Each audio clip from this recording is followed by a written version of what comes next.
Hello and welcome everybody. Welcome back to another week of good ass Tekken. It's your boy Arah, bringing you Flightless Weekly Year 2, week number 42. And I've got a special guest with me tonight. We got Big Cheeseburger up in the house. How's it going, Big Cheeseburger?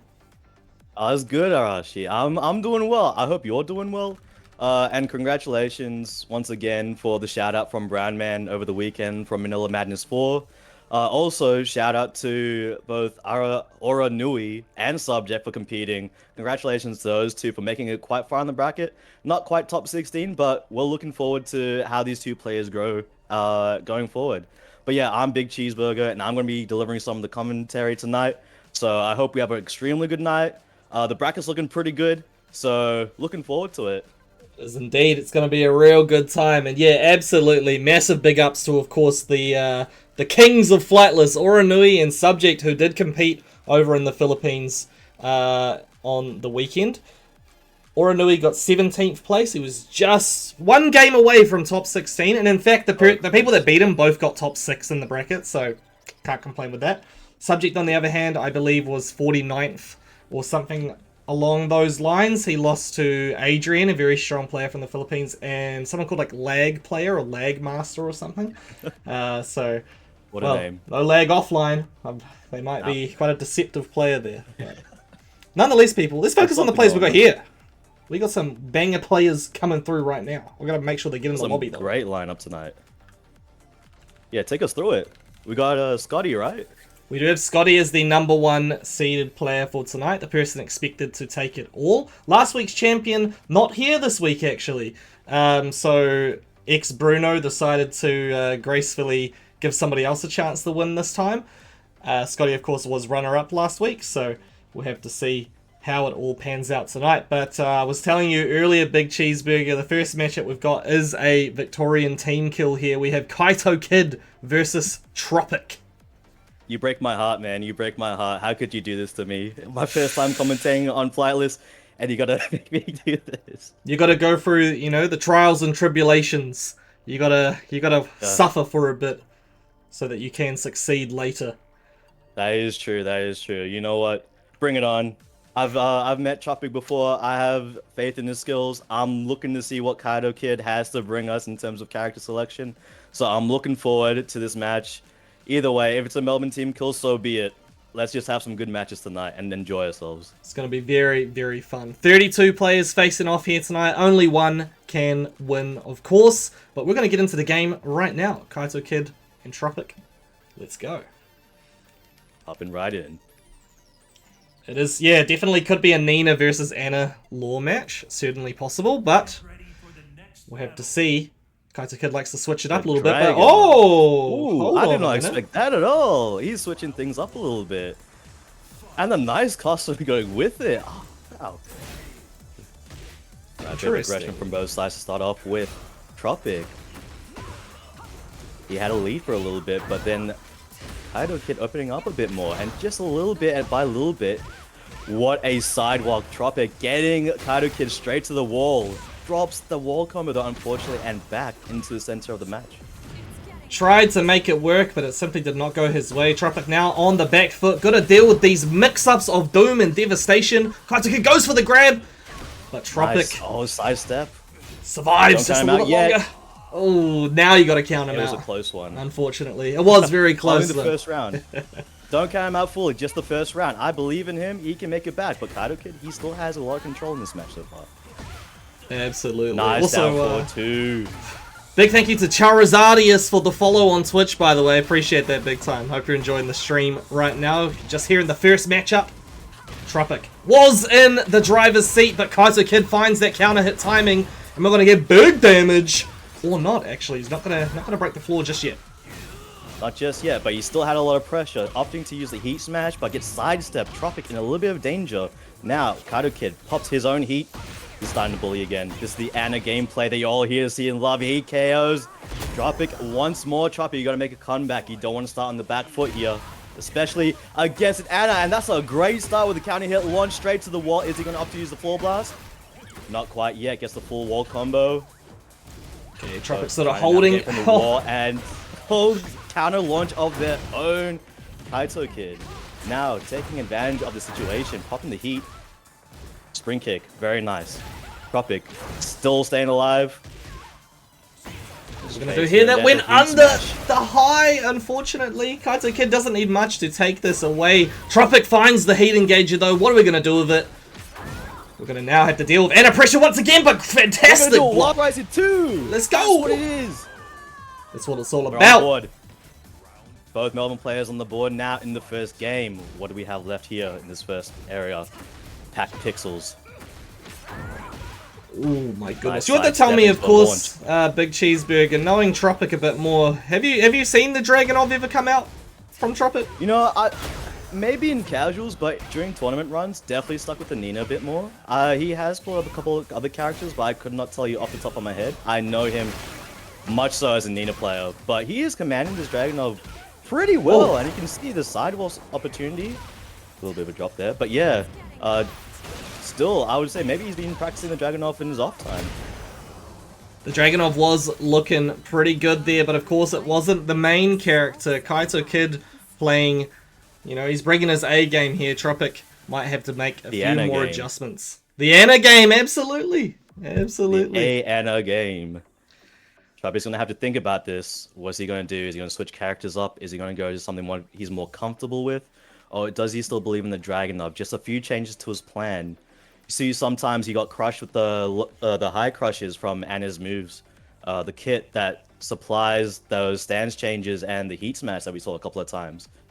So maybe it's the sidesteps pressure from Anna that Tropic can use here to gain an advantage. We'll have to see that. We'll have to wait and see, of course, but something we don't have to wait and see. Strats you with the sub out here. Thank you very much for that sub. Appreciate that. And he dropped the fat Hell Sweepiana emote in the chat. Shout out to all my Hell Sweepiana enjoyers out there. But we're going to see none of those because Tropic is going to lock in with Dragonov. We're not switching characters today. No, the sidestep down forward twos are too powerful, he says. Drops the combo, unfortunately. Almost had the wall, but the pressure still on. It is broken immediately, though. Kaito Kid is playing to win here. Oh, sort of good interrupt. His pressure right there. Not much he can do about it. Really finding. It's very difficult to do anything about it. Kaito Kid is finding the timings to get those quick lows in to stop Tropic from just getting too much pressure on. I mean, that's the thing that you want to do against Dragonov. And what a whiff punish. That while rising launcher. That might very well spell this game here. Wow, that did. Round taken away. Anna is so powerful, and in the right hands, even more so dangerous.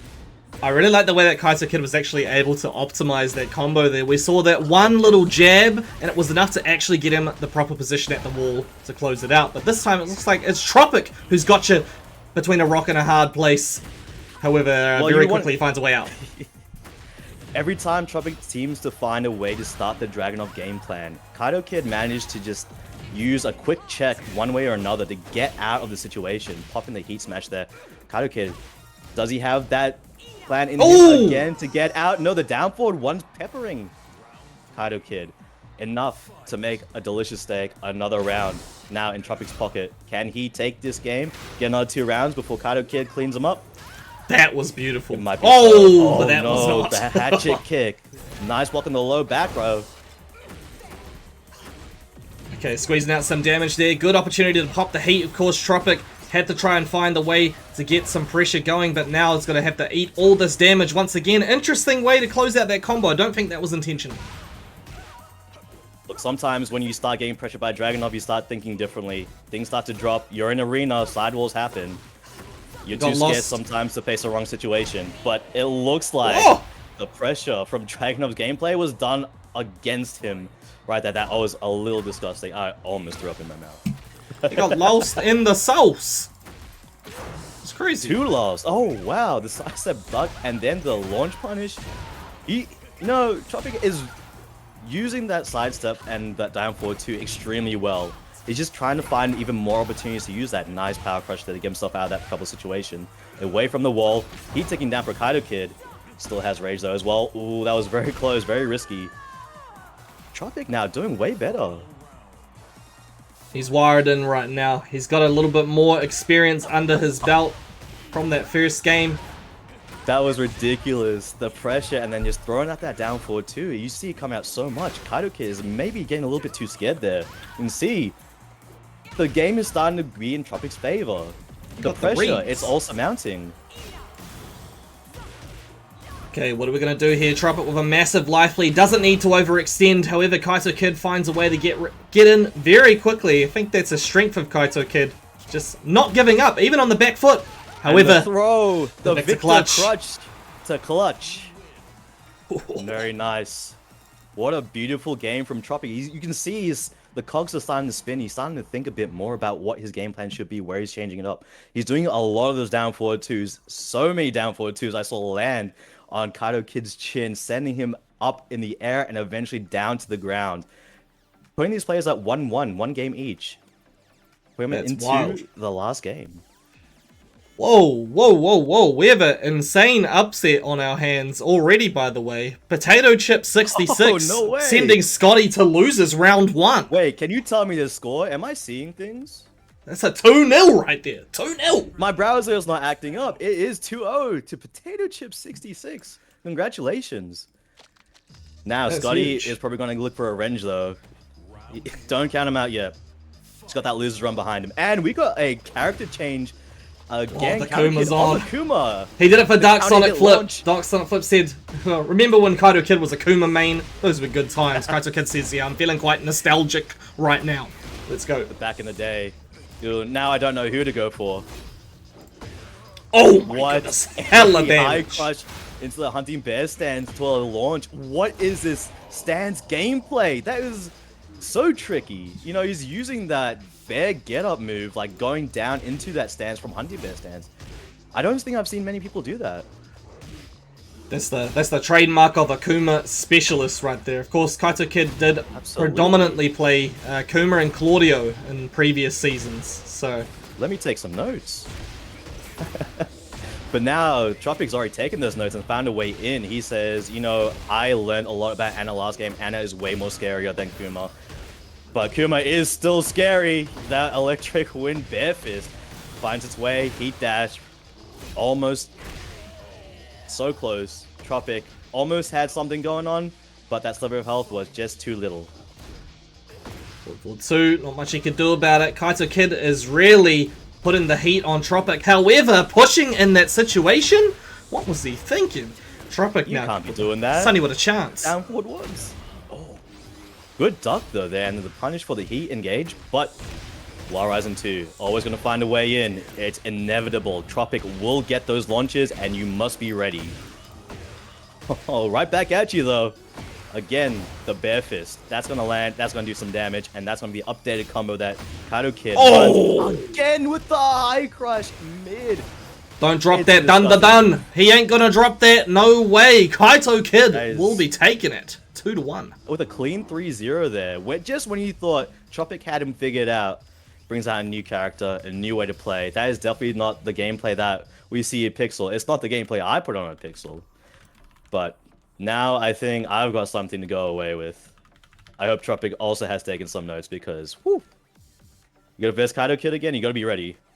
Definitely got to be ready. Absolutely. Very well played by the Kaito Kid there. Moving forward in the winner's side, we'll be taking on Potato Chip 66, which is another Victorian team kill. But it does mean that one Victorian player will be in winner's side top 16, so there's always a silver lining. Tropic dropping down to fight Scotty in losers. That is a brutal run. Definitely going to be difficult. Okay, But, moving on to the next one. No, that was him. I don't know why he left the was him. session. We have Earl Socks the Third representing Hole, taking on Scanty Lalo. Now, Scanty Lalo was playing in a few events that I used to run on, was it Friday nights? Yeah, on Friday nights for Tekken. He was doing pretty decently in those. He was playing Victor back in those days, but now he's on the Armor King by the looks of things. Have to see how that goes. You can't help it. I can't wait to see how it goes. You can't help it. Armor King, he's one of those characters that you just gotta pick up and play at least once. You gotta try it. He's too cool. He's too cool to let go. You know, Incredibly cool. I don't blame him. Big shout out to JDCR winning Electric Clash over in Toronto recently. Well, only this yesterday with Armor King, by the way. So JDCR, he's going to be back to true form, but we'll have to see if Scanty Lalo can replicate that kind of success. Let's go. Oh, wait a minute. That's Socks on Armor King and Scanty Lalo on Heihachi. Wait, we got juked. I was expecting something completely different. I definitely was expecting Leo. But we get something else instead. It's gonna be a treat. Let's see what Socks has been labbing with the Armor King. Let's see what Scanty Lalo has been labbing with the Heihachi. And so far, it's looking like we're just gonna see what Socks has labbed. Guaranteed throw after that. He is going no whiff punish. Finds He's that counter hit. launches. Big damage. Of course, we're going to get that wall. What are we going to do with it? What's the Oaks? Ooh, Scanty Lalo holding back in this situation. He's dead. It's a bit scary. He's dead. Straight into the wall. That is your chiropractor for the week. Always nice to get a bit of a discount. However, at the cost of your life, maybe not so great. You know, you give and take sometimes. Nice breaking the Shining Wizard. And that's going to swap sides. That's going to put... But again, Scanty Lalo finding himself back on the wall. And it's looking a bit dangerous. At any point now you could get wall splat. Got to figure out what the move you got to do is. Nice, gets his way out. Blue Spark. Float, not float up though. And there it is. These counter hits are landing so much. And the amount of return Scott is getting from it is going to be counted in rounds, for sure. And it could very well be counted in games. We are lacking throw breaks here. Of course, one of the strengths of both King and Armor King are the grab mix-up opportunities. It feels like Scanty Lalo is kind of suffering against this game plan from Socks. Finding that counter hit timing as well. We're going to get big damage once again. Straight onto the wall, and then we're getting thrown up. He said, get up, I'm not done with you. But Scanty Lalo is keeping it even this round. He's keeping it even. Power Crush going to find its way through the 1-1-2. Yeah, I respect him going for the whole Flash Punch combination. He was thinking that maybe, just maybe, the last hit would be able to beat the armor, but no. Does not go that way. Just drop that combo. Shining Wizard! Lalo, very nice. Oh my hit god! away. Who does that? Not in me. That was a bit of a scramble at the end, but, you know, Scanty Lalo getting around on the board. It's not over. There we go. Okay. That's Piano time. Oh, Socks trying to find that counter hit timing once again, but Scanty Lalo is actually not really incredibly aggressive when it comes to these sorts of situations. Socks could benefit from trying to go for, you know, a bit more offense himself. Yeah, just being aware now, Scanty Lalo is playing a little bit slower, a little bit more methodical, picking up on that, and then just doing the pressure sequences that Armor King has to offer. Maybe even getting up into his face, doing more throws, because Scanty Lalo, he's been breaking the... That is very good from Scanty Lalo. I was going to say, he's been breaking the Shining Wizards, but not so much the other throws. Oh, hold on. Warrior Instinct is not far away. What? What? That's like everything crushed into a throw. He's got to pop that Warrior Instinct quick. He's letting it sort of stay there too long. Oh my god, Socks almost had the swag combo. Any longer. I think that hits the wall. Giant swing. It's going to hit the wall, and it's going to be enough. Unfortunately, that was an unused Warrior's Instinct in a game that goes to Socks. Unfortunate for Scanty Lalo, but Socks on a roll right now. That is a generational fumble from Scanty Lalo. Heihachi player who has access to Warrior Instinct in a final round situation, not letting it go. He's going to be kicking himself after that one. However, of course, it was only the first game, and we do see Armor King as the main character there. I'm hoping we see the mirror match in game 2. We can only hope. We can only hope Scanty Lalo says, you know what? I see your Armor King, but let me show you what a real Armor King looks like. You know, I like a little bit of that smack talk, and I'm looking forward to it. Maybe when we do get it, it'll be really sick. And then we can get Arena or Underground Arena. Well, maybe not Underground Arena, but you know, we can start like, you know, telling a story or something. You know, Armor King found his clone or something. He might be king in a different mask. It could be anything. We'll see. Yeah. Could be anything right now. I'm picking up what you're putting down, and look at that. We got it just for that. Just for us. We asked and we received, but we go into Jin's mind, into the subconsciousness. Now, this is gonna be a Akuma? dangerous... Hold on a minute. Wait a minute. Akuma has returned. Wait a minute. That's not that character. But this is definitely a dangerous map for both of these players because of the ground breaks that both that Armor King and Armor King has available to them. Definitely when you're seeing Yagami in the first week and the giant swing not broken, he was definitely abusing the ground throws, or the throws that break the ground here a lot. So let's see if both these players want to choose to use that. It doesn't put any damage on the floor there. However, it doesn't seem to matter too much when Sox is literally one attack away from winning. However, there's the counter hit. He's in. All you need is a bit of life. All you need is a bit of life, a bit of rage, and everything is a comeback. Oh my goodness, is he from the Sydney? rage. That's a Sydney rage out right there. That was beautiful. Shout out to my boy Chai. He would respect that big time. Any Sydney player, shout out to my friend Stranger Danger, who was in this bracket as well. I remember him doing that to me a whole lot when he came over to Pixel. Yeah, I was eating that for breakfast, lunch, and dinner. Full course meal. Full course meal. Yeah, I had to eat it even if I didn't enjoy it. Also, coming out from both players. Yo, thank you Westsider for the follow on TikTok. Thank you very much. Hope you're enjoying the stream right now. Big match going on. Oh, there we go. There it is, the purple floor. Nice counter hit. Now we're going down. There we're going. Take the elevator downstairs. That's a heat dash right into the wall. Choose to go for the throw. Oki. Nice. He gets the stagger block on the low. And FT Lalo says, let's take you down instead. Continue the combo. Misses the last hit there. Shining Wizard broken. Heat dash of his own. This time Well, he gets the whiff punish. That was redonkulous because that startup was kind of slow on that too. Skinty Lalo is on. Don't drop it. Put him down. Drop it. Yes, what a beautiful way to end a round. Like having that slow motion right at the end and you're just breaking someone's head. It's too sick. It's too sick.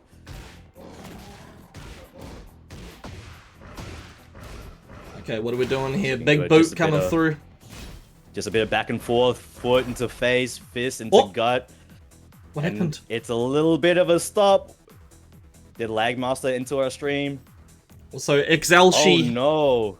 Xelshi, thank you for the follow, but it seems like both players weren't happy about that. We see Sox was disconnected there. His internet went out. Oh my goodness. That's unfortunate. You hate to see that in what was such a good match. That's unfortunate. Hold on, we can repair this though. Anything, we can rebuild. So we're gonna say same stage. Both players 1 round a piece. Bottom floor, thank you. Alright, so we're just gonna replay that. Both players gonna have their 1 round a piece, and we're just gonna drop down to the bottom floor there, just so that we can recreate that same situation. Okay. Sweet. I guess while we're doing that, we can I can talk about maybe if you want to be getting better at this game, Tekken 8, you know, Flightless is open to any skill level. So definitely, if you're thinking about it, as long as you're in Australia or New Zealand and you have a wide connection, the door is open. Do feel free to enter. Do feel free to test your mettle. If you don't win today, you might win next week. See, this is the thing about going to your locals, going to these online tournaments, is that every match is an opportunity to improve. And I can tell that by my own experience, by going to Pixel offlines. I've been going there since Pixel 144 every week, and it's been a great time. I've improved my skills a lot. Both these players figuring out who gets to go first. But yeah, no, definitely support your locals. If you're in Melbourne, definitely check out Pixel Bar and Cafe every Wednesday. Bracket starts at 7 to 7:30, ends around 9 to 10. But definitely support your locals. Big shout outs to Pixel. If you don't have, huge shout outs. They've been brilliant. And Pixel 200 coming up soon, right?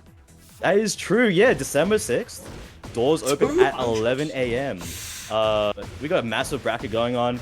I unfortunately won't be there. I'll be off in Sydney to watch my cousin get married. But yeah, definitely I'll talk more about it in a little bit. I think now we're getting into the actual game, right? This is the real game right here. We're back in business. Boss Baby back in business, and now Scanty Lalo going to get momentum. Sox, of course, has to not let that disconnect get to him. You know, it wasn't his fault, but you're back now. You're connected to the game. Now you got to connect your mind lock in. back to the focus. Go into the flow. And there it is. That's the heat dash, and that's gonna be a throw. Not broken. Scanty Lalo, you're on your last legs in this round. Wow, what a during that kick. Unfortunately, the down four is gonna find its way through to his calf. Scanty Lalo is not gonna like that. One round away. Sox. He's doing work. Oh, finds the last hit there. Sox trying to challenge in that situation. Finding out the hard way not to do that. There we go. Delayed second hit. Scanty Lalo falling for it. Oh! He was blocking a couple of hits, and unfortunately for Sox, he does not get the pickup or any follow-up as Scanty Lalo decided to stay down for a little bit. Nice side step into that kick into a heat dash. It's going to be a ton of damage. Scanty Lalo is going to live this. He's probably going to be in rage area. Not quite. Now he is, but he still also has heat. Those resources are still in his hands. Regular grab. Unfortunately, taken away from him. It's a 3-1 there. Sox was able to keep himself composed and come out on top. Just like that, eh? Just like that. Sox getting it done. Doing it the long way, but the honest way. It's a 2-0 victory. And Sox moves forward to take on Chop Suey 004, coming in as the second highest rated player in the pool. We have Scanty Lalo dropping down to take on Scratchy. That'll be a good match. Scratchy and Scanty Lalo. Starts with the S and the C, not just a little pattern I thought of. Hey, that's true, actually. Yeah, good observation. Yeah. I was like, oh, wait a minute. Hold on. Let my brain tick for a second. But, Potato Chip, he's on a tear right now. Going 2-0 against Kaito Kid. We just saw Kaito Kid do extremely well, both on the Anna and the Kuma, and yet Potato Chip. Potato Chip is an absolute demon. What the hell? Yeah. He's on for tonight. Absolutely on for tonight. You know, could very well make top 8, even top 1.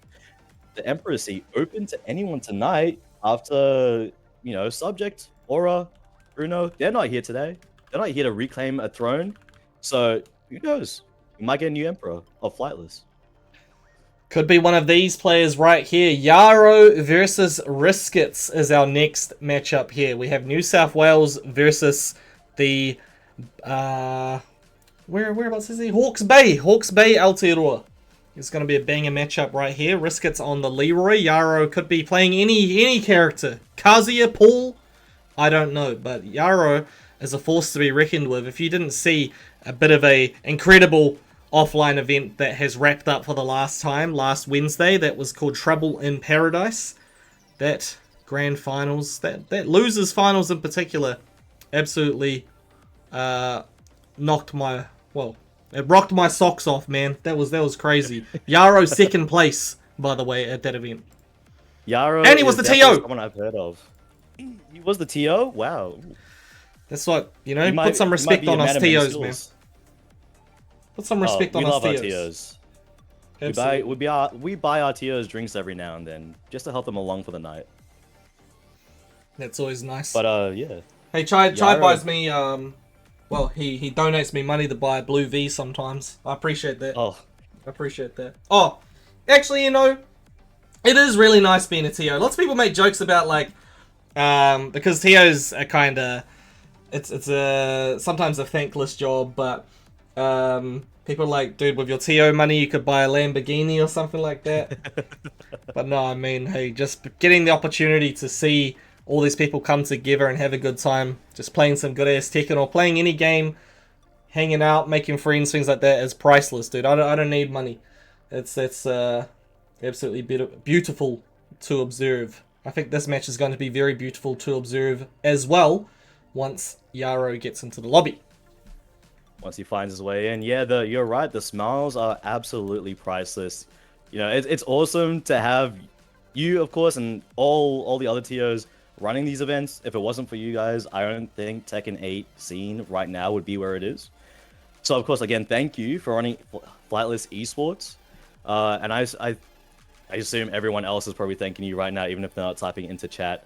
But no, definitely, it's been fantastic, and I'm so happy that I get to commentate with you today as well. No, I So appreciate yeah, it. I appreciate the kind words, and then yeah, having the opportunity just to have you come through and sort of check out what we've got to offer here. It's always nice to have sort of new blood on the Flightless commentary desk, and you're doing a fine job so far, Big Cheeseburger. Yarrow thank may you. be slightly delayed, so I will say you have 3 minutes, or you are DQ'd. Game So, slap on the wrist. yeah. Finding the fight already before he even gets in. But yeah, no, well, I could talk about a bit more about what we have in Melbourne. So what we have is Pixel 200, which is a celebration of our Tekken 8 bracket happening for about 200 weeks. It's going to be an exciting day. It's going to be a big day. It's going to start from 11 a.m. We got a massive bracket. I don't even think there's a cap on it. Last year we had about 50 people sign up, and it was such a great time. There were like side brackets. This year we're up in the ante a little bit. So we're gonna have the main bracket. We're gonna have Tekken 7 there as well. We might Ooh. have a few other games going on too. So if there's ever a time that you want to visit Melbourne, you wanted to visit Pixel, you wanted to visit our Tekken 8 scene, December 6th is the day. Buy a ticket, fly down, get your accommodation, make sure you're there bright and early, get a few drinks in you if you do drink, because not only will you be able to play a lot of Tekken and a few other games, you'll also be able to get prizes.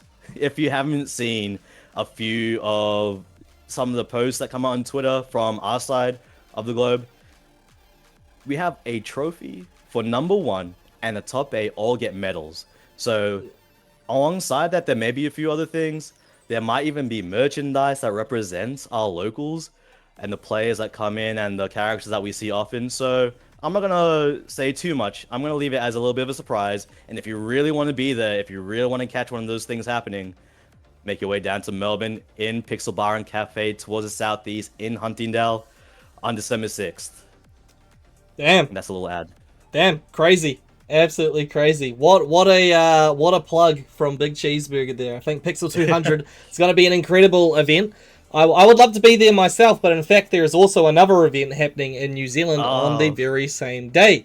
So I'll segue to that. We have Christmas Damager coming up in Auckland. It's every year we have Christmas Damager. It's a team tournament. So you're not going through just the jump in 1v1, play a couple of matches and go home. No, you're going to be part of a team, teams of 3, and it's actually a randomly selected teams, by the way. You're not just going there with your group of friends thinking you're going to take it out. You're going to get paired up with 2 other random people, and then you're going to work together and try to get to the top. It's going to be a very fun time. There is a cap on that though, 50. I think it's like 50 players or something like that, because it is going to be at a bar up in Auckland. Should be a good time. And hey, if you want to know more information about either of those events, hit us up. We're here. We're here for the rest of the night. Oh my God, Yarrow made it just in time. he's like the bomb defusing scenes in Mission Impossible. Just like the last second, he gets the right wire. He got Oh it. man, He got it. He's got us Well on the edge of done. our seat, even though I'm standing up. Alrighty, people. This is going to be a banger matchup here. We do see Riskets with God of Destruction on Lars, but the main character is actually Leroy, so we'll have to see who he decides to go with here. I'm curious. All these players just have us guessing on who they're gonna play. I don't think we've seen a single player pick who they usually play. Right? Like Hmm. Tropic, we got just picking the Dragonov out of nowhere. I was so confused, but did really well. His opponent as well, Kaito Kid, picking 2 different characters. We had the Leo player not playing Leo, but now we have Yarrow on the pole versus a Leroy. Okay, interesting It's gonna be interesting. stuff. To wonder how these players got here. Of course, winner's side round 2, Yarrow was able to take out Rexhausted 2-0, and Riskets defeating Lenny 2-0. But these players absolutely deserve to be on this side of the bracket right now with their skills. What a catch out. That's going to be a beautiful launch from Yarrow. Bit of a patience as well. Nice situation. He's sidestepping immediately. Riskets knew that he wouldn't be able to get that attack off. Has to cancel, giving Yarrow a free punish attempt. And just keeps rolling. That's the pole damage. Look at it. It's okay. I don't know Oh what my happened goodness. there. But I give Riskets an advantage right now. 10 seconds to go. I feel like that was winnable, actually, from Riskets there. He's doing it the hard way now. Does have the life lead. Don't allow Yara to get in! And, oh, no. I don't know who's toying with who. That was ridiculous. And the last second, just as goes to go for the death fist, and it lands. Oh my god. What is this ridiculous? This is choreographed. I cannot lie. Have you ever seen Yaro play in an online tournament before? I just need to ask that, Big Cheeseburger. No, I don't think I've seen him. Oh, okay. You're in for a treat. He has the Chris Angel Mind Freak play style. That's the way I'd describe it. He's just doing things that don't seem like they should work, and they work every time. I mean, that kind of speaks to his skill, doing the things that shouldn't work, but making them work. He's working with the extra limitations and still finding ways to win.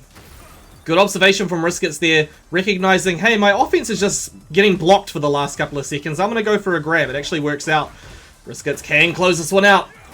Oh, goodness. Me oh my. No! The get-up kick. Yaro is going to stand there. He sort of showed him. He is. He's in his head. Get out of my head, man. Out of my head! Riskets beating the hell out of him, telling him to get out of his walls, putting him against one. Blocking the low. Yara just has that instinct to block every low. Pretty much all the lows that Riskets is throwing out. He's not scared. He's ready for it. The pressure, he does not feel a bit of it at all. Ooh, hold on a minute though. Might be starting to cut through though. Oh, he tried the swag. He tried to go for a combo video thing right there, but you know, sometimes you just have to keep it simple and clean, dude. Shout out to Kingdom Hearts. Oh my god, he's dead. No, he survives! That is landing. It absorbed? Quite a bit of health. Yeah, you get that power crush property, you can absorb some life, and he's gonna get around for that.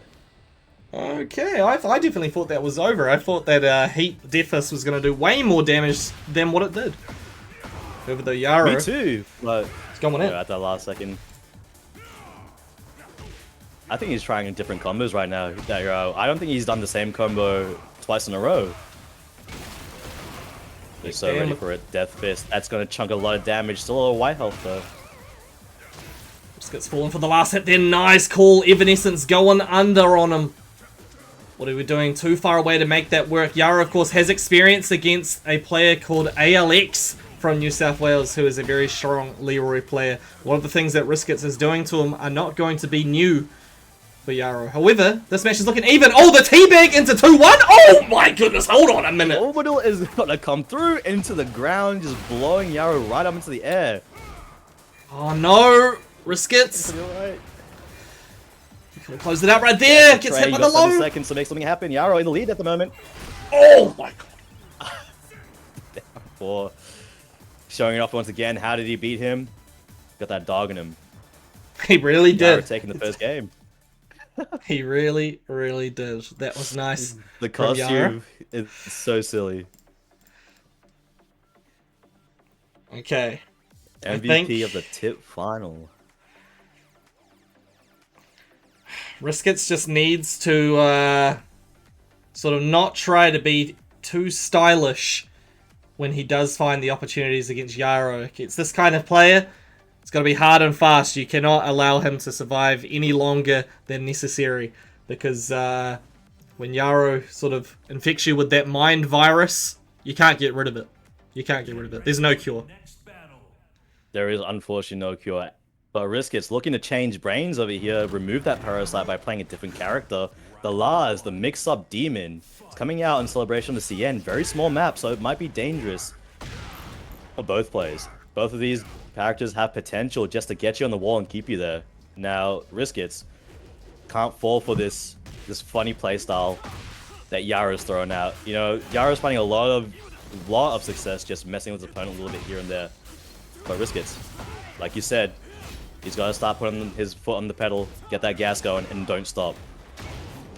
Ooh, okay. Low carry from the low get-up attack. That's going to start doing some damage. Maybe not. He's just going to jab him.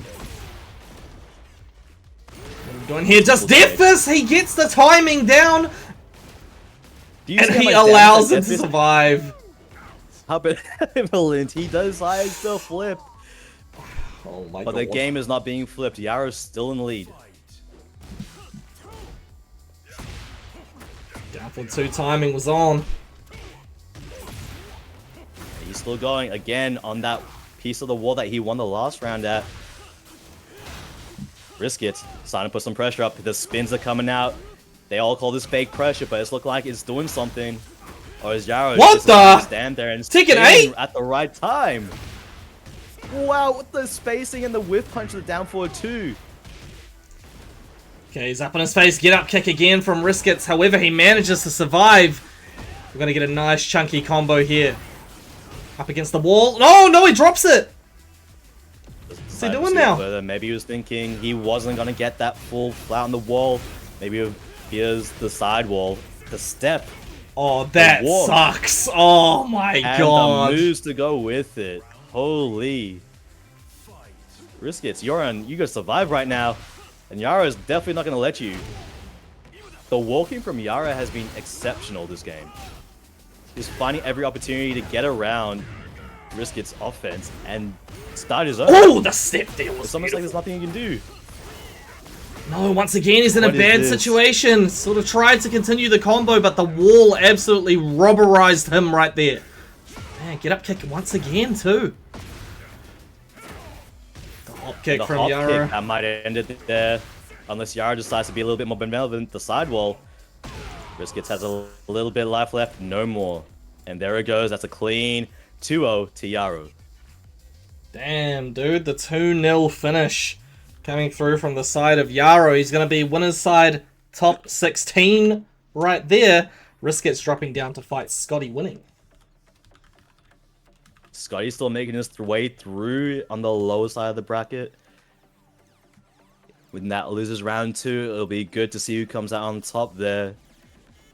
And then you've also got Earl Sox 3 versus 0.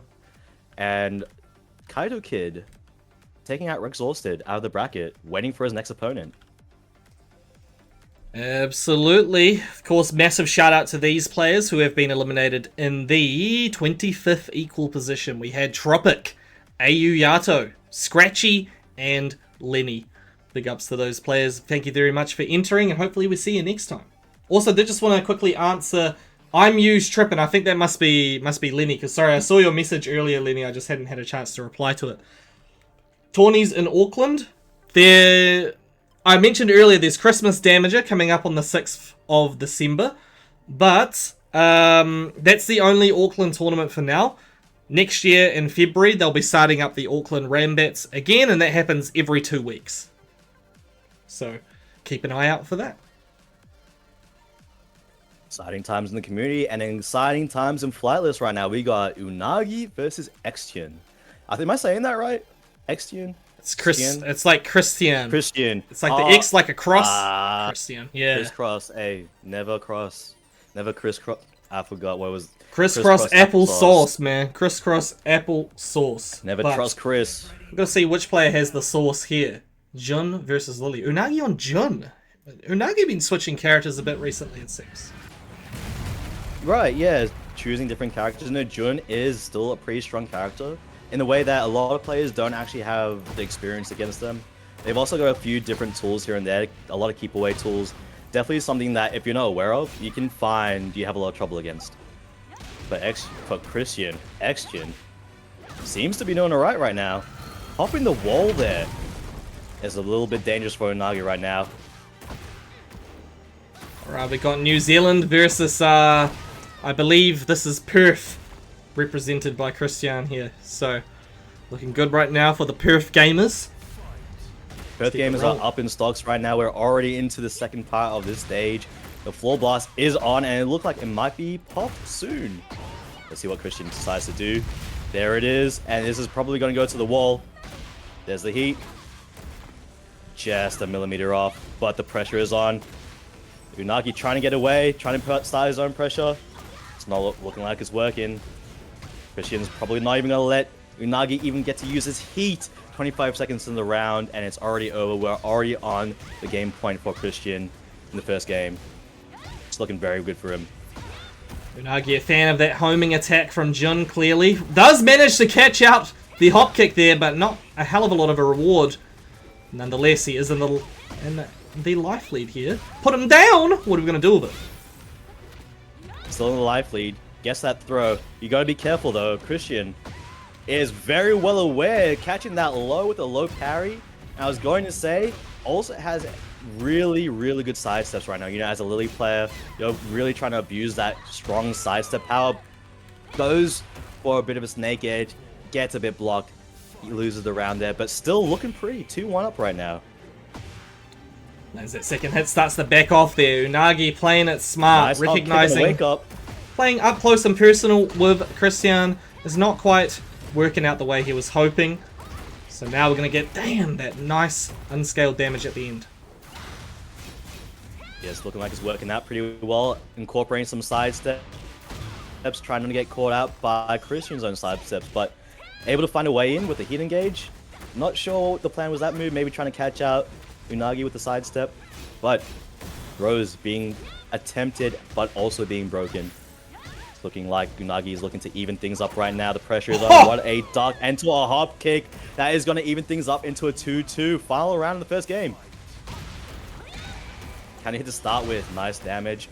But getting hit by a heal right there. That's going to send Unagi flying and taking a ton of damage. 86 right there. It's almost half your health, and it's still going. Christian is dominating right now, currently in this last round. Still not enough to kill, but the Sladiana will get the job done. Christian taking out first game. Very close at the end there, though. Unagi had the clutch factor starting to kick in. Just needed a little bit more. Still has that possibility though, because Unagi is still in this. Only the first game, has 2 games to win in a row, but it is possible. We've seen it happen, and it is still in the hands of these players. Let's see what the next game holds. Is Unagi going to switch? Is they going to stick to the June? We'll have to find out. You know, and speaking of different characters, Christian, I've noticed they also play a few different characters here and there. I was watching Polku stream a few, I would say a couple of weeks ago. You know, they were running the Azucena online. Still pretty good. They were doing pretty well. So who do we have on? We keep the same characters. We're going into the Stratosphere. Again, we have a full boss in play. It might be a repeat, or will Unagi change fate? Let's find out. Christian with that sidestep hop kick. Of course, Lily having one of the best bit of lateral movement in the game. Ooh, Unagi had to get up! Advantage of it. Unfortunate. Oh, that whiff as well. That's going to hurt a lot. And popping the heat, continuing the combo onto the wall. Christian doing super well. Unagi get themselves out. Don't speak too early, though. Just a little bit that Wild Rising 4. That's going to end that first round. Unagi still fighting, still alive, though. That's a move I haven't seen. Yeah, that's an interesting move, right? You don't see it very often at all. But Unagi, he knows what he's doing. He's that God of Destruction. He knows his character. That 3 attempted. Yeah, whoa! God of Destruction 1. Wow, what a catch out. That counter coming right on time. Okay, what are we doing that here? High crush, that kick. Pop that. Oh, combo video. Good against the chin. What a slice of it against that spring kick. Okay, breaks the 1+2. What the hell? Tekken 8, man. They're You see, he span around his body. Doing ballerina work. It is difficult for Christian to not be held accountable for that dangerous display. Because what was that? But now, even more dangerous display with the Matterhorn, and the ground is on fire. Unfortunately, drops the combo. Unagi gets his own, the hop kick. Trying to stay alive, popping the floor. Now onto the wall.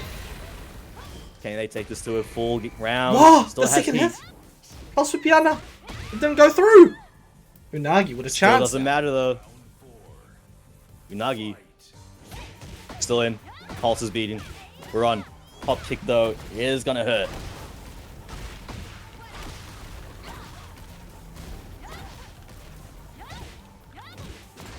I'm holding my breath right now. I don't want to say too much. I don't want to speak too soon. I was speechless. I was absolutely speechless watching that gameplay from Christian here. Not much needed. Goes for the long, what a sidewalk. slow mid attack. Oh my god. Hold on a minute. Nice use of a bit of a keep away. Christian got burnt out of heat there. Flipping back and forth. Christian trying to land a hit here. One hit away though. And that's going to be the rage art. Is that going to kill though? Chunky damage. We'll have to see. It might be a last situation here. And it is. Heat still on the side of Unagi. 22 seconds left. Heals a bit alive. What? Just do it, dude. Out spinning. Christian, like a Beyblade, lets it rip and wins the round and the game and the set. Nice work from Christian, and great work from Unagi, changing plans up in the middle there, trying to use a bit more keep away, but Christian still able to just control that match a little bit more than Unagi was. Okay, we're going to move on to the next one real quick here. We have Yaro back on stream, taking on Chop Suey 004. Chop Suey from New Zealand, from the Auckland region, bit of a Heihachi main. Taking on Yaro, who of course played Paul earlier, but it could go with the trademark Kazuya. I will be quiet for just a moment. I'm just setting out a post to Pool B because that will be starting soon. So I'll be back with you shortly. Good luck and all the best trying to wrangle those players. But yeah, I am interested in seeing who Yaro picks. Is he going to mess around again? Is he going to go for the funny Paul costume? Or is he going to show us his electrics that he's been practicing so much over these last few days? Or these last few months. I remember him in the OCE Discord being funny. Let's see when this match pops open. But in the meantime, L-Sox continues through waiting for his next losers match. Unagi is next versing Scantilello. And Kaido Kid still waiting for his match. Let's pop in. It's the Paul again, and it's going to be against the Heihachi. What is this costume? Put some clothes on. It must be cold out there. Well, this guy's just in a skeleton. Is that the Pac-Man? In Urban Square, you would not find a fight like this in real life anywhere you look. But it starts off with a bang. Chop Suey tries to get an early start. Gets a flash punch here. Playing a bit more careful than Yaro's last opponent, not getting baited out by any funny tricks, eating quite a bit of damage there though. Paul just is such a huge damage dealer just with those punches. What was that? Walk, the cameraman just got to catch up for a second, and Yaro all of a sudden dishing out so much, hasn't used heat yet, but Chop Suey is now on the ground reeling from the pain as the first round in the first game goes to Yaro. The throw there, switching sides, popping the heat. Yaro ready for it. Alright, we're back here, people. We're Boss Baby, back in business. Swap those names around. Sorry, I had them Boss wrong. Baby back. We are busting out the electrics. It's alright. I mean, I would be stumbling my words too if you saw what just happened in the last round. All these side switches again. You thought we had it crazy in the last game? It's happening again. My head's already spinning. Things are happening. The cameraman is throwing up. Throws are being broken immediately. Oh! And Yaro landing it down forward too. You gotta be careful. He knows when to land things. He knows when to weave his moves. And Urien somehow finding his way into the game. Paul is being possessed and throwing out too much damage.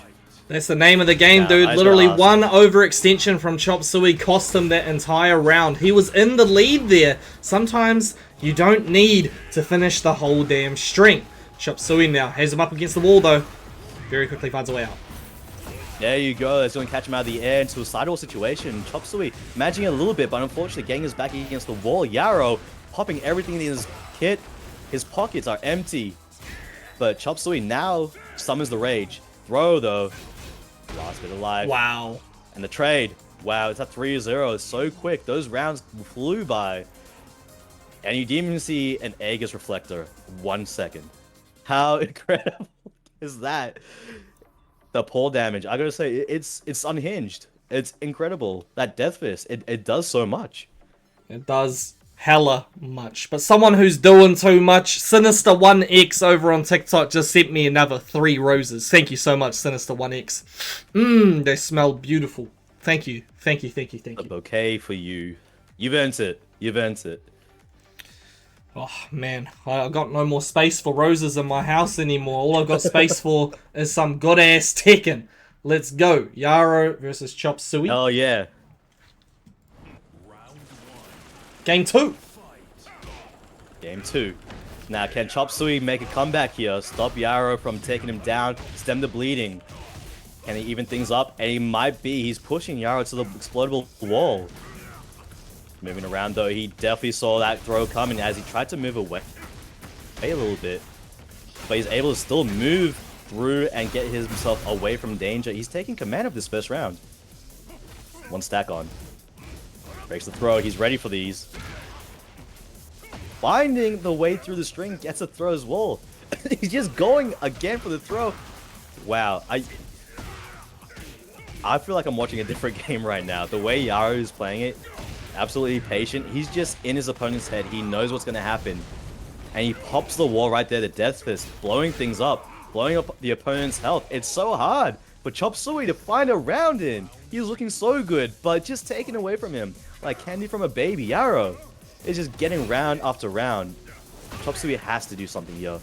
Would he really take candy from a baby? Would he really do something like that? Well, when he hits him with an absolute gunba out of nowhere, I think that is the kind of person that he is. That was very, very degenerate behavior. He's such a bully. You know, forget the pram, forget everything else. The baby has nothing left. Just like Chop Suey's life, he's got nothing. He didn't even get to use his heat. He says, it's all mine. Thank you. And it could very well be this next game as well. Is he going to steal this as well? What a throw. Just using that right hand. It's almost like he's just playing at a handicap. Just let me beat you with this fist. Both whiffing. It's now no heat. And it's looking like it might be no life again for Chop Suey against the wall. Tries to do a kip up. What was that? Bro, what? Can someone explain that to me? His shoulder just phased through his body as Chop Suey flopped on the floor. That is horrifying. But still, Yara, you got to give it to him. 2-0. Very commanding. Just like that, Yara makes it into top 8 winners side with no sweat off of his back by the looks of things. But who will his opponent be? We're going to get Potato Chip 66 versus Christian. Potato Chip. I am looking forward to seeing Potato Chip play. What has he been serving today? Don't say potato chips, because he is serving some heat right now. He has just decimated his opponents 2-0 each time. I wish I knew what happened in that first game against Scotty, because Scotty was looking like he could be taking it all the way through winners. And then taking out Kaido Kid right after. 2-0 once again. I have to see what's going on. I have to see what this player is offering. I have to see how are they so dominant in this week's tournament of Flightless. This guy's just come out of nowhere. First time entering Flightless, upsets the #1 seeded player. Puts Scotty into losers round 1. This guy's got to be good. Hailing from Victoria, taking on Perth over here. Look, I'm so proud to say he's one of our own. He's been born here, grew up here. He's won through all the harsh realities of Melbourne that offered to him in the Tekken scene, and he's found his way through it all. Potato Chip, what are you going to show us today? Were you playing the Kaz the entire time? Or were you playing a different secret weapon that we're about to see? Shout out to some other secret weapons out there, though. Cornbread3236, thank you for the follow on Twitch. And Tanky, thank you for the follow over there on TikTok. Appreciate that big time. All right, here we go. Oh. We are finally seeing the Kaz. We're seeing Kazuya fight his wife. So you are alive all along. Okay, Christian going to Jun now. See what she says. Hey, he's going straight into it. Rebel Hanger. Thank you, by the way, Rexhaustive. Thank you so much, dude, for playing tonight. Appreciate you big time. And hello to Subject. We just want to say congratulations once again for your moves that you made in Manila Madness. Unfortunate not getting to top 16, but we all enjoyed watching you. So great work regardless. And just like Potato Chip is doing some great work, just marinating and beating up Jun from Christian. That is a lot of damage. Continue. Unfortunately, drops the heat dash combo, and that gives Christian a bit of time to get up. But I spoke too soon. That round going to the hands of Potato Chip 66, the bracket demon tonight.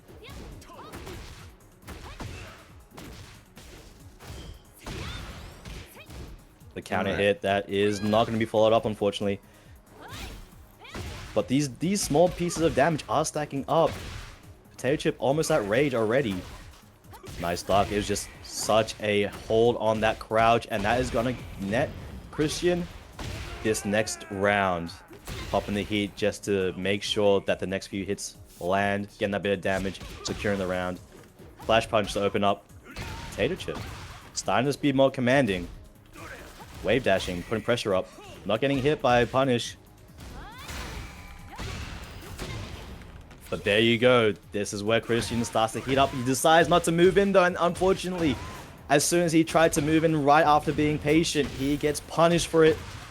The Electric Wind God Fist finds his way through it, and that's when the wall blowing up. Potato Chip.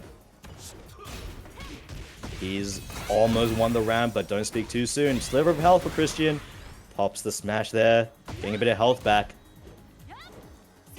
Spacing being in play right now. Flash punch kick, unfortunately, the combination. whip punish. He finds it. That's right.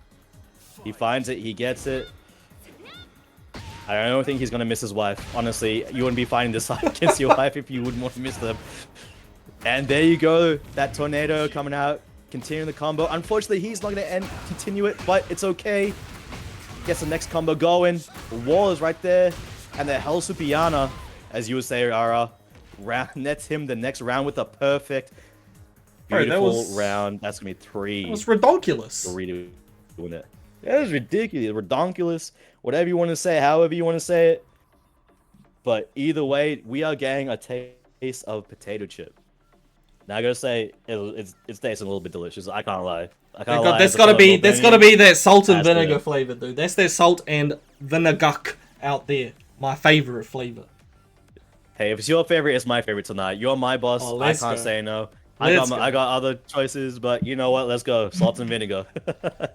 I need to know though, people. What are your favorite chip flavors out there, people? What are your favorite potato chip flavors? Because I don't normally go too far from home. You know, I don't normally go too adventurous with it, but there might be some chips I'm really missing out on. For now, though, let's watch this match and find out who the best player is. Christian swapping to Azucena. Azucena. Now, I've seen a bit of Azucena gameplay from Christian, just online rank, watching other people's streams. They don't do too bad, but, you know, I can't compare it to the Jun, so I have to see, do they play this Rushdown character, or most Rushdown of their kit well, or is Potato Chip going to be able to pull them apart? Starting to walk away there, looking for a bait. You got to be careful. Azucena also has a backsway, so you can't just be throwing out moves all away. And Christian, he's taking advantage of a fear factor. He takes that first round. Okay, we got that punish going on right now. Pile the pressure on him as well. Potato Chip showing respect, but the electric gets ducked. Hold on a minute. Oh, no punish. Yeah, you see a lot of like ducking from Christian, and it's working a lot of the time. I think in the last game, ducked quite a few electrics, only being caught by 1 or 2. What a counter hit launch there. Christian is starting to find his feet as Potato Chip finds his in the air after that launch. That's 2 rounds so quickly going to Christian's pocket.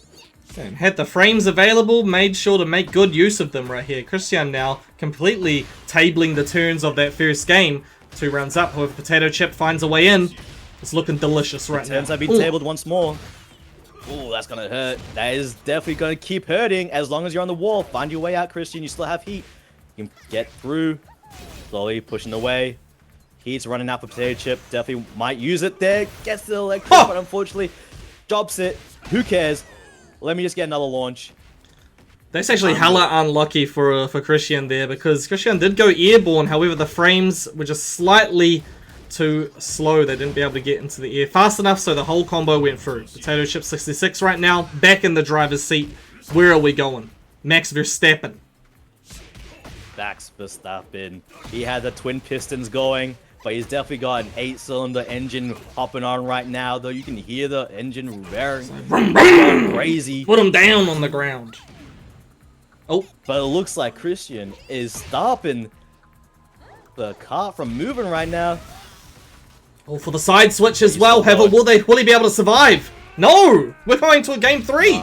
Unfortunately, the score switched. Potato Chip had a 3-1 victory last time, but now it's Christian's turn. the Azucena pick doing extremely well.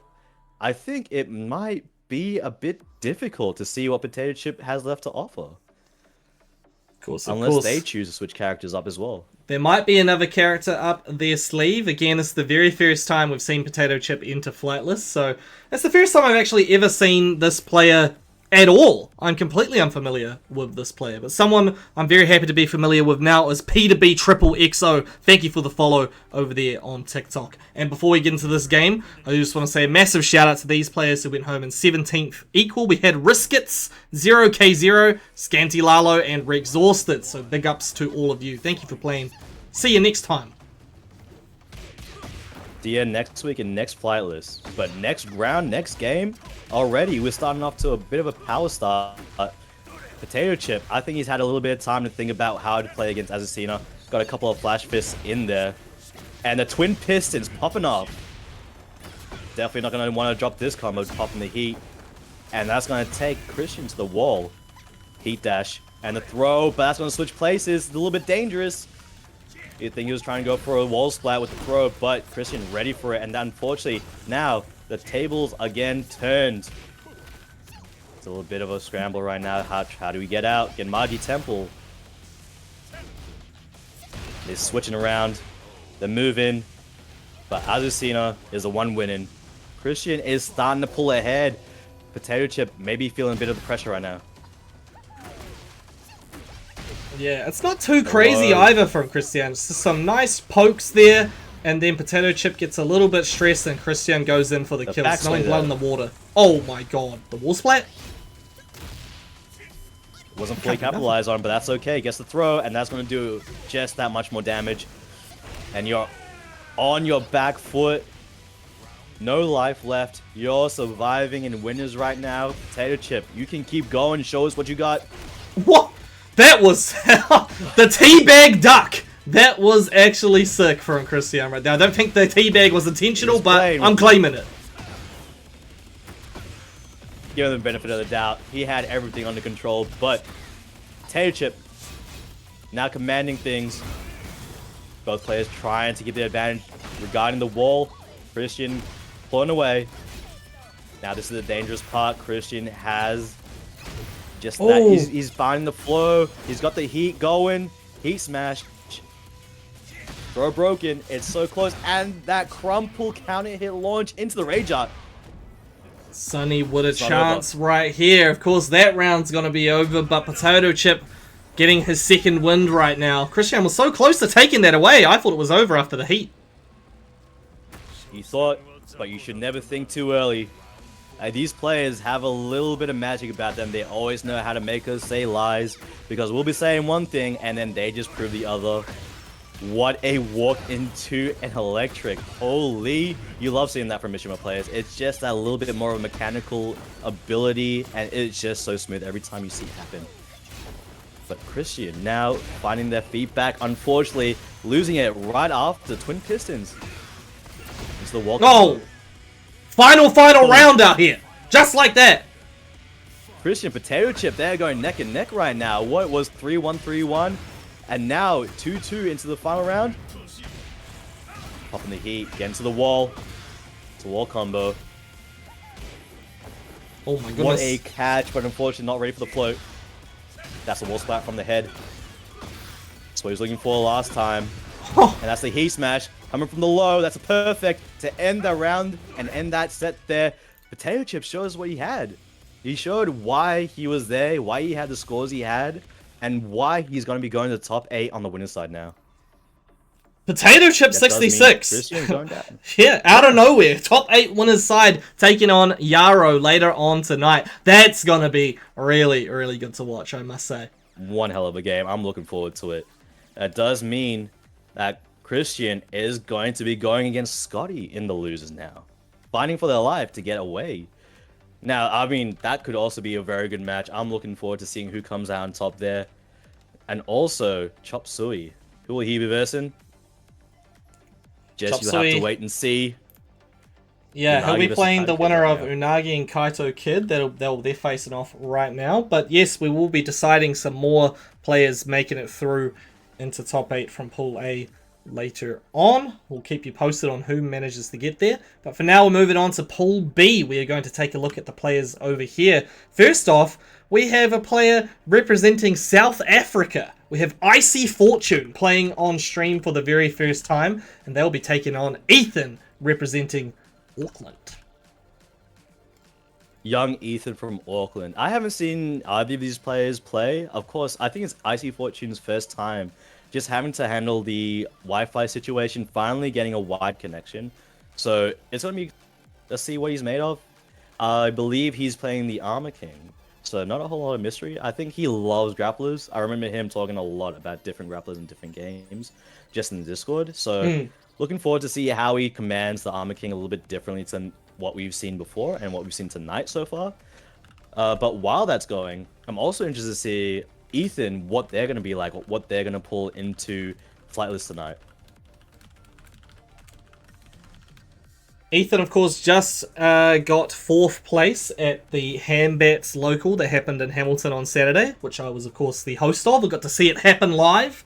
His Heihachi is a force to be reckoned with. And he's only a young dude. He's like, man, I just finished my, I got 1 exam left at school for the year. I got to go home and do my homework now, just after getting top 4 at a local. Yeah, this guy he's a bit of a demon, bit of an absolute demon. All the young bloods are starting to pop up, and they're starting to be scary. I mean, for those that have watched Manila Madness, we had some of the young bloods. I forgot the names. I remember Adrian was the previous young one that was tearing up Manila Madness last year, and we had some. What I think he was 11 years old. I forgot what was his name, but yeah, Ethan also. These people are. I'm not gonna give away my age actually. It's like they're quite young. But they are putting in the work, they're putting the effort, and they are coming out swinging, and it's great to see. Absolutely, dude. Absolutely. We're just waiting for Icy Fortune to jump in. There he is, and that is a God of Destruction Armor King out there, people. By the way, thank you to Shinfang4 for the follow on TikTok, and to Uncle Hyena for the follow here on Twitch. You've tuned in at a good time. Tune in at a great time. The Heihachi versus the Armor King. Could be different characters, but that's what I'm seeing might happen. Now he's got to wait for Ethan to accept the match. But in the meantime, Stranger Danger taking it up 2-0 against Iwa. I think I'm saying that right. Moving him on into the winners. And then Jojo Scar beating Matcha 2-0. We've got, unfortunately, a couple of DQs, but, you know, sometimes that happens. It's okay. Other people will get to still play their matches. And then Pretty Boy beating Adrak 88 2-0 in this Pool B. Let's get into it. It is the Armor King and it is the Heihachi. Exciting to see how these players go. That is a villager from Minecraft. I have not seen that guy for a while. Amazing. Right, you got that Alex drip from Street Fighter. Let's go. Yeah, that's true. I was trying to figure out who it was. I can't wait to see. I also love Alex. I think he's just a fun character to watch play. Unfortunately, I did not get to see them so much recently. They're not in Street Fighter 6 yet. But right now, they are doing work. Icy Fortune already making the ground, 1 away from breaking, getting that Shining Wizard. It's going to be pressure that Ethan has to figure out how to beat. Throw over zone, getting broken. But it was a good throw because now Icy Fortune against the wall. They are trying to switch sides constantly.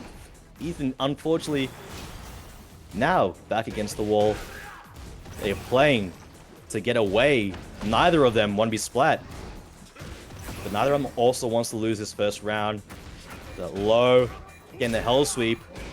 Wow, the challenge! The challenge gets through. 8 seconds to go. And now, Icy Fortune on the front foot. First round, what a electric to the whip punch. That bad breath, that missed, is going to be your undoing for now. Half health already, Icy Fortune. Back against the wall. Heat taking out for Ethan, though.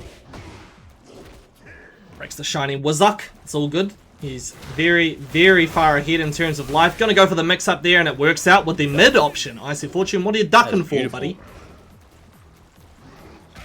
Get off of me. Flash punch combination. Right, get a bit of punish. And that's gonna be 2 to take it. 2 flash punches. Sun Eater on TikTok. I just arrived and my money's on Subject. Well, I'll be taking your money, sir, because Subject did not enter tonight. Subject, of course, is still in the Philippines, I believe. Taking a break, enjoying his time. Unfortunate that you had to put your money on someone that's not here right now. But who is here is Icy Fortune, and he is showing up. Taking you down to the bottom floor. He got that wide connection, and he got it for a reason. And he's showing you why that combo is continuing. It's going to be the heat dash. And that's going to be the follow-up on the ground with a perfect. Okay, dude. Icy Fortune representing South Africa right here, bringing the power of South Africa. However, Ethan's saying, watch this, New Zealand out here. Pop that. Oh, okay, just pops the Warrior Instinct immediately. Also blocking the second spin there. But you know, it might not have been a bad idea to pop the Warrior Instinct right now. Keeping himself alive, Ethan will be getting a lot out of this. While Icy Fortune just one round away from taking it. They've got less than half the match to go. 26 seconds left. Ethan's still sitting pretty, but the heat on Icy Fortune's side. There it is, that's a launch, and that's going to be the round. 2-2. First game still in flight, still to be taken. Wow, okay. Here's the House with Piana coming through. Ethan going to start off strong. No Warrior Instinct to work with here. I see Fortune trying to find counter hit timing, but Ethan is switching it up a little. Ah, he was ready.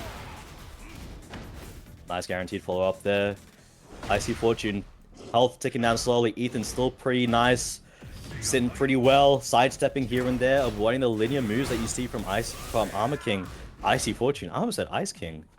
Ice King. You know. Oh my goodness. The Armor Fortune.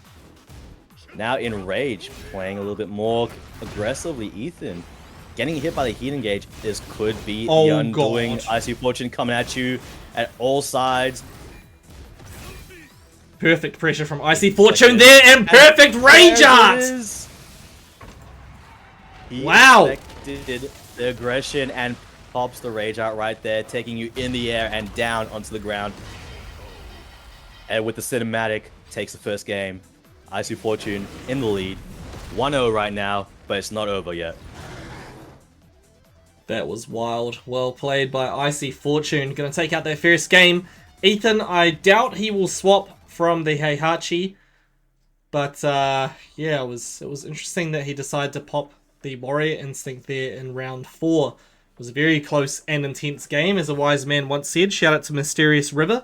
But also shout out to the following players who went home in 13th equal tonight from Pool A. We had the Kaito Kid and we had Earl Socks the third. So thank you very much to both of those players for signing up.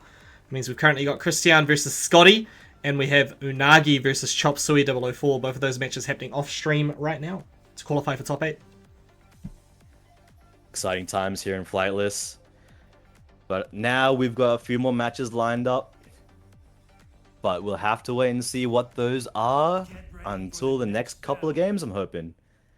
Might get a few more moves coming out from Ethan. How does he adapt? How does he move accordingly to how Icy's playing Armor King? And a different custom to come out here, too. Nice mask.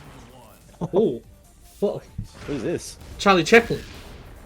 Oh, no, he's the fat controller from Thomas the Tank Engine. Oh, from Thomas the Tank Engine. Yes, that's right. Although I don't think it's the same one. He's probably gone to the gym, got a little bit more buff, started doing a bit more martial arts. This is the slim controller, dude. The beast controller. He might be driving this next match though, instead of the trains like he's used to. But Icy Fortune, he might have derailed that opportunity for Ethan to keep going and maybe get the lead. Oh shit, we might have both been wrong. It's actually the Monopoly man. You know what? There's a lot of guys that wear this kind of outfit. You know, I could talk about my mates that did this on Halloween.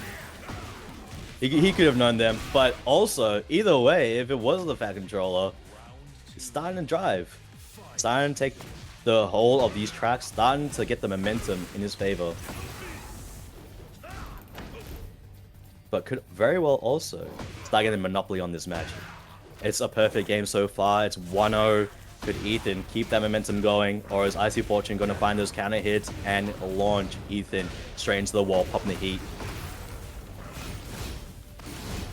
There's gonna be pressure on still. You can't find a way out. That giant swing not broken, not blue spark though, and still techable. Still alive. Oh. And popping the he unfortunately does not get the float there. He got tapped. That was so close, just off axis. Okay, yeah, I completely misunderstood the assignment with Uncle Hyena's joke there, but it was a good comment from Sampy. It might actually be the Monopoly Man and not the Fat Controller after all. I am really in a stressful situation right now, trying to figure out who it was supposed to be. But don't worry, it's going to be even more stressful for these players, particularly for Icy Fortune after Ethan pops the heat. However, he's got the momentum once again. Just has to ride this heat out. It's almost ticking down. It's almost over. Ethan might choose to use a heat smash. There it is. There it is. Popped. Oh, gets the wall splat as well. Continues it. Is nice and patient with it. Gets 100 damage. Wow, that was horrifying. 100 damage off of that. You know, definitely deserves a round after all that. But now Flora active. That thing might blow up. Who is it gonna blow up for though? We're gonna find out. Nice block on the low there. The forward 4 neutral 2. Not finding its way in. No counter punch. But the Shining Wizard will find its way. Pulling him down. Big damage. There you go. That's what he's gonna pop for. But also you gotta be careful. Ethan has Warrior Instinct available. Does he cash out now?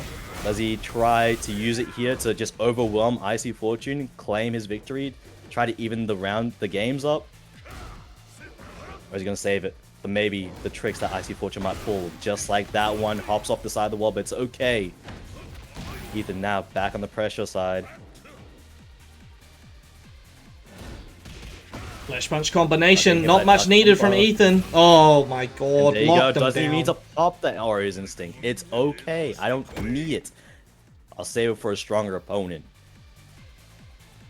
Now, is that stronger opponent gonna be in the form of Icy Fortune's adaptation the next game? We'll have to find out. So Icy Fortune is actually the favorite to win this match. It would be considered an upset for Ethan to take this one out. But it's been a very, very solid match so far between both players. Absolutely. It's been back and forth here and there. You know, it's not something that you can easily say is in favor of one player or another. I think both of these players have been putting their best so far, and it's showing. It's definitely showing the hours that they put in and the love for the game that they have. Alright. Well, I got a lot of love for both of these players right here, but of course only the strongest will survive. Lead me to heaven when we die. I think that's what the lyrics are in that song. Anybody know what I'm talking about? Anybody know what I'm talking about out here? Shout out to Breaking Benjamin. That's on Halo. Alright. Oh, maybe I'm a fake fan. I gotta listen to more Breaking Benjamin. It's been a while. Alright, now the Monopoly Man is back. We're keeping the Monopoly fit, but Icy Fortune has decided to change into a different outfit. I am still guessing.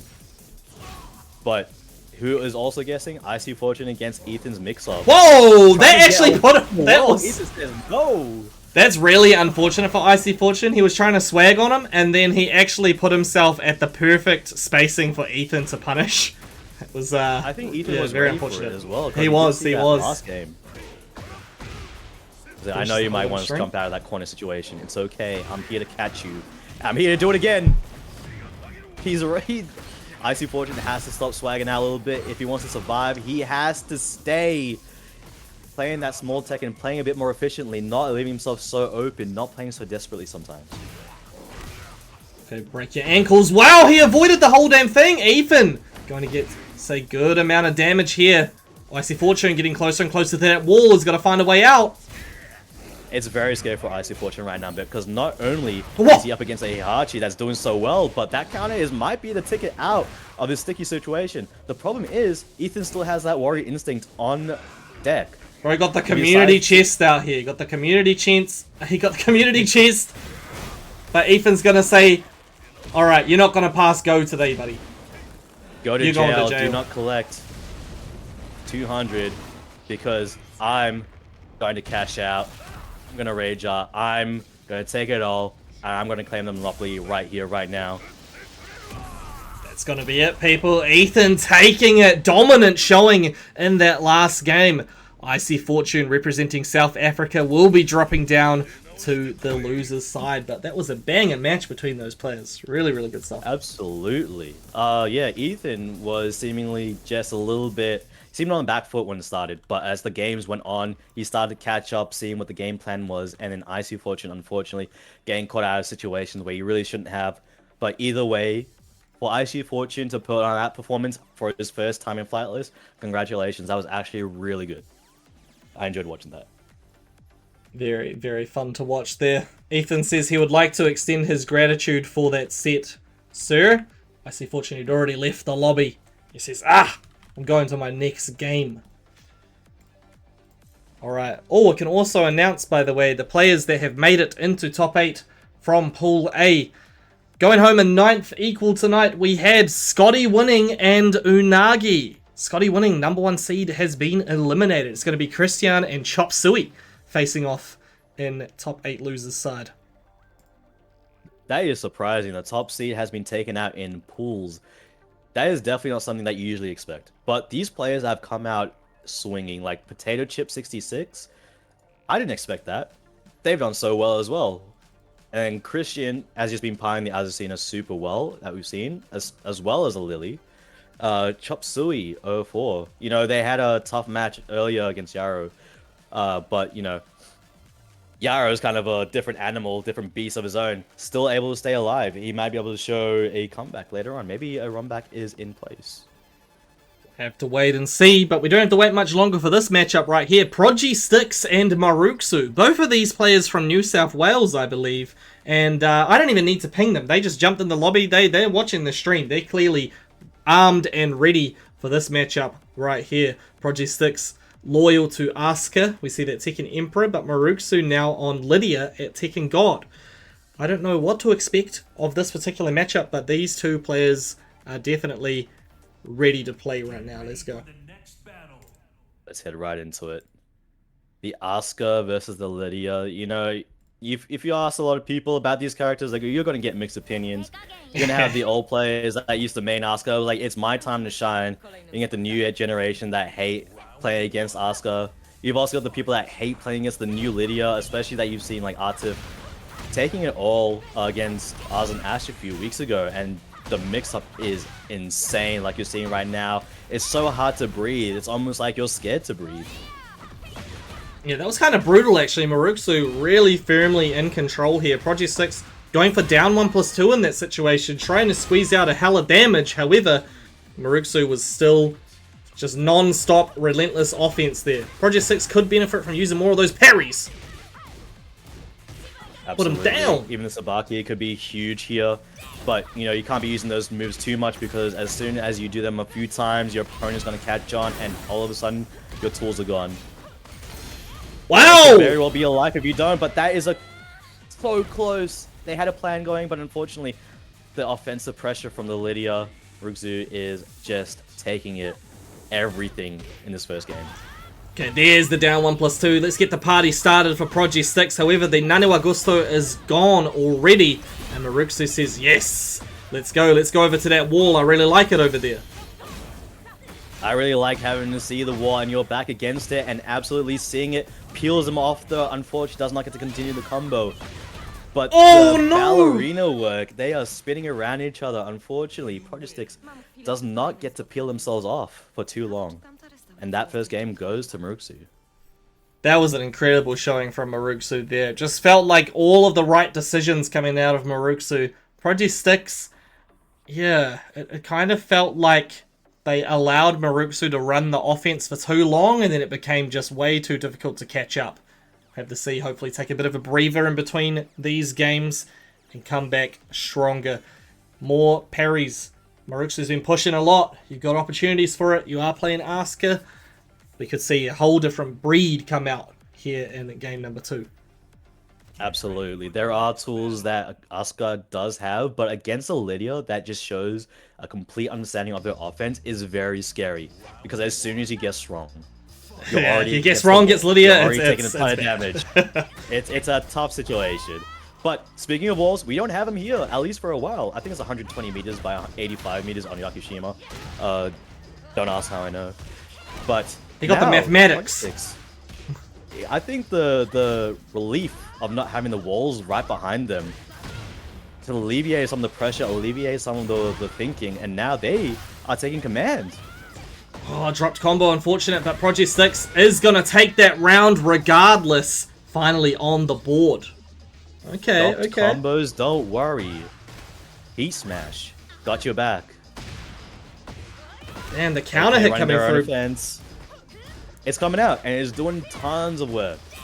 But now you got to be wary. Is Maruxu starting to catch up? Are they starting to be wiser? It might not be the case. Popping the heat, able to start getting their advantage again. Protostix is getting things rolling once more. Spin to win. No duck on the high from Maruxu twice. Project 6 going to be able to continue to pressure on. But Maruxu. Yo, wow, Project 6 was showing him a lot of respect, even though he was the one with the life lead. He's like, okay, you do what you want. That's fine. I'll just sit back and watch. Put him down. Sometimes you just got to sit back and watch, and then you get outcomes like this because now you have a bit more information about how your opponent wants to play a mix-up game, and that is super important coming against an opponent like this. Especially like you got the Lars, you got Dragunov, you got this character. You got to guess where are they going to go next, what frames are going to choose to be in plus, and you can't be always caught up by the mental frames. As we saw, Maruxu was trying to abuse that with the stance cancels in the last round, but Protostix a little bit too wise for that. Protostix is a big fan of using the down back ones here. I think it's been blocked almost every time, but Maruxu has not ducked the high in any situation. This round looking a little bit better for Maruxu right now, though. The heat still on the table. What are we going to do with it? Oh, my God. Oh, parried back. Does it do enough? That's no! Be a punish. That's it. No round brown, right back at him. You bonehead. Stop mixing me up. And that body just goes flying. Just like that. That's the Oscar. Protostix makes a comeback. I think, yeah, it could definitely be the wall, or maybe Protostix just took a little second, took a breather, let the information settle down, what went right, what went wrong, how do they like to play the Lydia, how do they like to approach, what level are they going for, are they always going for the forward-forward-2 mix-up, are they coming in and trying to catch me with a mid-check, or are they always trying to pepper me with lows? Protostix has started to find an answer, and is able to just keep that gap ahead of the opponent. Now, can they keep doing that, or is Maruxu going to find their own way back into the match? We'll have to see in Coliseum, another open stage. Alrighty, we got no shoes on for Maruxu, getting the sand between their toes right here. Will it be an advantage or a disadvantage? We'll have to see. So far, it's looking good for Maruxu. That back jump is going to give them enough space, and they'll catch with the kip up. But it's okay. Protostix finds a counter, and it's starting to pull things back a bit. Unfortunately, they have to use the heat here. Drops the combo. Now, it's going to be heat against them. They are already enraged, but Maruxu gets sidestepped. It's so close. At any point, it's a scary idea to be open against an Asuka. And a running punch there right into the gut of Asuka.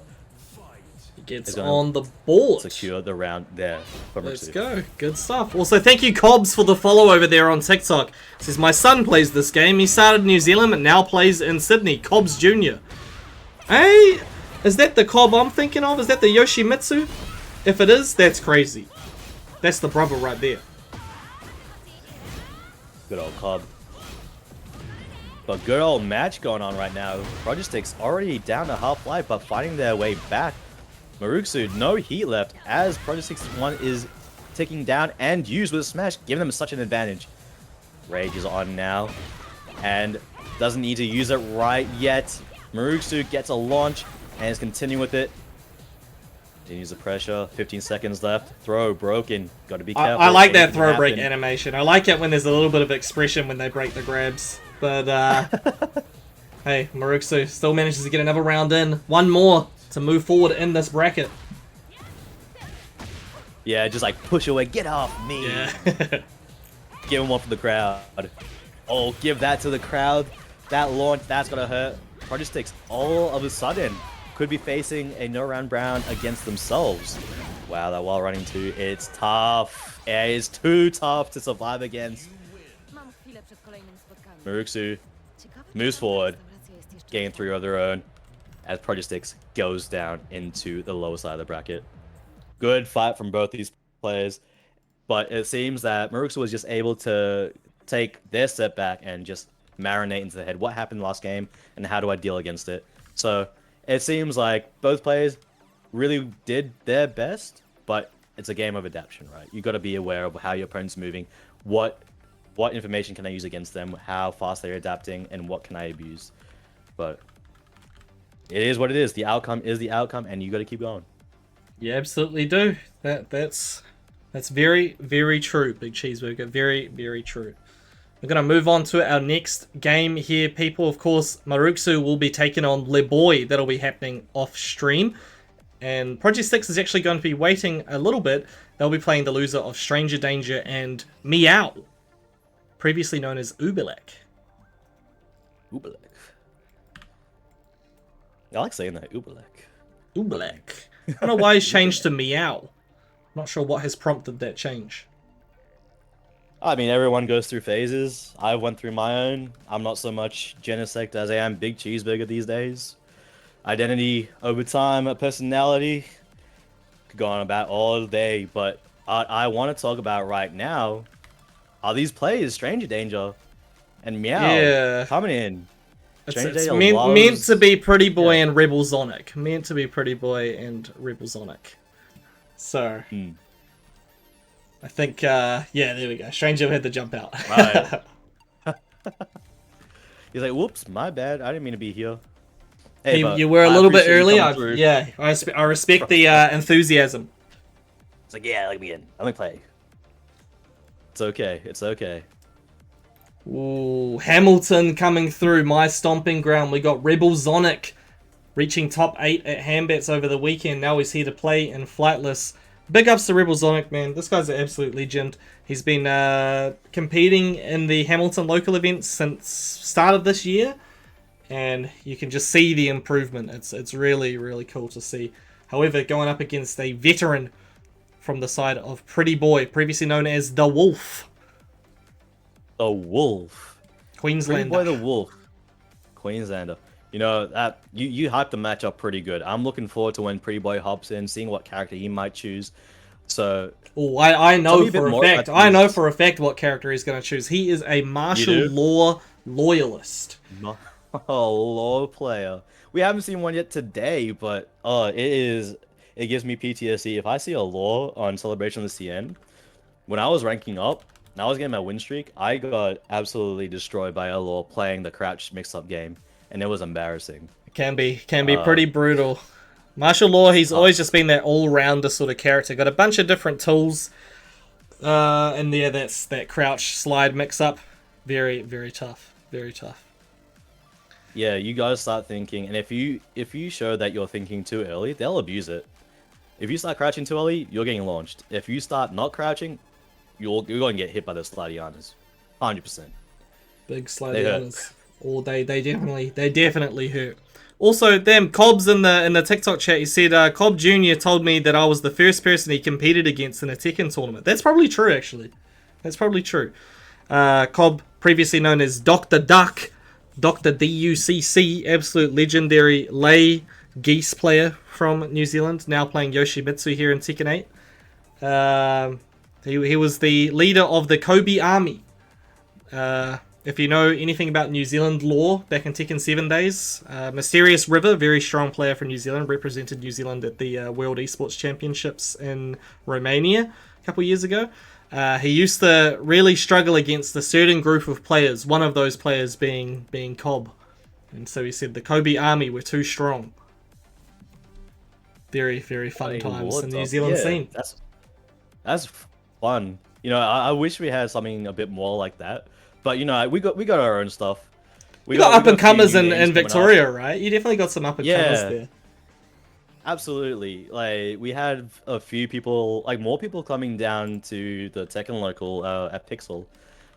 People that were online warriors, the 15,000 Raven game player. Mm. We have more Reina players. It's almost getting a bit too full. Like pick a different character. There's like 36 of them. You know, you don't have to pick Reina. I know Yagami plays it. I know you can learn off of him, but you know you can have fun in the game sometimes. So yeah. I mean, But he'd be an inspirational player. Right? I can see it. Like, if you have literally the best Reina player in the world that attends your locals, like, you're definitely gonna have some people be like, man, I wish I could do that. And so I can see yeah. the hype train coming through over there in Victoria. One thing that I'm hoping to see though is the hype train coming through for Pretty Boy, because he is going to be DQ'd if he is not here in the next 2 minutes. So He's come taking on, his Pretty sweet Boy, time. where are you? But Where are you? I have faith. I have faith he's gonna rock up last second. Fashionably late. Says, I know you're waiting for me. Open the curtains. It's time to turn on the show. Dragging it Well, out Rebel Sonic. as long as possible. Yeah, yeah. Maybe he's looking up his opponent on start.gg. What have you been up to? Getting the Scouting. intel. While Rebel Sonic's sitting here cooling off. He's just waiting. When is he walking in? When is a worthy opponent gonna come in and take me on?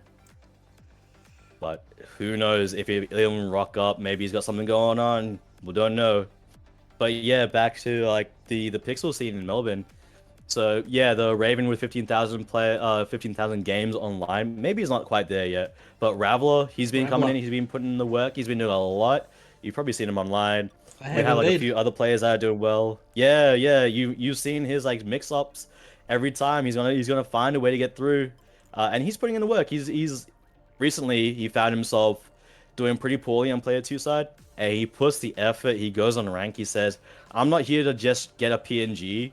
I'm here to get the skills that I need to keep going in tournaments, winning them, getting points, and eventually hit the TWT stage." So he went on to ranked. He lost 3 ranks. He went down, but then eventually he went back up. He kept going, and he got his original GOD on player 2 side all the way through. So shout outs to him. You know, great breaker, just great person as well. Great to talk to. Yeah, there's another guy called, I won't say the full name. I don't know if it's appropriate or not, but we call him Don.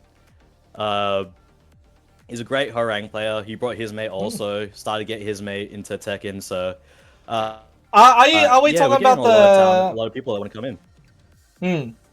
I'm thinking it might be someone previously known as Aslid. I think that might be the guy you're talking about. Maybe. I don't remember his name. Was it But if I was do- it yeah, Don Phallic Object. Yeah, Yeah, that's yeah. the one. Yeah. If that's him, that's him. That's him. That's Yeah. the brother, Also a man. great That's person, Aslid. yeah. That's Aslid. He's changed his name at one point.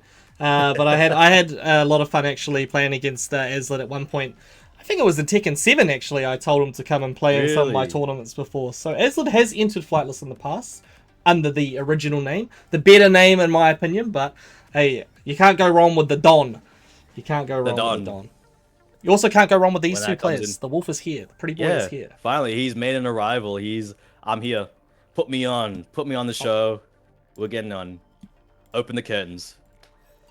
Alrighty, people, we are in. We are in. I can also say a massive shout out to these players who signed up tonight but have gone home in 25th equal from Pool B. We had Karan the King, Mel, Shash Plays, and Matcha. Thank you very much for signing up. Hopefully, we'll see you next time.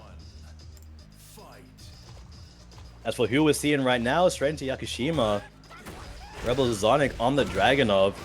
I think that's meant to be Shanks from One Piece. The redhead. Yeah, I think so, but yeah. Right now being carried. Yeah. Alright, Is that both meant to players be, on their absolute from names. Resident Evil? Yeah, on the lore, like you said, and just really bullying Rebel Zonic right now. The pretty boy sitting pretty. Alright, what are we doing here? Runs up with the nunchucks, nothing he can do about it. Rebel Sonic very far behind when it comes to life here. Pretty Boy almost got a perfect right now. One tap is all it takes, but it's going to be taken from him. Let's go, Rebel Sonic.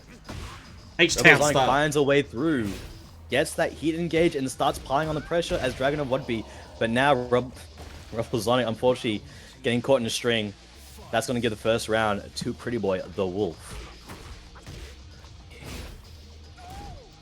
While running 2. Not getting through quite yet. Just waiting to get a counter hit launch. It's like Rebel Zonic's just playing a little bit more patient, but trying to find the right places to do that counter hit game. The pressure.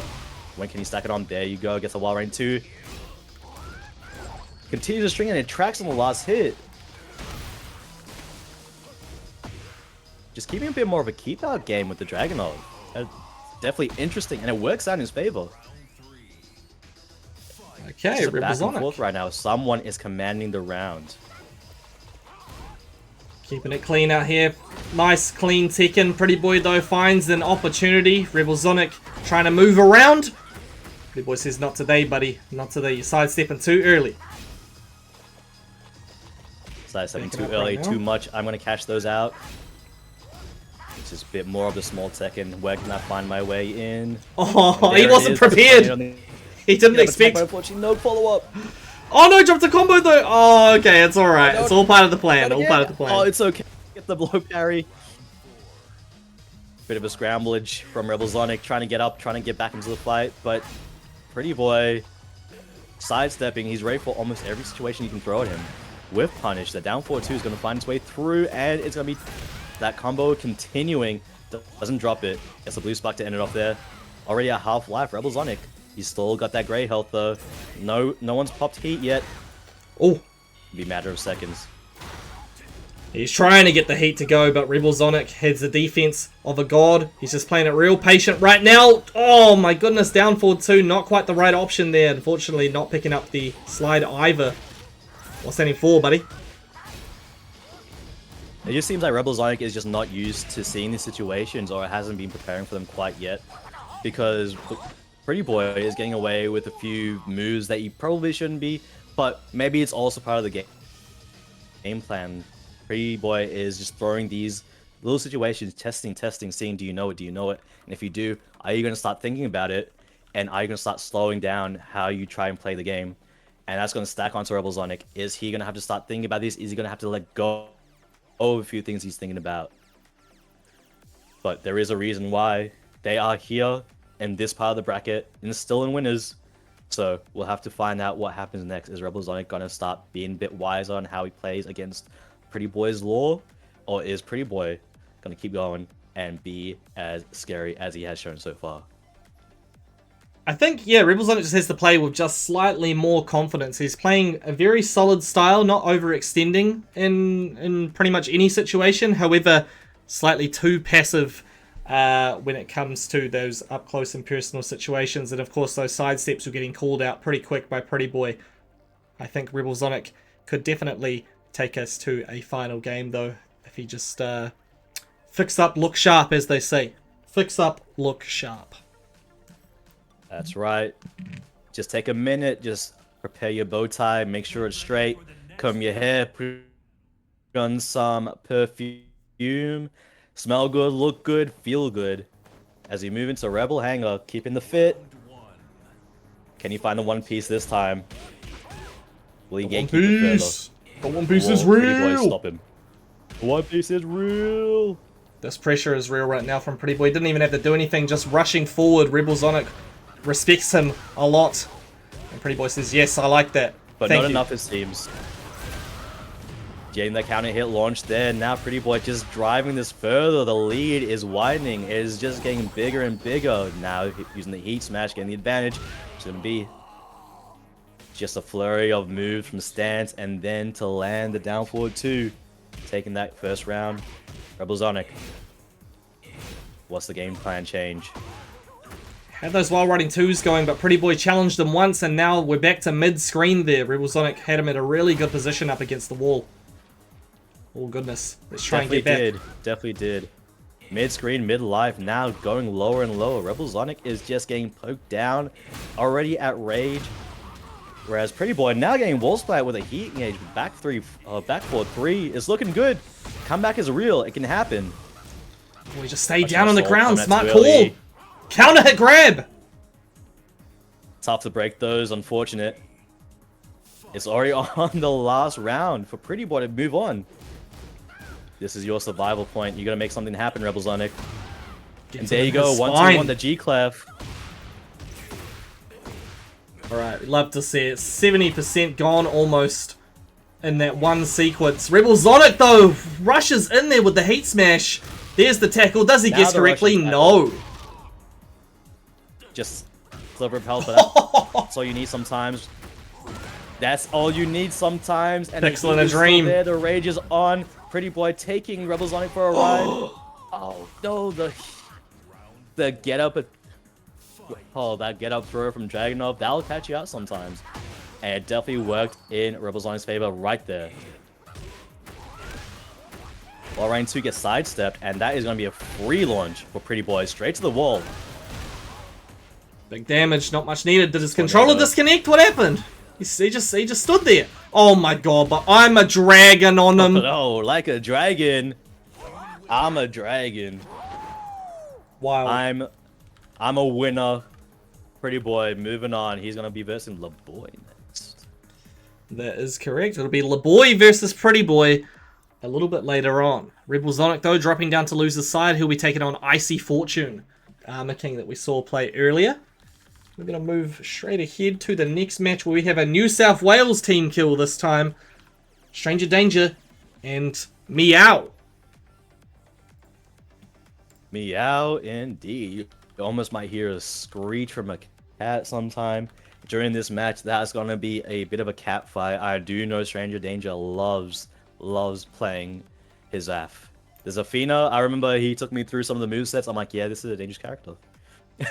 Can be a lot of yeah. the stance mix-ups, a lot of like the lows. Yeah, the scary moves that can come out. But like you said, Meow, they pilot the Claudio, right? Yeah, Claudio main. Claudio main. I don't think I've actually ever seen them play another character besides Claudio, but Stranger Danger, on the other hand, sort of mixes it up a little bit. We see there's Athena, sometimes we see the Anna, Elisa, Nina as well. It really could be anybody when it comes from Stranger Danger. Few more tools in the pocket. Does that end up working out in his favor for this match? We'll have to see. Maybe being a specialist might be a bit better. Sticking to one character, you get a bigger breadth of how to play that one character, or just having an understanding of how different characters move might be the defining factor in this next game. But Claudio, definitely a scary character to verse as well. You got the wild running too, does a chunk of damage, is a high. So as long as you see it coming, you can definitely punish it. But sometimes you definitely find yourself scared. Also, oh, never mind. What in the world? I'm going to start talking right there because I'm talking about the wrong character. We got a Clive. Okay, Meow Yes, busting out the Anna. Clive today. What in the world? Is that like Assassin's Creed versus Bayonetta? It kind of looks like kind it. of what's That's going on? definitely Bayonetta. And the Bayonetta taking too much damage. The Anna from Stranger Danger getting a load of pressure from Clive. It's so hard to play against Clive sometimes, the way he can manage range a lot. You have to have somebody that's good at sidestepping, and I think Stranger Danger is trying to find his way in using those tools. Anna definitely has that movement to get in, and getting that heat smash now, the miasma, it's looking pretty rough for Meow. Oh, it is looking very rough for Meow there. Stranger Danger just rushes up in there. There wasn't very much that Meow could do about it. However, starting off a little bit stronger. Meow started off strong. Yeah, definitely starts off strong for the last 2 rounds. But Stranger Danger just able to find those ways to get through Clive. Now, Meow is going to have to figure out what other moves that Stranger Danger is getting away using, and what moves am I using that Stranger Danger is seeing and choosing to try and fight with. Oh, that was unbelievable It's a little bit that hard, though. that heat burst actually connected with Clive there. Meow, I think, noticed it as well. Was like, what? And just stood there and got hit by the grab. Stranger Danger, not much needed to take this. It's looking like so much in his favor. But Stranger Danger is taking command with the Anna, the mix-ups, the range, the movement. It's so difficult. How do you find your way out of the situation? And I think something like this is going to be the start of it. Meow getting away from the wall, bit of a float, starting to use heat. Raw move. And there you go, the heat smash. Now Stranger Danger not dead, still has rage, still has his heat in the pocket. Moves still be able to use. That's a Phoenix into the low, and that's the down back 4. The counter hit launch. Nice use there, getting that first round. Meow now on the board. Still has the ability to take this, just has to put a bit more effort in. Strain in danger. Still, though, it's a tough fight. Duck on the high there. We've got the debuff on, though. On. That extra chip damage is not going to be pretty. As long as Strain in danger does not get hit, that is going to stay on Meow. But you shouldn't have said anything. You got hit immediately. Might be done. One tap is all he needs. Might have already been done. Look at the sliver of health. It's gone. It's 3-1. Strain in danger, very strong looking there. Bayonetta coming out on top. I didn't know she was in this game as well. Just everywhere. Bayonetta, man. Bayonetta is actually an incredible game, but I don't know why they had to lock the sequels to the Nintendo consoles. Very disappointing. Very disappointing. As somebody who's a trophy hunter like myself, I would have loved to have gotten some Bayonetta Platinums out there. You know? Yeah, I can only imagine how painful it must be for you, just seeing a game that you can't be platinuming. That's like a really good game as well. Yeah. What other games did you wish were on the PlayStation that you could platinum? Mad World from Nintendo Wii. Oh, so yes. I never got to play that game, but I loved watching it. The art style, like it's a black and white art style. Yeah, it's absolutely. And the sheer amount of carnage that comes through it. We're going to see a lot of carnage here too, especially when we have Anna dressed as Nina. Another one of those sisters dastardly plots. Anna coming through and gets hit by the orbital from Meow. That's going to be a good start. Straight to the wall. Choose to break or choose to float in the air. Unfortunately, gets thrown away. Stranger danger. Attempts it again. No, this time I'm ready and I'm going to throw a giant fist in your face. It just keeps trying. But it was a good idea because this time they got to switch side, and that means Meow back against the wall. I'm actually really surprised that Meow decided to stick with Clive, I've realized, because the Claudio pick was so much more solid. It seems like maybe Meow's just trying to experiment with their style a bit more. But so far, Stranger Danger is running amok with that Anna. Yeah, that Anna and definitely not the Nina. You're not seeing as many sidestep 2s. But maybe Meow also sees something in the Clive. The range management, the use of the sword, the counter hit launches, the orbital. Definitely useful tools, especially with the Phoenix Dash. You can go into it. You can go to it manually, but you have to be careful because it is launch punchable if you try to do that. Opponent sees you immediately do it, and it can be a lot of damage. But just like that, a lot of damage again. Sydney Rage Art. Sydney Rage Art lands, and it is going to hurt a lot. Heat still online for both players. Just need to be used. Boom, boom, boom! Oh, that was nice! He knew! That was huge. What a call out and what timing on that slide. That was beautiful. Meow might be coming back here. The forward three from Meow. Everything's starting to work out. Huge damage. Unfortunately, the sidestep against Meow, that's going to hurt a little bit, but it's still going to keep him in the lead. He had the sidestep there. Decides not to go for a launcher, goes for that instead. He's ready for the lows. It's okay. He's ready for all those lows. That low crush, that orbit is so powerful coming from Clive. You're already so choked against decisions, trying to be at range. As soon as you try to slide in, that green little particle effect comes up. And the rest is history. Meow now 1 point away from evening things up. Get that grab off. Stranger Danger, yes, of course, 2 rounds away from moving forward in this bracket, but Meow has something to say about that. Oh. They're talking with their fists, they're talking with their feet, the way they're kicking and punching each other. Clive talking with the sword and magic a little bit more. And he talks with another orbital. It's just doing so much work in this match. It could be the key to success. He got the keys. It definitely is so far. He got the keys to the house. And they're blowing it up. Oh my goodness, though. He's got to be careful up against the wall here. Meow going in with those lows, but no break on the regular grab. Blocks that low. 1 tap, and he's going to get it. We're going final game. Lows, the throws, but the final blow for Meow. Absolutely that was a close beautiful one. We thought, we were questioning why keeping the Clive, and I think we were on the money when we said might be something with the Clive that Meow is seeing that we're not, and it could be those launch punishes. Just finding when Stranger Danger is feeling that low. I need to get in. I'm going to use a slide. I'm going to do something with Anna. Just pop that. Just pop that orbital. Comes out. It's pretty safe generally. Doesn't really die to sidesteps as much as some other moves, especially if you try to use the heat to get out of pressure situations. You know, it's doing pretty good. It's a great tool, and Meow's running away with it right now. Very solid stuff here from both of these players. Meow definitely turned up the heat in that second game, but let's hope they can keep that momentum as Stranger Danger has now swapped to Zafina. We head into Fallen Destiny. Fitting for a final game between two players that have just been putting their best so far. But as you said, as Zafina comes out, that's the main. You know Stranger Danger's serious right now. He wants to win. Power Crush, stopping the bleeding.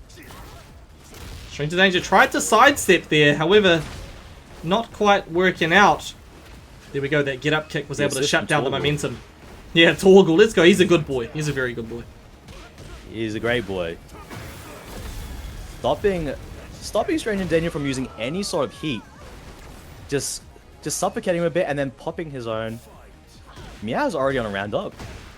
Oh, what a start though. Hey, you're doing something crazy. Let me show you something. Already on the wall, Meow. He's ready. Stranger Danger knows that was a sidewall situation. He's a bit more patient. And the slide there doesn't get caught out by the usual issue, but attempts to use the tool a little late. Again, popping the heat. Okay, I gotta stop bleeding right now. Meow so low and gone. Now 1-1. We're probably gonna get even tighter as we keep going. Oh, Hoonies, thank you for the 1 bit. Chai is not playing today. Chai's at work, I'm pretty sure. Ooh. Hold on. Stranger Danger, he put in work. He put in some work, big time. But the parry! So is the parry. Expects a bit of a get up, but doesn't land that. A little bit of pole dance move. Okay, nice use of the heat, and now the pressure is on, but the float. And there it is. Following it up that, and it's going to be a point, 1 more for Stranger Danger to keep going, winning the set. Are they going to keep in winners? Are they going to keep going? Who's going to go into losers? Meow has shown us that they're able to be just that little bit smarter when adapting sometimes. But so is Stranger Danger. They're both extremely good, but Meow just has to perform a little bit harder right now. Oh, beautiful punish from Stranger Danger. Ease of access, being able to grab punish the power crush. Not much needed now for Stranger Danger. Both popping their heat at the same time. Oh my god, just let it rip Beyblade style on him. Stranger Danger taking the set 2-1. The assist from Azazel. Torgal cannot beat that. A whole demon of war and destruction. Zafina comes out on top. Great showing from the Clive though. You know, the second game was showing a lot of adaptation to the playstyle of the Anna. And against an Anna as well, you are suffering quite a bit. You got the miasma, you got the stance mix-ups, you got the lows, you got the tornado. It's difficult. Sometimes you forget to breathe as you play, but still props to Meow. And congratulations to Stranger Danger on winning that. Absolutely. We'll see Stranger Danger play again very soon against Jojo Scar 63. But for now, we have our very first top 8 qualifying match from Pool B. We have Le Boy versus Pretty Boy. Victoria versus Queensland out here. Also, Cobbs, I like the Kiwi accent so much better. I've been in Australia too long. I do have an Australian co-commentator tonight, so I can't sort of be heavily biased towards the New Zealand accent, but it is a very good accent. It's a fun accent, you know. It's not like if we all spoke the same accent, things would be probably too boring. You know, that's actually very true. That's a good way to think about it. We've got to have some, well, variety is the spice of life, as they say. Variety is the spice of life. It's just, it's a bit spicier over here in New Zealand. Just saying. Okay, yeah, whatever. You guys enjoy your 3v3 tournaments, and we'll have our Pixel 200 full of prizes and merchandise. So I guess to each their own. And to each here, the boys are going to be fighting. The boy coming against Pretty Boy. We just saw a Pretty Boy fight not too long ago with their lore. Very commanding, very good movement, very pressure. very much so a scary opponent. But Horang, he also has those tools as well, just expressed a little bit differently. Let's see if we get both of those showings from both of these players. LeBoy already being backed up. Oh. Pretty Boy attempting to go for a launch of his own, but gets hit by a counter hit launch. LeBoy, which is a little bit quicker, and now gets dividends for it. LeBoy is an incredibly aggressive player, by the way, so Pretty Boy, the whole aim of the game here is just going to be, do not let him get into his zone. Do not let him get too close, because if that pressure starts, it ain't stopping. LeBoy has him up against the wall, but down 2-3, good option. Counter hit on him. Both of these players, they know how to go in, and they know how to go in hard, both of them. LeBoy, both of them. Pretty Boy, they're already low on health, but Pretty Boy still has his heat, and he gets a launch here. It's okay, he might have to use it either with a nunchuck secure in the first round. Good call by Pretty Boy there. Managed to cash in immediately against LeBoy's playstyle, saying, you're pushing too much. You're doing too much out here, LeBoy. Now you gotta watch this beautiful pressure. You're doing the most. Let me show you how it's done. They're both showing each other just their own little tricks. What are they doing? How are they getting around each other's offense? Nice power crush. Unfortunately, not quick enough there. It's going to be Pretty Boy's time to shine right now against the wall. The boy is showing the cracks just like the window, and it breaks. Look at that red health. Unfortunately, doesn't get to keep the combo going. It's okay. Pick it up later. Take it away. Have it after you heat it up in the microwave. Give it to Pretty Boy. It's going to be round 3 right now, and it's going to be the first game. Just that set away. Damn, dude. Pretty Boy is looking on right now. LeBoy being, like, quite reserved at this point in time. He's definitely showing him his flowers. He's showing him respect out here. But look at the punish from Pretty Boy. You can't do that. It's so hard to breathe, right? When you see such an aggressive player start playing passively, you know your opponent is such a... I was gonna say some crazy words, but you know, dangerous, extremely dangerous is how I would put it. He is armed and dangerous out here. Absolutely. Very, very well played by Pretty Boy there. LeBoy, it felt like that first round was, you know, was going well.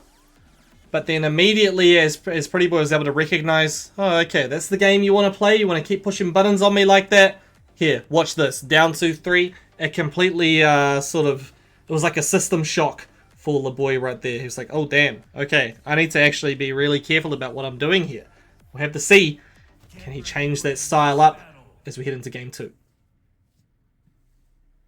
Absolutely, that system shock, you know, when you get hit on the chin by a full-blown nunchuck, it's definitely going to shake a few things.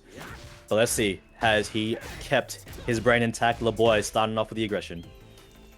Alright, I guess the life lead now is backing off here. Tried the style on him. He's fine. Oh, no response. Get off of me.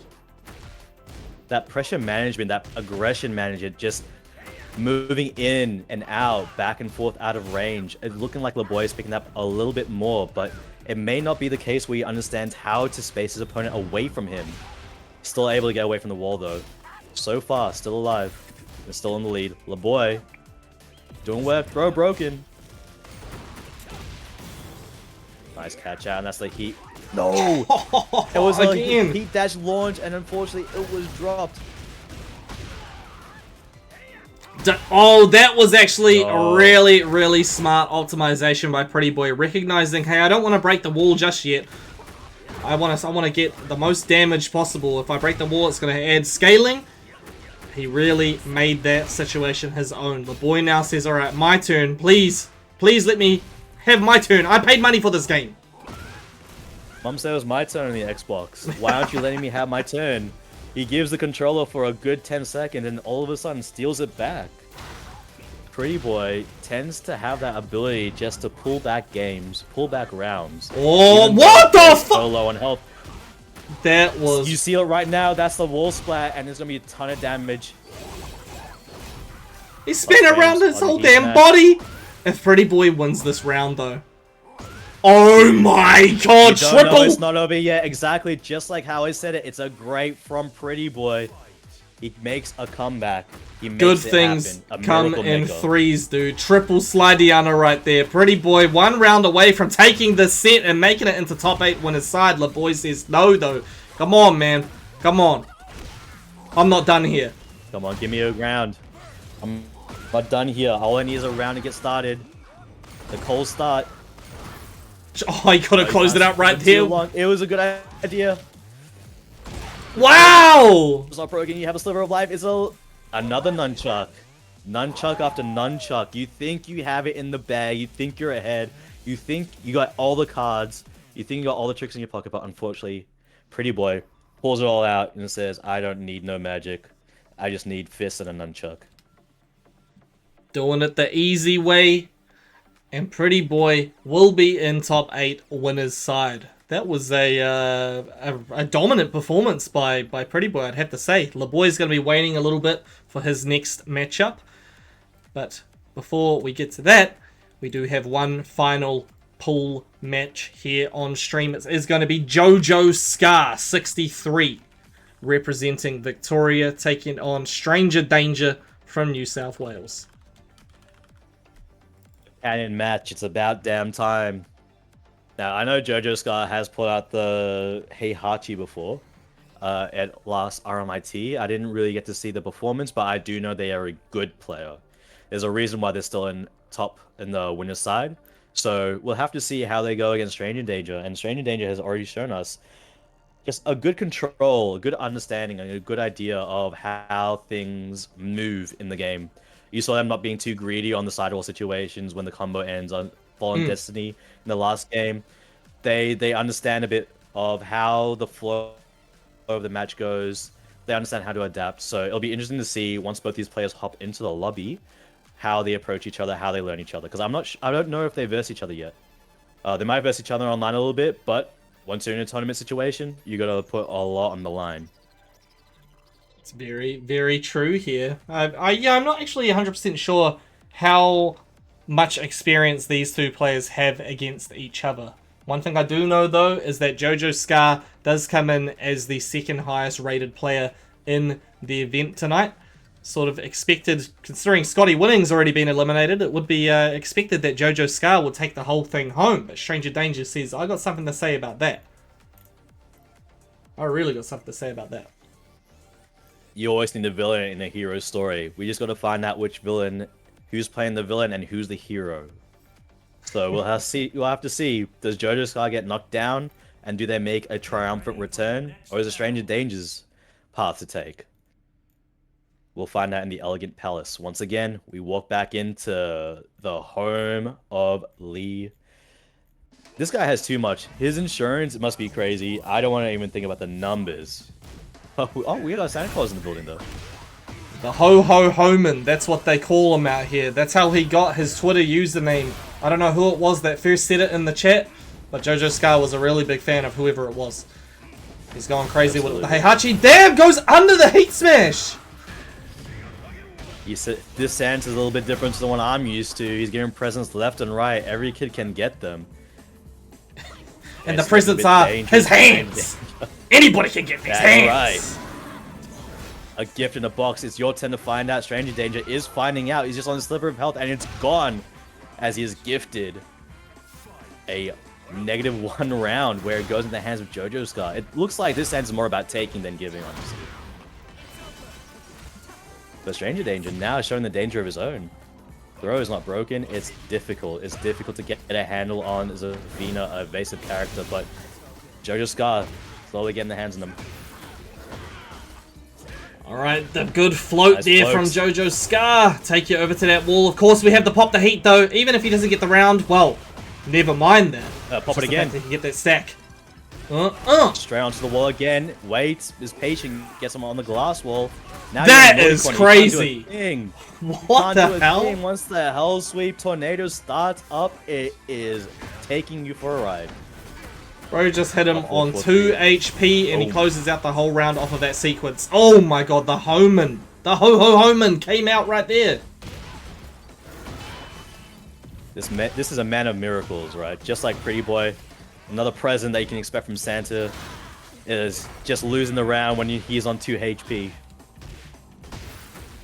Nice kind of hit to launch. He saw the side step coming out, and it looked like Stranger Danger might actually get this round. There it is. Not dropping the wall combo, securing it. 74 damage. Beautiful. We're into round 4. Jojo Scar is 62 years old. Oh, wow.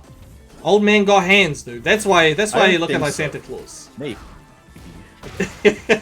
That's what T-Boskies is saying, dude. T-Boskies got the misinformation and lies. Spreading misinformation on the internet? Who could ever? Spreading damage to all those around the world? That's Jojo Scar. As he takes the first game, 3-1. Oh, his hand actually phases through the box. It's It's supposed to be a surprise what you get for Christmas, dude, but you can literally see his fingers. What the hell? Well, he's already delivered it, so I think it's fine. Good point, good point, good point. Okay, I don't people. think I don't think Stranger Danger is like too worried about guessing what's in that box anymore. He's going to have to just try and guess better on the mix-up situations. Instead, it felt like Jojo Scar was just able to force him to guess on a lot of those interactions, and the man guessed wrong. However, Stranger Danger, will he stick with the Zafina? We could see that Anna come back. Get ready for the next battle. It could be the mix-up option before you even get into the game, but sticking with the Zafina. He stands by it. The main of Stranger Danger. We're going to the evil, disgusting, horrifying underground arena where blast walls are bountiful. Neither of these players want to get into it, so they're both trying to get into the opponent, find their way out, challenging as much as they can without being too scary or dangerous. What is going on? That's a headbutt not going through, the Omen not either coming through. It is looking like Stranger Danger might be taking this first round. But I won't speak too soon yet. Okay, Jojo Scar on the back foot right now. Oh, tried to electric, but did not get the chance whatsoever. Stranger Danger takes out round 1. And he's keeping it going. The momentum, the spacing. I think he's looking up a little bit. Those electrics, they are like last round, last game. He was like, ooh, that's shocking. Let's not let that happen again. Oh, Stranger Danger, he's put it in the hurt right here. Had a really strong offensive sequence. And there we go. One more. What a throw down onto the ground with the foot there. If you talk about back foot, Stranger Danger is definitely using his back foot and dropping it on Jojo Scar's head every chance he can get. Right now, he's keeping that spacing extremely well. He's just staying at that range a little bit further away than he was last game, and then making the space when he can. But unfortunately now, against the blast wall, will Jojo use it? No, not yet, but keeps the pressure on. Unfortunately for him, Stranger Danger able to find his way out, and look at that gray health available to be healed up. Now the mix-up is here, that's unblockable, and yep, there you go, that's the blast wall. That might not be dead yet. Not at all, but very close to it. Runs up with the Ashi, down back 2. Gets it done. Jojo Scar on the board here. Stranger Danger. Oh, well, he was starting off very strong. Did manage to get a very small punish there. Has the lead. Let's not Unfortunately, let it go to waste waste. from the sidestep. Oh, it's okay. Counter hit there. Get a heat engage. Oh, No the hell's with there. Pianas. Jojo Scar wasn't ready. Alright, we're popping it and locking it. Oh, we're gonna also polka dot it. Health for Piana again! It's just a follow-up over and over again. You cannot get up. Let him fight. Let him fight back. No, Jojo won't let him. And it's a 2-2. Stranger Danger was looking like he could even things up very quickly, but Jojo is still fighting. He says, I'm not going to let you do that at all. I'm going to clean 2-0. Oh, even if I have no. to fight you for it. Warrior And it instinct. looks like that Warrior's instinct is definitely something that's so scary once you go up against in the final round situation. But Stranger gonna be Danger is making tough. it work. Right now, healing up a ton of life, got the heat going, gained those moves to land, doing a ton of damage. Spring Kick lands though. It's okay, do a heat smash right now. Right, with that first hit there. Oh, Jojo Scar though finds the opening. That's Threading all the you need. needle. Okay. Okay. The blast wall. It's okay, One going tap. to go for the Oki, the follow-up. It's not over yet. It could just be Oh my situation that you gosh. need. Stranger Danger stays alive against the Warrior in Heihachi. He's not scared at all. He makes a comeback of his own. We saw last game when he had JoJo so low in health and JoJo brought it back. He said, I'm going to do the same. I got inspired. Here we go. I'm not out yet. We're at a 1-1 situation into the final game. Oh, that was insane. Yeti Boski's the mid-crush, dude. It was like JoJo Scar tried, you know, it looked like the right option, but of course that stance was too invasive. Hanwell, hey, do you brush your teeth before or after breakfast? I normally brush my teeth after breakfast. You know, I'm not going to brush my teeth and then eat breakfast and then get a mess on my teeth again. And then I'm just going to have to brush them again. You know, of course I'm just going to eat my breakfast and then brush my teeth. Is that not the optimal strategy? Correct me if I'm wrong. I'm not going to say anything. Because it's like, Oh, do no. you brush after you have your coffee? Do you brush after you have your lunch? Do you brush after you have your dinner? Then all of a sudden your enamel's gone, and then, you know, you got the gums left, and then that's going to deteriorate. You know, it's a whole slippery slope, you know? I've been living my life wrong, perhaps. Oh, goodness. Well, the thing that you don't want to get wrong is these guesses, they're going to keep coming. JoJo throwing them out immediately. Stranger already almost on the half-life, but pops the heat right there. JoJo attempting to alleviate the pressure a little bit. Stranger says, I'm going to keep it going. Popping his own heat, and now against the wall, and the wall combo. It's already got JoJo into rage health. It's not looking so hot. Stranger Danger finding things going.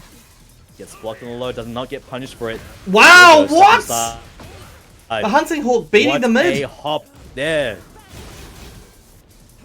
JoJo Scar. It was Interactions just don't make sense, but it's okay. looking like a As long Christmas as you pick miracle. yourself up and keep going. That's what Oh matters. goodness. Absolutely. But it seems that Christmas miracle might be for Stranger Danger instead, as he pulls ahead and now in the lead in the set. But back against the wall, that's a lot of damage. Stranger Danger wasn't ready That for the AoE to go with that. yeah, the AoE. Oh goodness. Okay, had the lateral movement though. Attack. It's not over yet. Still having to use his health as a resource. Athena stayed on the sliver of health, but lost it right at the end there. We're staying pretty even right now. Okay, put him down on the ground. What are we doing here? Stranger Danger finds the way to get the re-tornado. We got two of them. Oh my goodness. He cannot get up. He cannot get Just out. the right time. Second hit not connecting. Yeah, oh, the pickup from the tarantula stance. Just noticing that he is ready to be used. The side step into an electric is starting to get JoJo his health back a little bit and popping heat, but power push back. And a stomp on the back of the head. Heihachi, the old man, he can't take too many of those much longer. Nice whiff, but no whiff punish.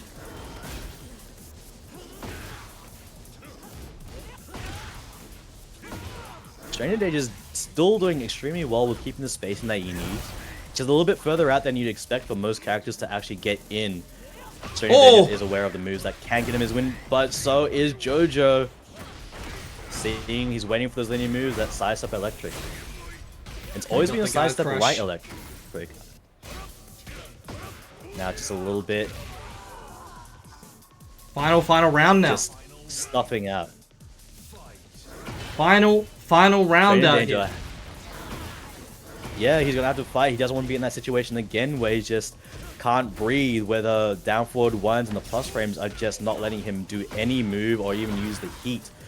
He wasn't able to. What? Use it this round, Are you serious? I didn't have to use it this round either. As he clears it out, such a quick round. I was just explaining what happened last round, and he's done it. He says, "Don't worry, just finish up what you're talking. I'll keep it quick." Gets 2-1 against JoJo Scar. So many upsets that we're seeing this week. What, first seed's already out, second seed's now loses. We got a lot of people coming up right now. We really do, dude. That was crazy from Stranger Danger there. Going to upset JoJo Scar 63, put him into losers, and our winner's side matchup in top 8 will be Stranger Danger versus Pretty Boy. but we'll get to that very soon. First off, I just want to say a big shout out to the following players who were eliminated in the 17th equal position from Pool B. We had Rebel Zonic, Maruksu, Progistix, and Adrak88. So thank you very much to those players for signing up tonight. Hopefully you enjoyed your time. Yeah, Jojo Scar facing off against Icy Fortune off stream to qualify for top 8. Icy Fortune still doing the run through loser side. You know, their first week in Flightless, they finally got that white connection, like I said earlier, and they are making the most out of it. But will that be the final match? Jojo Scar is still a formidable opponent. Will Icy Fortune meet his end there? We'll have to find out. We'll have to see who goes in the top 8. But right now, we got two Kazuya canvases on the screen. We got Potato Chip coming back versus Yarrow. Yeah, Potato Chip 66 making his Flightless debut in stunning fashion, managing to make it to top 8 on the winner's side. They'll be taking on a bit of a veteran here in the form of Yarrow. A bit New of South a Wales versus different Victoria. kind of player. Yeah, this is going to be a tough one. You know, look, I really do want Potato Chip to put his best into this one, but I fear Yarrow might just be that too different of a player.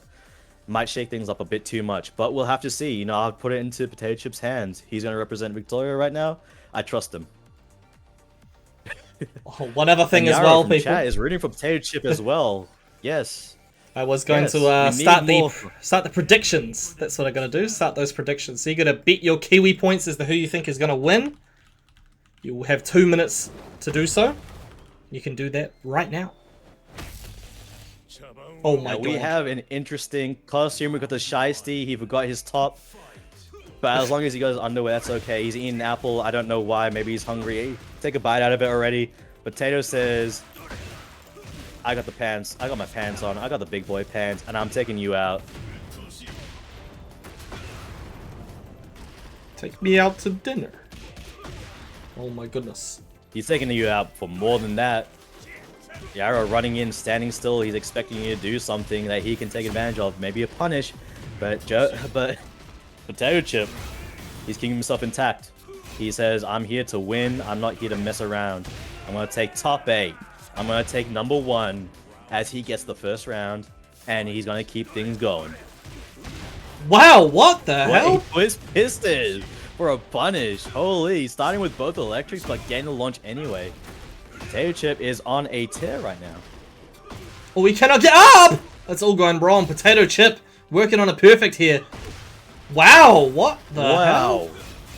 Just Oh, no punish. Run to catch you on the legs. Is looking so close. Yarrow stands there, just glad, just enjoying his work, but unfortunately stood still for too long. Potato Chip getting the next round. Potato Chip 1 round away from taking out the first game. Another huge upset to add to the books if he can get this done. Yarrow deciding, okay, we're going to play it a little bit slower here. Finds the punish. Let's keep it rolling. Almost a bit more aggressive, but methodically. Yarrow waiting for his opponent to run in, but throwing out those huge moves. Those huge ground covering moves anyway. And there's a hell sweep as well. Looks like we're going to go downstairs.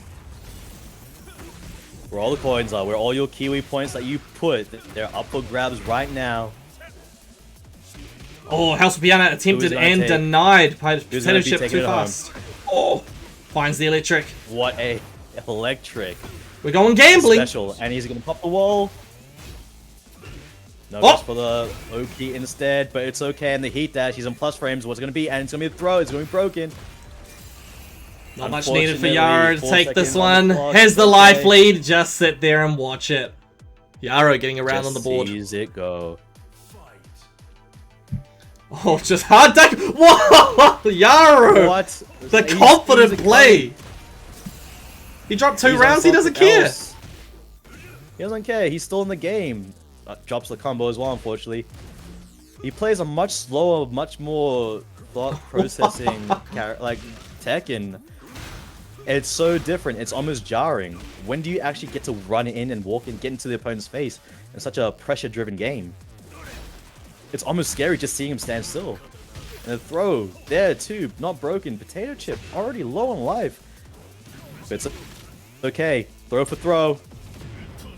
Okay, the hard ducking Arah's might be coming ducking, back to spending bite his him time on now. the floor. Caught him with that down forward one. Whoa, hold on a minute though. Pop that. What are we doing with it? Up against the wall, no explosion. But he finds a way in. Oh, one comes out on top. Twin Pistons into the Rage Art. 6 seconds on the clock. Ooh, now I don't think this will kill. it won't kill. It but won't. it will be in the last situation. With 6 seconds left, still a chance for Yara here. Absolutely. What the hell is he doing? Yara, you just don't know what will happen. Oh, it's over. Seconds, and he's going to go for the timer. That was super smart from Potato Chip. Do some move that your opponent might not be ready for, but that leaves them to a huge minus. Just taking as much time from them as possible. Wow. Good way to end it, because you understand that Yaro is waiting for you to do something. As soon as you come in, he's going to pop you with something. And then steal the round. Like you saw against earlier, you know, back in Pack Pixels, he was throwing that around. He was waiting, he was using the timer. But great work for that first game from Potato Chip. Yaro is still a scary force, though. Okay. Potato Chip 66. Flightless debut. 1 game away from winners finals. This guy is something else. Someone needs to give me the lore on Potato Chip 66. Because he's literally just come out of nowhere. Seems like Jojo Scar knows He's coming who out he is, swinging. but, yeah. Wow, both go for the same Out option. swinging. Oh, both of them come out swinging. Alright, with the life lead here. Just chilling. Oh. It's just out of range. Yaro is staying still menacingly. He's just standing there menacingly. But he's taking a lot of damage. Potato Chip, as long as he plays his card right, he can take advantage of how Yaro plays. Well, down for 2 electric attempted. Launch, but unfortunately nothing to going. Oh, it's okay. Go for the hell sweep. Alright, Yaro on the back foot there, but does find the way back in with the down 1+2. We're going to get a bit of a combo rolling. Gonna pop that heat? No, actually. Didn't quite get the proper wall positioning. Potato Chip attempting the down forward 2 electric and denied. However, still going to get a very chunky Chip combo. still picks things back up. And we're reversing Yes, sir. fortune just like that. Oh god. And back onto the wall. The hot dog stand. Getting spat against that. Shaking things up. Potato Chip, he does it again. Twin Pistons get the tornado into the KO with a wall combo. 2 up, already 1 round away from taking this next game. Alright. Potato Chip 66 and dominant showing at the moment. Yaro needs to find something to get himself back in the game here. It seems the Mind Freak tactics are just not working on Potato Chip 66. Oh my god, it's over! Wow! Potato Chip 66 coming out of nowhere. He's only dropped 1 game tonight, and he's in winners finals there, people. And it looks like the people that voted all thought that Potato Chip was going to take it as well. Crazy. Absolutely. I mean, Potato Chip commanded that game so well. He picked up what other players went when versing Yaro. And that is the timing on the ducks, the hard crouches, the moving in, the trying to get the counter hit moves. Instead, offering counter hits of his own. We saw that so much in that last game. Potato Chip was landing them 1-1 into the counter hit, catching Yaro, and then just dealing damage. He's not playing the same game as Yaro. He's not going to get lulled into a sense of messing around too much. So Potato Chip, you know, for his first time on Flightless, he is doing extremely well. Alrighty, people. We're going to move on to that next game now to decide who will be fighting Potato Chip in the winners finals. We have got Stranger Danger versus Pretty Boy to decide. But I also want to shout out the following 2 players who have been eliminated in the 13th equal position from Pool B. We have got Ihua and Meow, both going home in 13th equal. So thank you very much to both of those players for signing up. Hopefully we see you next time. Or LeBoy versus Ethan to qualify for top 8 off stream. Oh, that must be a fantastic match going on right now. LeBoy and Ethan both, I'd say they're play an aggressive play style a little bit, but they also know when to hold back that aggression. I think we find that players that can handle that, they tend to do really well. It's the timing on, especially just messing with your opponent a little bit, trying to make them go for a move that you can counter hit, or running into you. They're trying to get their pressure game on, and then you time your aggression game just to be a little bit later. You tend to win those trades a little bit more and more often. Very smart observation there from Big Cheeseburger. But of course, people are going into a big game right here.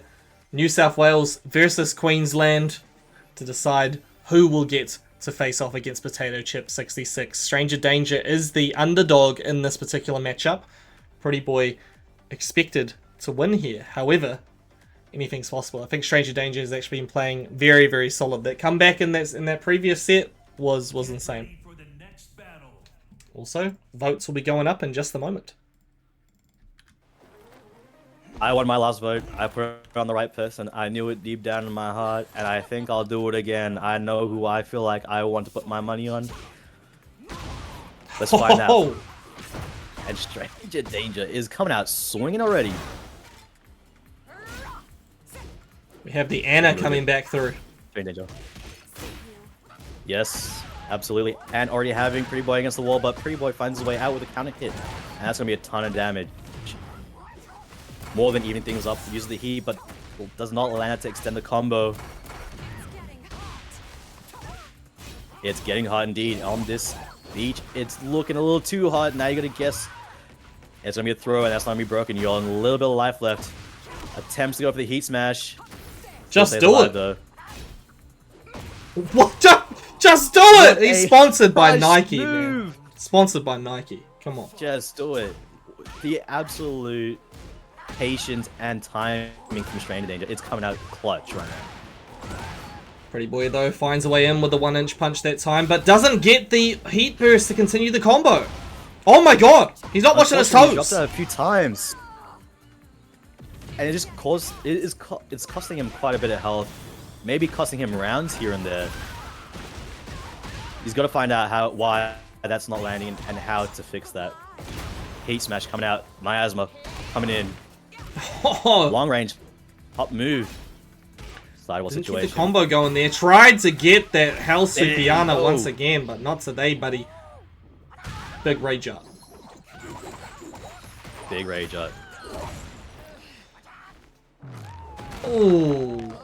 Alright, he can exhale a sigh of relief there, I should say. But thank you to OF Exhale for the follow on TikTok. Appreciate that big time. We're tied up here, 1 for 1. 1 for 1. This is going to be such a nail biter, I can tell. But lovely Tom doing work. The assist on Anna's side it's tough to deal with the mix-ups, but Pretty Boy is still having a good time, not having too much of an issue, but popping that immediately. Wow, what a punish on that slide. Unfortunately, it doesn't continue the combo there. Alright. Watch your toes, buddy. Pretty Boy taking them away. Pretty Boy not making the opponent look pretty at all.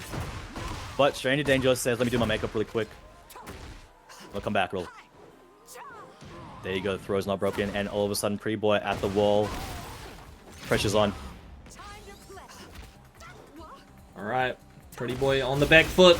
Does manage to block the rocket launcher, but cannot move around that homing rocket launcher to the cranium. But he keeps his head on. That's good. Must be some very high quality material. You gotta have a good head on you sometimes. And now into the last round of the first game. Minor round situation, Stranger Danger piling the pressure on. Wow! But no, it was too far away to get that to work. Stepped. Nunchucks are coming out, and the Sydney Rage Art. Now this is not going to kill, but you know it's going to put Stranger Danger in a better position than what he was at right before. Pretty Boy still has a good amount of heat, as you can see. Gotta make something work. Oh my goodness, we're absolutely swinging at each other right now. One mix-up situation, and he goes for the mid. Pretty Boy takes out game 1. A foot to the face is going to secure things in the first game. I wonder how Stranger Danger feels after that. He was doing so well at the start, but things started to get a little bit more slippery, especially after that sidestep or side walk when he tried to pop the heat immediately into the heat smash. Things did not go into his favor a little bit after that, but there's always time to catch up. There's always time to even things up and even take back the set. So we'll have to keep watching, see what Stranger Danger does. There's something I need to double check here. Yeah, so Stranger Danger, of course, is a previous Flightless champion. Pretty Boy, on the other hand, has placed in the top 3 before, but has yet to get his very first victory. So Pretty Boy is going to be feeling good right now. Closer and closer to that gold medal. Also, Lucian on TikTok. Who are the top 3 most broken characters in the game? Anna... It's the characters I have the trouble with. Yeah. Yeah. Asuka. Yeah, I usually lose to Asuka and Pixel. Shout out Aki. I just always say, well, Anna is top 1 in the game, undisputed. So, that one for sure. I don't know about the others. Everybody's pretty broken in this game. Everyone's got their little broken bits. Oh, but this time, the boy lands that heat to extend the combo. And it works out extremely well for him, getting the round. He's making Law look broken right now. That's crazy. Pretty Boy just got that kind of style. Yeah. He's got that timing, that aggression, that mix-up, those nunchucks. Oh! Not falling for around. that one. Sometimes people sort of duck the first and then stand up and get hit by the second. They're too far away, they misspace it. Pretty Boy, Yeah, though, you're not I falling for definitely that. got hit by it. He's ready. He's more than ready, and he takes the next round. He was born ready. He was born to be wild out here. He's going to be going wild if he can take out this round. Stranger Danger, though, has to try and push the pedal to the metal here. Get off of me. He absolutely has to. He's got to start making that spacing. He's got to start using what his tools made him so strong the last few games. Standing just outside the opponent range and using his own, like he's doing right now. He's got the combo going. He's not going to take it to the wall yet. He's about to run out and gets a whiff and a punish for it. Oh! Still lead though, but Pretty Boy still has a lead in the heat department. Finds that counter hit timing. Pretty Boy's going to get chunky damage here and the opportunity to pop the heat just to maintain the pressure. What do we do right now? One mix-up is all it takes. He gains the counter hit, sliding under. Are you serious? That's it. Pretty Boy, winners final. Pretty Boy showing us why he's so pretty when he plays Tekken. He goes against Potato Chip coming up next. That means Sydney's on the lower end of the bracket. You know, it's good to have people from all around Australia coming into play. It's a little bit fun. But, you know, Melbourne on top right now. And honestly, I wouldn't be so surprised if Potato Chip takes it all. Prove me wrong, other states. Prove me wrong. Alrighty, people. So that was a 2-0 finish for Pretty Boy there. Getting the victory. Queensland versus Victoria coming up in our winners finals. But we've got a few games to get through on the losers side before we get over there. Starting off, Pool A's loser side qualifiers. We had Christian and Chop Suey 004. Banging matchup right here. Banging matchup indeed. Christian, I wonder who they're going to pick up. Are they going to pick up the Lily again, or are they going to stick with the Azucena that we saw last time? Chop Suey, I think, might just stick with what they've gotten through last time with the Heihachi. So, let's see what they both bring. Let's see how bad they want to stay into Flightless, how bad they want to get into the top 4, and how bad they want to take number 1. We're about to find out. Both See players how we go. in. You can now vote as well, people, as to which person you think is going to win. But this is Perth versus Auckland here in this particular matchup.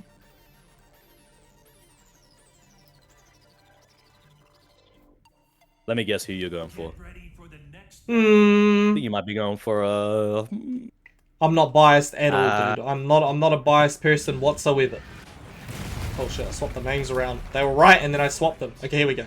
Lily versus Heihachi. Real good. The kip up, getting a whiff though and punished for it. Now, Estian already fighting his back against the wall, but it's okay. Switch sides. Switch sides again. Chop Suey looking pretty dangerous right now. So aggressive, so commanding, so on top of everything that's going on right now. The hard duck was not enough to keep himself safe. Christian now down 1 round. Chop Suey up. Oh, sidestep Matterhorn. Matterhorn. Punish. Lily classic right there. Classic. Haven't played it yet. Oh my god. He'll play it again. This time continue the combo. Get it on the wall. Pop the heat. Bang. Phoenix. He's coming down. Blowing up. Heihachi still taking on the ride. Alright, Mix Up City delayed the option there actually. Christian going for the Sabaki. Or whatever. What even is that move? Pops out of it. I wish you could tell you, but what I'm focused on right now was that hop kick. It's looking so close for Christian. And it's looking like a round for Christian. He was not watching his toes whatsoever. But now you definitely want to be watching your toes because it is hot on your feet. Both these players are definitely going to be trying to get that wall blast as soon as possible. Who can get on top of the Matterhorn gets blocked. Alright, Chop Suey gonna pop that heat, starting to go in now. Confirms the second hit. It's all looking good, but Christian goes under that attack. It's fine though. It's fine. The sidestep hop kick. You give Lily a chance to sidestep, they will take it. And they're gonna take it all. Pop on the floor. Ooh, okay. Things are evening up, but Christian now on top with the heat. It's so much ever so closer. Yeah. Catches the ankles and Christian runs out of heat. Runs out of life as well. Chop Suey containing the pressure, containing the issue. 2 rounds to 1. Oh, okay. Warrior Instinct time. He's about to go ham. He's confident. He's going to close it out now. Why not after you feel so confident after the last round? Pop it. You know, right. feel yourself. Go along with the flow.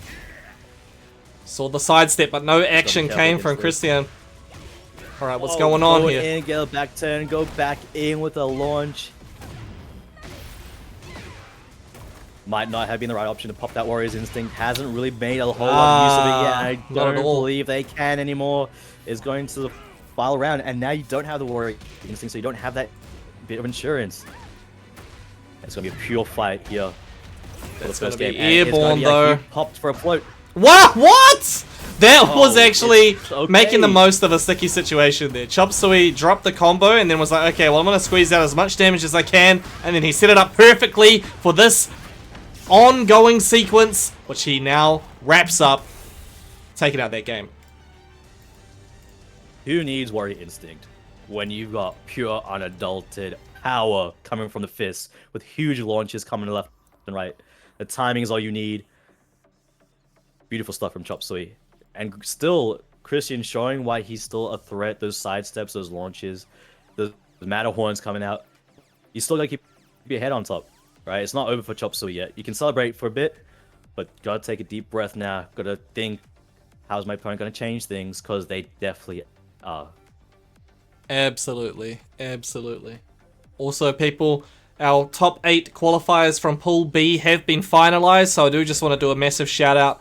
9th equal tonight, we had Icy Fortune and Ethan, so it is going to be Jojo Scar 63 and LeBoy moving into top 8. Big ups to Icy Fortune and Ethan for coming out to play tonight. Much love. Absolutely. Great performance from those guys. And a great performance from these two right now going on. We're in the Elegant Palace once more. Trying to get away from the wall, but sticks to it anyway. Chop Suey. Low on life already. Goes for the hell sweep. 2 of them. And a mid option to follow up from the heat. Christian in the corner, but has heat still. Divine Step! Launch.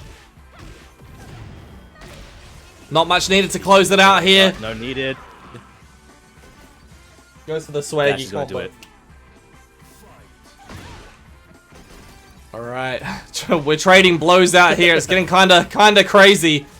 Both players need to sort of tighten up the game plan. Chop Suey too far away to get that whiff punish going. Sort of hanging out around a spacing that Christian doesn't like. It's just spinning. It's spinning constantly. I'm losing concentration. They're going left and they're constantly just going left of each other, finding an opening. Which way can they find a way in? And it looks like Chop Suey is finding all of those situations where he can just pop to the top, pops the heat. Again with the flip, doesn't land this time. But manages to Float turn there, that float into a victory. Down here we all float. Everyone, down here we all float. Shout out to Welcome to Dairy. Episode 3 came out today. I can't wait to watch it after the stream. Pop that. I hope you enjoy it. I'm waiting to watch Pluribus. Oh yeah, I want to watch After that this, too. I want to watch that too. Oh Yeah. my goodness. Too many good shows I coming heard a out. whole lot. Too many good combos as well. Yeah, this is probably the best show I could be Usual watching seven at this point in time. Chop Suey 004, 1 round away from taking it for Aotearoa and eliminating Christian from this bracket. He's going to keep that pressure rolling. We're going to pop that Warrior Instinct very soon, perhaps. Yes, there we go. There it is. Heat's about to run out though. It's looking a bit more desperate for Chop Suey. This is going to be a lot of damage. Heat is still taking out for Christian as well. Gets out of the situation. Flash punch. He's in so much power. Does not land that. It's a whiff, but not a huge whiff punish. Standing What? still. Your back is against the wall. Christian gets caught out. The Warrior's Instinct this time enters to a win. A victory for Chop Suey. He's Wow. going to end the game. And nobody thought Chop Suey was going to win. Nobody thought he was going to win that one. Chop Suey took that in dominant fashion, actually, eliminating Christian from this tournament tonight. Christian going home in 7th equal. But big ups to Perth. Big ups to Christian for coming out to play tonight. Very, very strong showing from that player. Chop Suey versus Stranger Danger coming up after this game right here. We got Jojo Scar 63 versus LeBoy, another Victorian team kill. But, of course, this is in a late stage of the bracket. Yeah, I'm not too fussed about this one now. Now they're in top 8, unlike the first round that we saw today. It is what it is, though. But I'm excited to see how both of these players handle each other. LeBoy, very good. We saw him versus Pretty Boy earlier. They both had some good offense. Pretty Boy was just a bit more commanding. It was a little bit more powerful with how they did the mix-ups, a bit the timing. But LeBoy is still in this, you know, still has the potential to show how aggressive he can play and how much he can make his opponent choke. That being said, Jojo Scar is someone who can handle that pressure, as we saw against Stranger Danger earlier. They can hold their own. Yeah, Looking Jojo forward Scar. to how this match. This matchup is actually one that's happened multiple times before. In fact, in one of Jojo Scar's very first Flightless runs, or perhaps the first Flightless run that he had, he lost to LeBoy round 1, and then went on a crazy losers run and eliminated LeBoy to get into top 8. So these two have definitely got experience against each other. However, it is probably going to be LeBoy that needs to do his homework here. For the next battle. We're going to have another Heihachi versus Hwarang this time. Remember to cast your votes, people. The Hwarang. It's good to see more of this character, some here and there. I know people won't agree with me, but it's good to see because you barely see this character online as much. We have the pleasure here because a few people in Melbourne play Hwarang, but just having more exposure, seeing how they play, seeing what their moves are, where their weaknesses, where their strengths lie. It's just going to be overall a better experience for the OCE scene. Absolutely, of course. Just having, you know, good representation for each of the characters in the game is important. I think there are a few characters out there in the scene that we don't really get to see a hell of a lot of. I mean, Hwarang, though, is pretty popular. Pretty popular. I think, yeah, you do have quite a few Hwarangs in Victoria. Big ups to Girls Band Cry, that's one I can think of. Yeah, and even Don Edie. Yep, He old plays Don. Rang. On Dilza. Hold on. Yep, and then we got LeBoy right here, who is doing a great job right now. Ooh, just a little whiff, 1 millimeter off. 8 seconds to make something happen, Jojo. Oh, tried it with a double hell sweep. Blocked, not even punished. That could have actually Just comes back with ended an up going overhit. his way. Yeah, good stuff to LeBoy though, taking out round 1. There's the down forward 2. I think that was a max range down for 2 there. Taking to the wall. Alright. It's gonna be a full wall combo. Bit of a slide off there, but it's okay. Now, JoJo's got on the corner. It's alright. LeBoy taking him around the map. This floor. Some travel insurance. Might need it though. What's in the box? What's in the box? He's about to find out. LeBoy says, I don't want that present. Got a I don't want that. He This is swerves actually it. kind of He wild. says, I'm good. Catch him swerving Yeah, like, in what's that in the drop box? top. Oh my goodness, me oh my. Goes in with the Ashi. Jojo Scar's really going ham on those ankles right there. That's all Hwoarang's got. You know? He's the kicking machine. Yeah. He loses those. What does he have left? A couple of punches. But you saw LeBoy there just playing with the timings a little bit. Doing a couple of moves. Not finishing all the string. Not going to stand so much. It was working out pretty well, but Jojo Scar was able to find his way through a sidestep and complete this round, getting to his favor, knocking him down into the bottom ground. Now, again, we're gonna go gambling. Who gets hit on the wall first? This might be Jojo Scar's advantage. Damn, okay. Blockable. Instant Is mix a up dangerous there. setup. LeBoy's gonna eat Again, all this obviously, damage. It's gonna happen again. Very heavily scaled, but still has a great set of positioning here for Jojo Scar 63. Tried to schmix it up. Don't worry about it. 7 golden letters. Put him in the Ninja blender. Shout out to Ninja. He's Sponsor in me, his element right please. now for sure, though. Oh, skyrocket kick is gonna find its way through onto Heihachi's chin, sending him back on the wall. This is going to put all his old bones into the test. All right, LeBoy chooses to keep LeBoy. him there onto the wall. Oh, he lands the Again, whole full damn splat, nice thing. use. Not much was needed. Stopping a LeBoy flash fist. takes out game 1. He sat pretty. He sat okay. He wasn't panicking. He lost a couple of rounds in the middle there, but he made sure to make use of what he learned, come out on top there. Keeping his pressure on, showing us why he's in top 8 of Flightless tonight.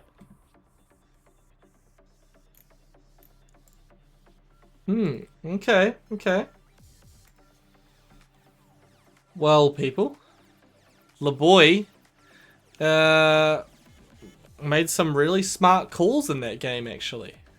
I think Jojo Scar does have his work cut out for him here.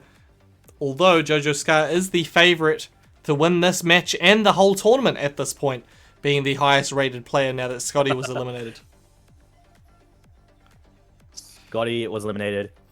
You know, we've said this multiple times. Hey, this is the most likely player to win. And yet, For the next battle. He's on the back foot. they go. They go. Yeah, this And they tournament's keep been going crazy, as these actually. upsets happen. Round 1. Alright, what are we doing here, people? We'll find out. Finds that counter hit timing. LeBoy getting closer and closer to the wall, but Jojo Scar has to find a way out. Wow! That slight lateral I saw movement that from crouch. LeBoy.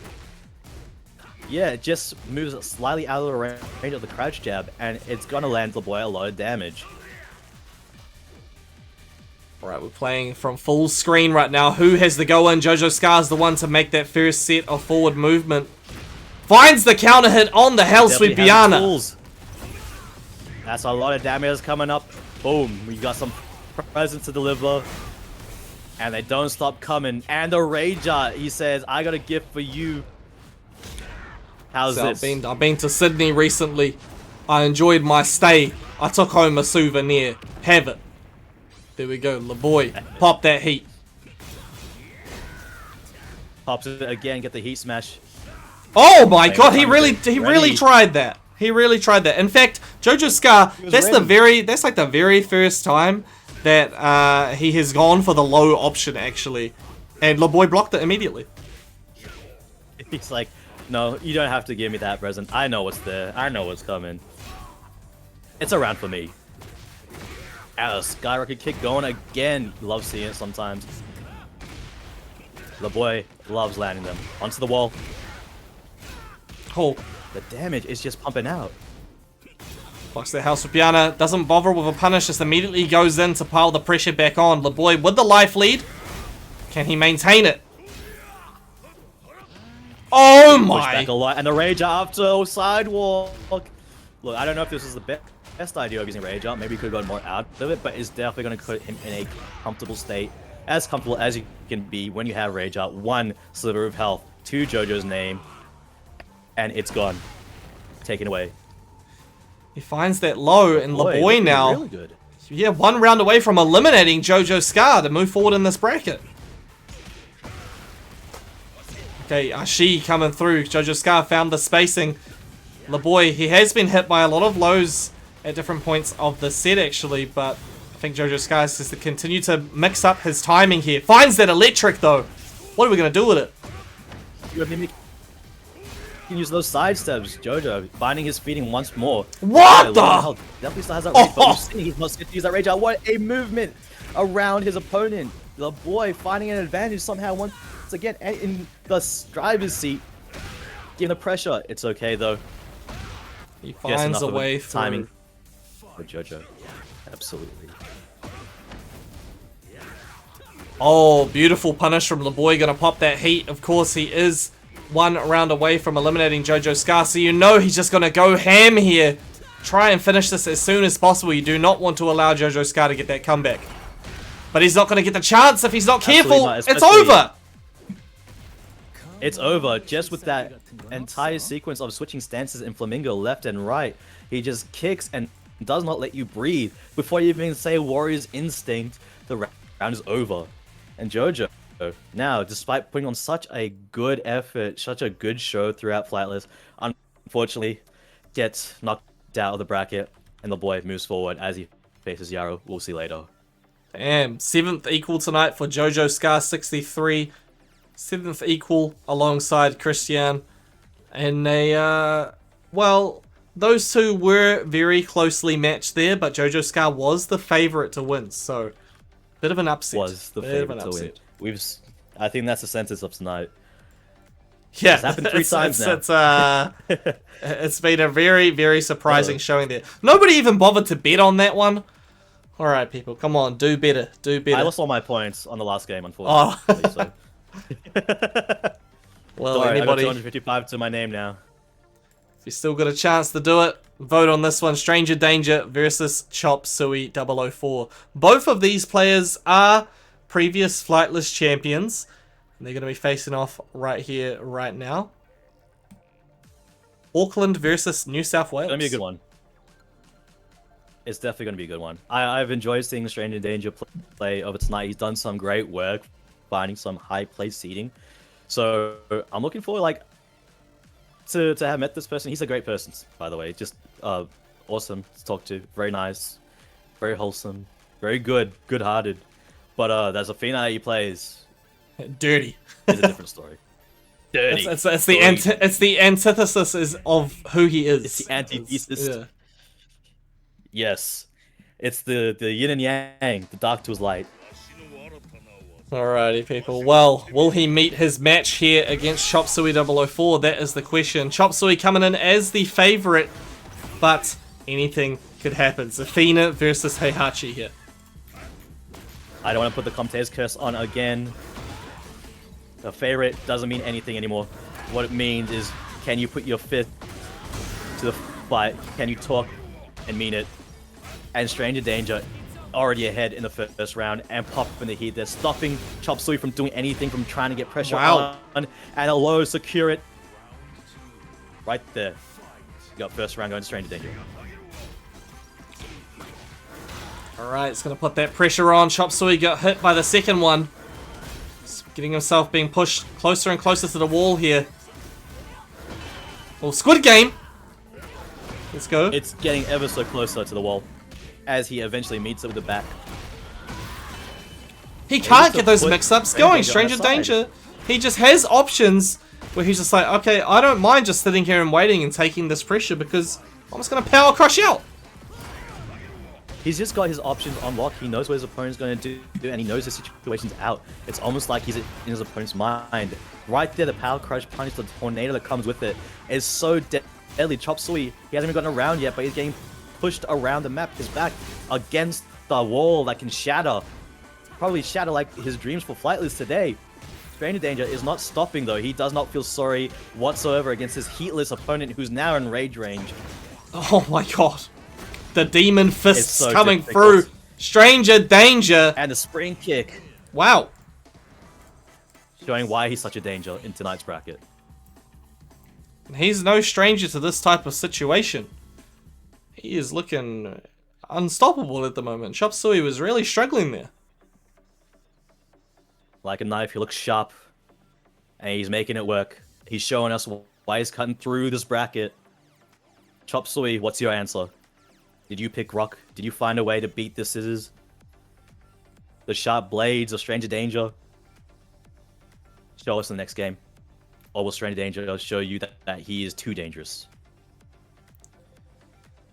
Alrighty, Chop Suey. Ready for the next He does have other characters, but yeah, I was pretty confident he was going to stick to the Heihachi there.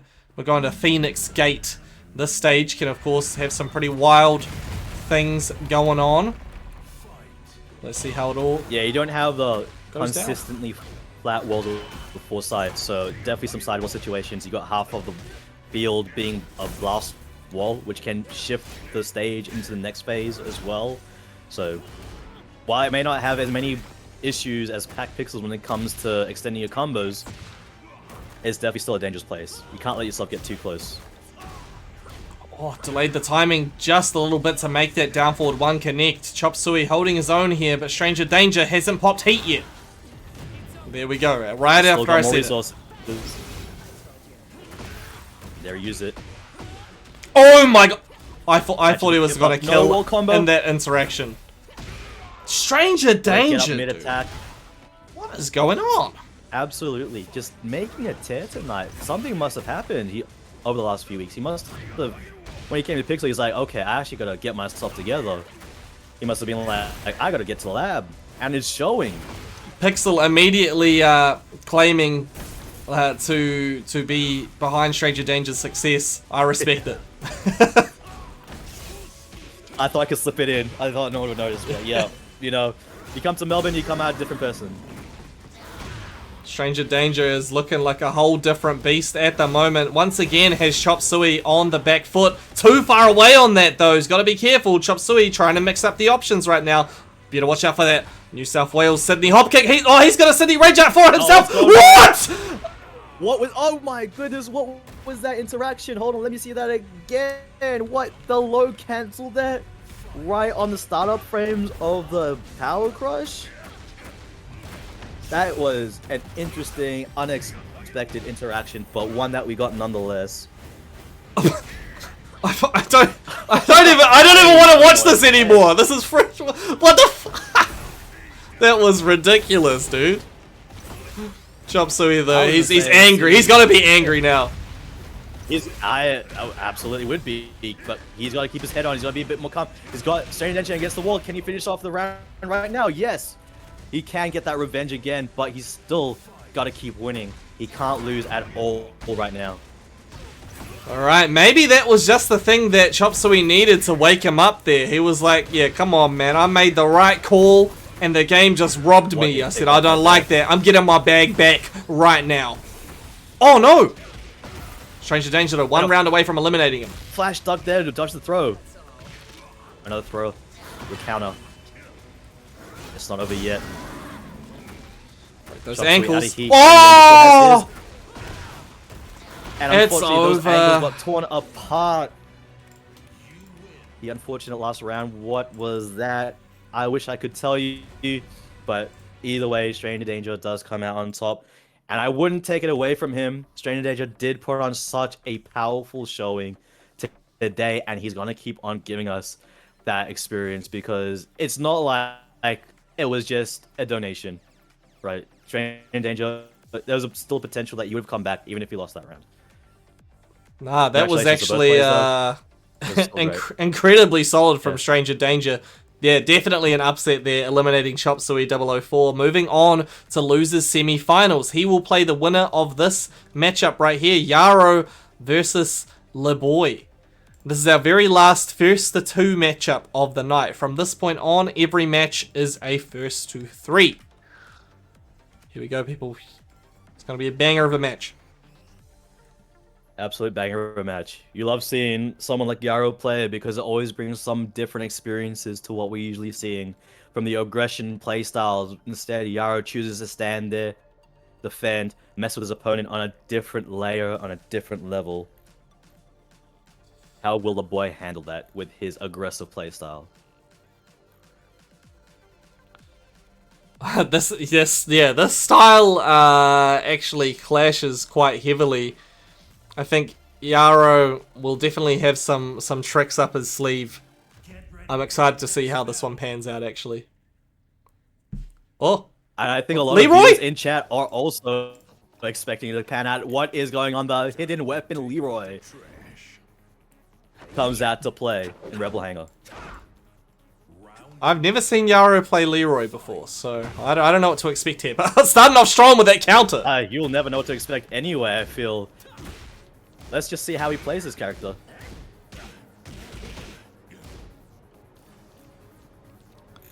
Oh god.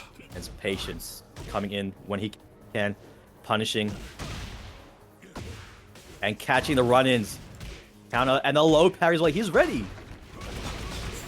Huge combo with the jabs. A lot of hits, not a lot of damage. Okay, I'm not sure. Well, it's working out fine for Yarrow, but it's a very suspicious looking Leroy at the moment.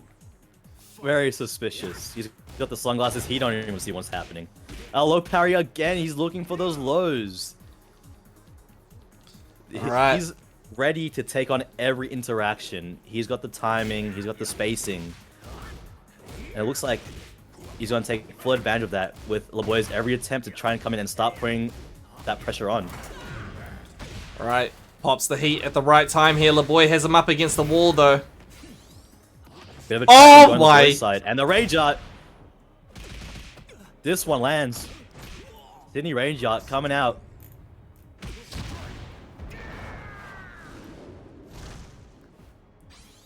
That's such a sick range art. It's absolutely sick. Oh, he goes for the... Oh, the Kane What? completely whiffing, and the boy jumps for joy over it. And it's securing the next round.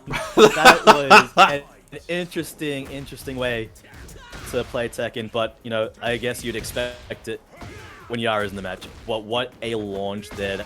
That's going to be huge. Not as huge Oh, as... perfect parry, but he gets parry clipped by comes the out. second hit. Okay. Yeah, I guess the amount of frames required for that hit from the parry to come out is just too long. But look at that, immediately fine. recognizing, you know, learning from his mistakes, dude. That was on the next interaction, he was prepared immediately. Crazy stuff. Learns immediately, takes it on board. When a player plays like that, unfortunate getting hit by that launch, that's going to give the boy another round. When a player plays like that and they are ready for the next thing that comes up where the interaction happens, you know they understand the game to a deeper extent than the usual crowd. Because they don't have to think about the other stuff, like when do I launch, when do I watch my opponent run in, when do I do my punishes. They've already got that kind of unlocked. They've already got that in the back of their head. And Raro is showing us that display of skill, how to navigate Tekken 8 in his own style. The orbital goes It's working out through. extremely well. That is insane, the timing. And it's Just already like that. evened up now. Final round here. LeBoy on his main character, Yarrow on...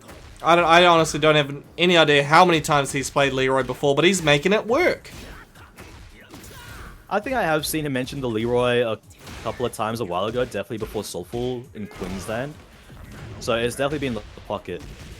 As for how many times he's shown this, I am not sure. But he has shown us today that it's working out pretty well. He had the sidestep though, finds the launcher. Yarrow gonna get a huge reward here. Will he be able to make some meaningful damage? The reset. Hold on though. He lands the heat smash and it's over. The timing, he comes back. Wow. Got fans going off in the chat. And he's Yarrow giving surprised giving at his himself own props. Damn, I got a Leroy. Holy. Gotta take the sunglasses off and check again. One game away from top 4 here.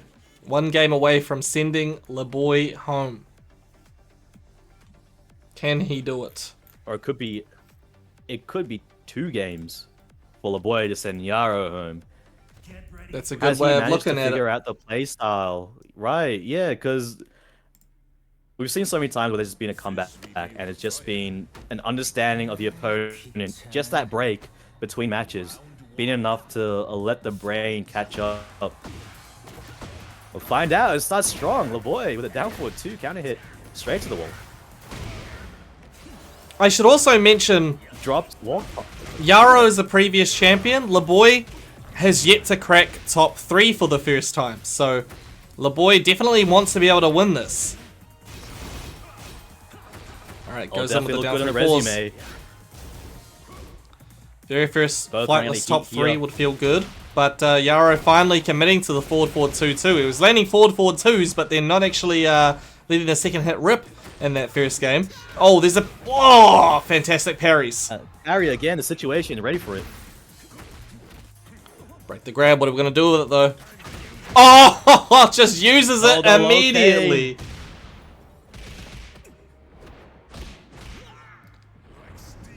Like steel, buddy. Get away from me.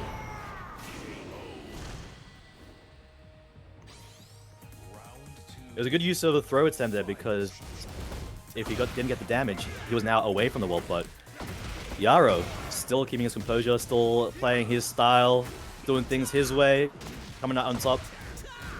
Only 2 rounds away from taking this. But LeBoy not letting him breathe right now. What can you do? Where can you go? Oh, perfect pressure. I'm starting to breathe. Perfect pressure, but Yarrow says that's fine. Rage art on him. Hey, thank you, Recharge, for sharing the TikTok live, by the way.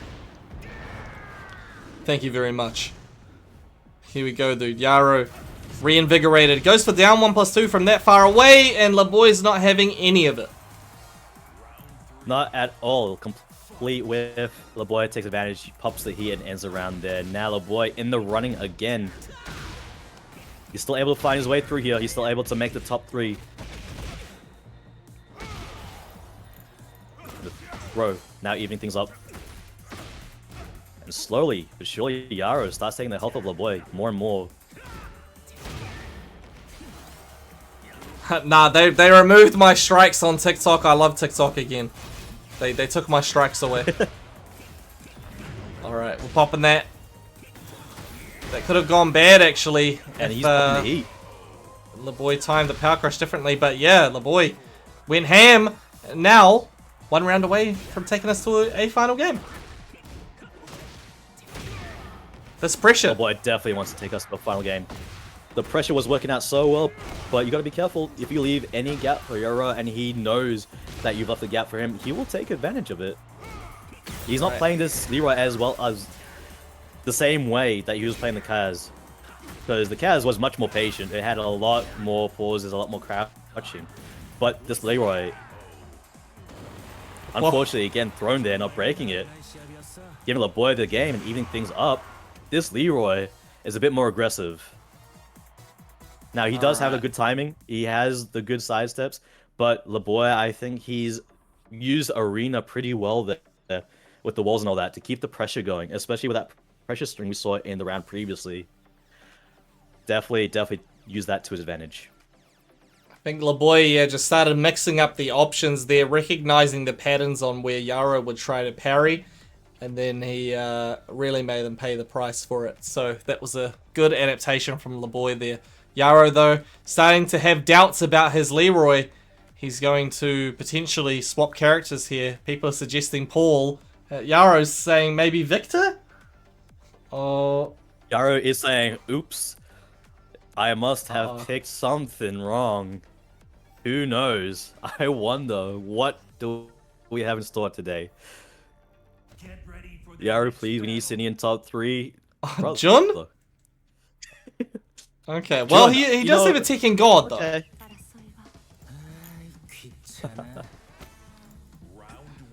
Shout out to Aladar. It's okay. Inspired. Pass to Arah.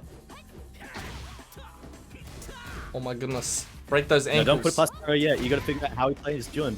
Break the ankles. Start breaking things up. But the parry breaks the pressure. The boy though, keeping the spacing, keeping his mind in one place. Gets the wall. That's a wall combo. Nice timing on the power crush too, and the heat dash. Doing plus frames and a whiffed hop kick is not punished, but the boy still gets the perfect. And now ahead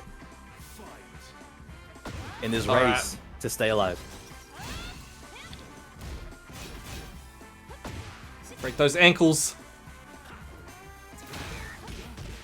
Arah finding that life lead early. What are we doing with it? He's got to make sure he uses his really heat isn't for something strong special. Yeah, okay, finds the heat dash at the last There moment. you go, the dash. Exactly, he's used it for something. Unfortunately, the whiff moves for the strings, not quite working out in his favor. The boy still drops that combo. And a hop kick comes out. Actually, here's this time, the boy now in danger. Oh, fantastic parry timing. Parry. He still has this, you know, the sixth sense for those parries, just on a different character, and it's working out just fine. It's almost like it doesn't really matter when you get the timing, when you get the understanding in the game, what character you pick, as long as you have a good few moves. You can pilot them and use the rest of the game to help you out. Now, the boy really taking a lot of life of Arah before he does something. Power Crush. Now super fine lead. Gotta be careful of that rage though. Arah will let that rip if you're not careful. Oh, whoa, what the fuck? Oh, where's What? Spinny? He's going for the string and the heat smash there to realign himself. Looking back, that was interesting. Definitely could have gone Ori for both players if they weren't careful. That was a funny game. A very funny game that we just observed right there. But LeBoy now, he's Very real funny. serious. 1 round away from taking this. Okay, Arah finds the grab. He's going to have LeBoy up against the wall. And another throw as well. Is he going to do it again? Goes for the low in that swing sequence. And again. He go a third time. No, he goes for the mid this time. He's ready for you. No, Will walk it be back up, enough? Rage. Oh Does my it? goodness! Yes, just by a bit. And it's a punish as well. That's going to do a ton of damage. This might even I think it's kill. over. Oh, 1 HP in a dream! Just, we're in such a last second situation. Oh! He It's a gets pressure it from both of them, done! and the boy comes out on top at the same time. Choreographed, crouch, jab, having more life. The boy stays on top. Arah he gets knocked out, and unfortunately, his fans are a bit upset. But you know what? Still great work. Wow, dude. Crazy matchup there. LeBoy moving on to top 4 here. And this actually leaves us in an interesting situation. So, the only returning champion in the top 4 is Stranger Danger. So, Stranger Danger could make or break somebody's dreams tonight. We will see Stranger Danger play against LeBoy a little bit later. For now, we're moving on to our winners final. We have Potato Chip 66 taking on Pretty Boy. This is gonna be a good match. I'm looking forward to see what Potato Chip Kaz has to offer if he chooses to go with it. And Pretty Boy, we've seen him entire night tonight. He was just running through the bracket. The lore is not something to sniff at all. It is doing work, is putting on the pressure, is putting on everything onto your opponent. And even the side steps, the launches, everything is coming out. And he's even fixed up the issue where he started doing combos and dropped them with he's trying to do the heat to keep it going. He's a dangerous individual right now, and he's someone to keep your eye on. Alright, nobody voted on that last prediction, but LeBoy was able to send Yarrow home in 5th equal alongside Chop Suey 004. We've got some incredible matches coming your way. Potato Chip 66, very first time entering Flightless and is doing a phenomenal job. But they'll take on the veteran, the Wolf, the Pretty Boy. Law versus Kazuya. Pretty Boy. Looking forward to how both of these players try to untangle the situation they're going to be in when coming against each other.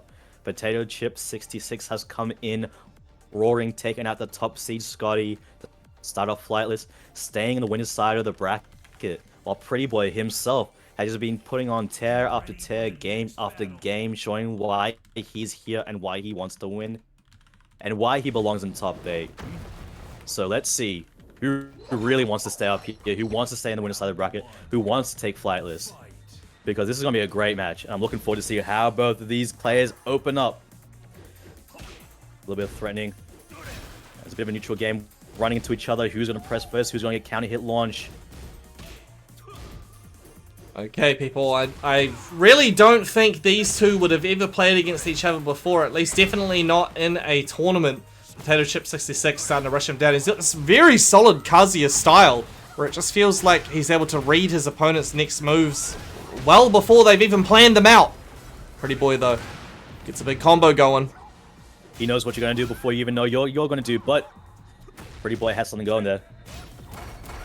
He just came back to the game. He's a nice guy. He's looking like an absolute demon in this bracket, though. He plays a nice Tekken. There you go, showing you how nice he really is. Up one, Potato Chip, making quick work of that first round.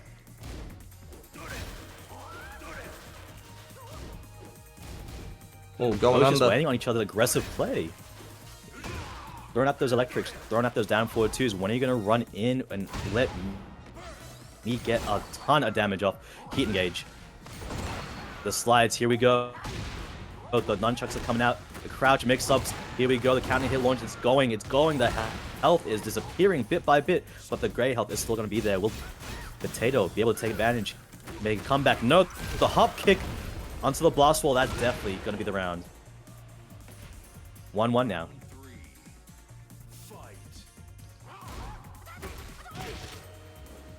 Alright. Let's go in right now. Pretty Boy getting himself on the board here. Potato Chip on the back foot now. Pretty Boy starting to play pretty solid now. Back off, but no punish on the down forward too. Oh, beating out the slide down. They try not to let themselves. Yeah, exactly. They are not trying to let themselves open each other up, because as soon as you get opened up, you saw in the last 2 rounds, you get blown apart. Both of these players know how to take their advantage and run with it right there. Catching a sidestep, Pretty Boy popping heaps of damage, falling out that hit. That's gonna be painful. I'm a dragon. And a throw, and it's not broken. I'm a dragon. Okay, sidestep 3+4. Potato Chip not having any of it. Going in with that electric right now, just to find the wall pressure, but he ain't gonna get it. Wow. Okay. That sequence from Pretty Boy was ridiculous. Look at that. He's 20% away from taking this. Pop that. Oh my god. Up it again. He's getting the timings. You're running in. Let me just meet your face with my fist and the nunchuck. That first game, 3-1. From what was looking like Potato Chip's game, he's entering so well. He is timing. He might have gotten a little bit antsy, letting Pretty Boy start getting him when he's running in, just blowing him up, finding that timing, and using the heat, especially that heat smash at the end to round out the game there. Okay. It felt like in the previous games that we saw from Potato Chip, it was impossible for him to be opened up, but Pretty Boy has found some really smart options here. And when he's going in, he's getting a lot of meaningful, sort of, you know, meaningful damage on the board, meaningful interactions, and Potato Chip has been struggling because of it. He's going to punish that, though. He's been ready every time. Pretty Boy can't get away with those sidestep 3+4s. Yeah, I think Potato Chip is going to be a lot of how does he deal with Pretty Boy's movement and evasiveness. Because the sidesteps, as you can see, Pretty Boy has been using them to his advantage and really punishing Potato Chip for not being ready for them. And what a counter hit into a wall splash, a ton of damage. He is popped as well. That's a nunchuck as well. Sidewall situation. Oh my goodness. Semi damage, but the twin pistons to answer back. Now his own heat. Potato Chip is going to take Pretty Boy to the wall. Things aren't looking so pretty anymore. And it's a hell sweep. Pretty Boy second guessed himself there. Got clipped in the ankles. Potato Chip takes out round 1. As soon as you start guessing yourself, your opponent, if they know that, they are going to catch you out, just like you running in and getting caught by electric. again. Potato Chip taking you to the same place in the wall where you won last round. Gotta give some PTSD for you, and a whiff. And a whiff punish. 2 interactions, was it? Something like that. More. Potato Chip 66 So now. dominating. He's locked in. He's absolutely wired in right now. 1 round away from taking out game number 2 here, but Pretty Boy has something to say about that. Goes in with the 1-inch punch. And he finds that side step 3+4 finally. Just a little bit faster than his opponent, getting that counter hit to start things up. He's on the wall, he's doing damage. Waiting for his opponent to get up the walk, but not getting anything yet. Okay, So, there we that's go. his Full opponent, but- combo. There you go. Heat dash is going to do a lot here. Takes it all the way over. He knew what he was doing. And gets the blue stuff at the end as well. Pretty Boy. Okay, Sladiana round 1. Not a huge whiff punish, but a whiff punish nonetheless. Potato Alright. Chip is starting to fall apart little by little. It looks like he's being unwrapped and eaten by Pretty Boy. But there you go. That's another 1 punch. But no. It just drops heat for heat. Magic 4 on him. Gonna deal with this mix-up. How does he do it? No break on the grab. No. Potato Chip.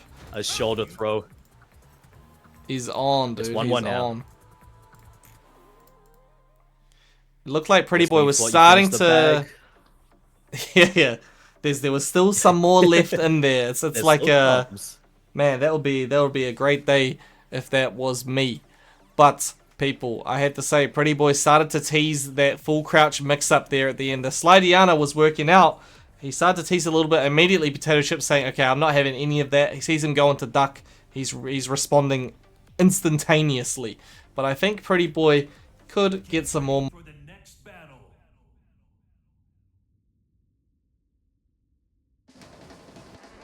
Round 1. Fight. In the finals, we're looking at a controller disconnect. I think Arah just kind of disappeared for a second, but thankfully we can see the gameplay in the background. If you ignore the press on the controller, he is back. I am not sure if his mic is working still, but now Potato Chip in the lead. Throw is broken. He is not a dragon yet. The string continues, avoiding the whiff punish. It is looking like the pressure is for Pretty Boy, but Potato finds his way out. Although continued by a electric wind god fist. And now the heat is looking super dangerous. Almost to the wall. You're in the corner, but there it is. Sorry about that, Out there. everybody. All my USB ports decided to die for a moment there, so that's why the thing popped up on screen. But we're back. It's okay. It's okay. And We still Potato got Chip some on the gameplay lead. if we ignored it for a second. All right, Pretty Boy. It's all Whoa. good, but now, yeah. Perfect Boy, doing some bombo. pretty huge damage. What a counter hit. He definitely needed that. Potato Chip is able to heal up a bit now. Okay. Oh, yep, good call. Pretty Boy waited patiently, finds the opportunity to rock him and knock him down. We're tied up, 1 for 1. Oh, banana peel! Things are getting slippery. If you're not careful, you might just fall over. That's that Gros Michel. Shout out to my Balatro enjoyers, dude. I'm addicted to that game now. I can't stop playing it. I'll play Pilatro. I beat 1 run. I saw you playing it earlier. Oh my Hey, god! man, don't you win? I was on anti-8 final boss twice today. Okay, come on. Pretty Boy. He's going crazy with it right now. He is absolutely going haywire. Oh! Legion Potato kick! Chip unable to answer back with a kick to the face. The demon falls out of Kazuya's body as we go into the next round. The Legion kick came through for Pretty Boy, and now he's back in the lead here. Potato Chip got to find a way to get Pretty Boy scared. When they're up close and personal, though, you see Pretty Boy starting to back off immediately after the sort of, the first attempt doesn't go through. But damn, he landed the electric in that situation. Okay, Potato Chip, he's on something. Potato Chip is just weaving in and out, moving left and right. An attempt at an electric there if you've just missed it, but gets I'm a slid dragon. under, and I'm a dragon. He lands that throw. Now, Pretty Boy almost Wow. had Potato Chip in the corner there. Lands a heat smash. That's done a lot of damage. Potato Chip running out of heat. The slide comes out.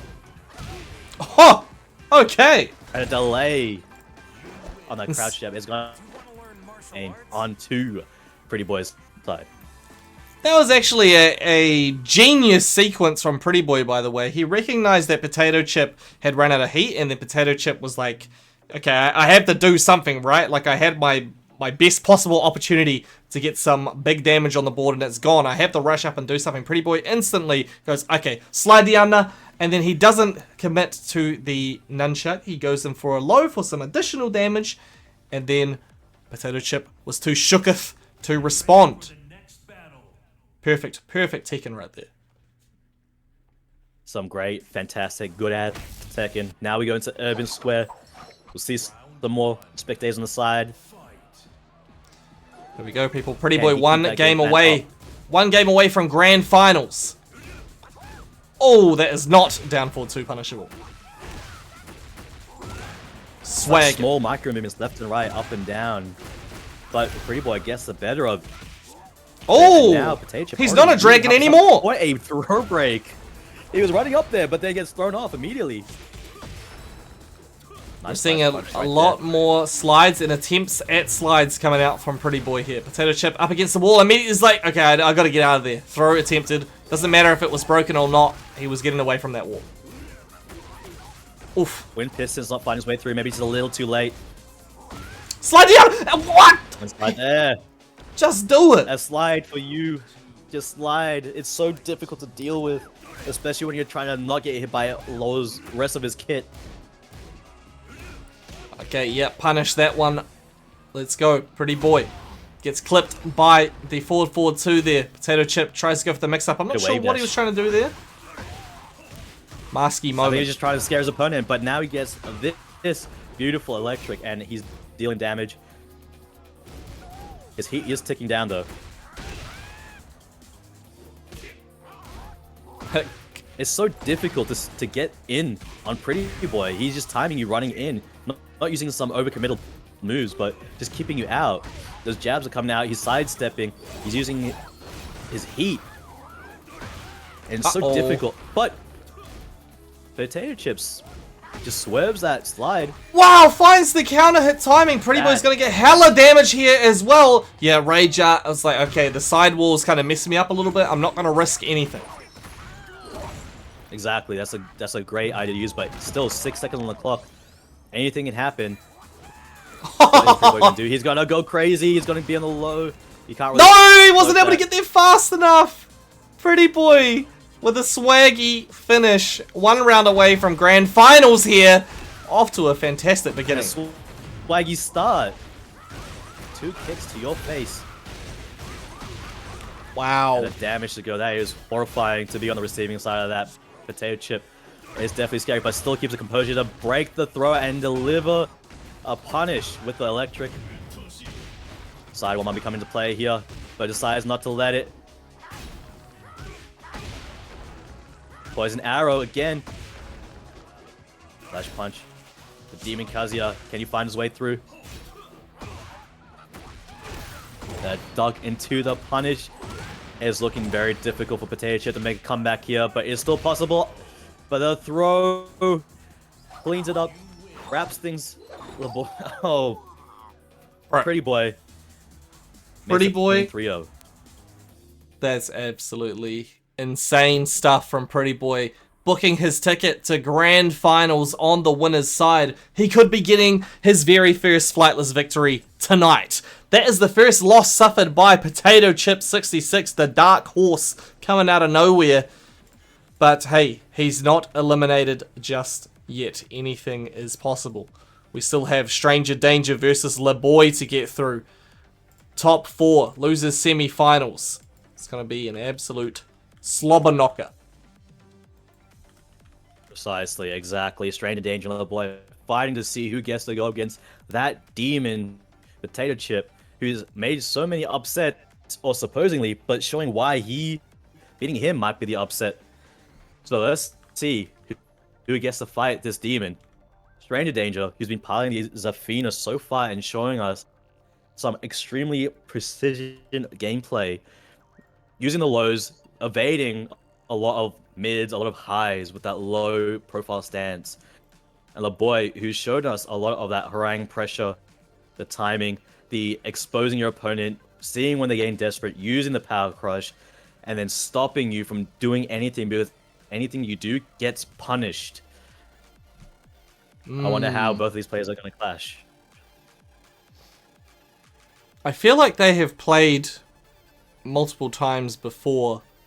I need to also take a look at the database for our tournaments here, because I'm sure that these two have faced off at one point in time.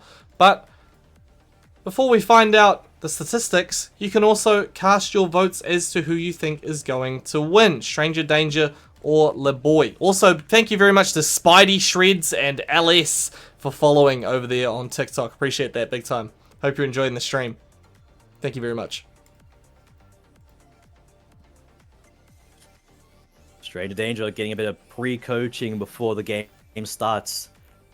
He says, I'm going to do things my way. The boy, you're going to get the full 3-course meal of what this Zafina can offer if he chooses to go Zafina. We did see Stranger Danger does have an Anna on him. What is he going to start out with in this first to 3? This survival fight in losers semifinal. Ooh, okay, so these two have It is faced going off. to be Oh, Law! Huh! He's inspired by Pretty That Boy. is, he was, yes, the fellow boy. He said, let me try that. That seems cool. But Stranger is not going to let him try at all. Immediately countered hit to start. With it being a first to 3, you know, LeBoy does have time to sort of play around here, potentially swap back to the Huarang if the Law doesn't work out. I was just going to say that these two have faced off one time before, and that was in week 35, and LeBoy was the winner 2-0, so hope to see if he can recreate that success here. A run back of 2 months ago. The boy is starting to get the lead. And right there, it does take it. Stranger Danger now attempting to catch up. The spacing, the strength of Stranger Danger and Zafina. Keeping the opponent away and choosing when to walk in. Alright, gets that big boot Going going. up some strong defense. Put him on the ground. Bro is going to land. That is going to hurt. And LeBoy is going for the snake edge and lands it, but does not get to continue the combo. Instead, gets hit out of the air, but same with Stranger Danger, doesn't get to continue after the flow from that heat. It's looking tough. LeBoy healing so much. Okay, lets the whole damn thing go, but Stranger Danger does nothing about it. The rage art from LeBoy saying, oh, you're going to finish that string? Okay, watch this.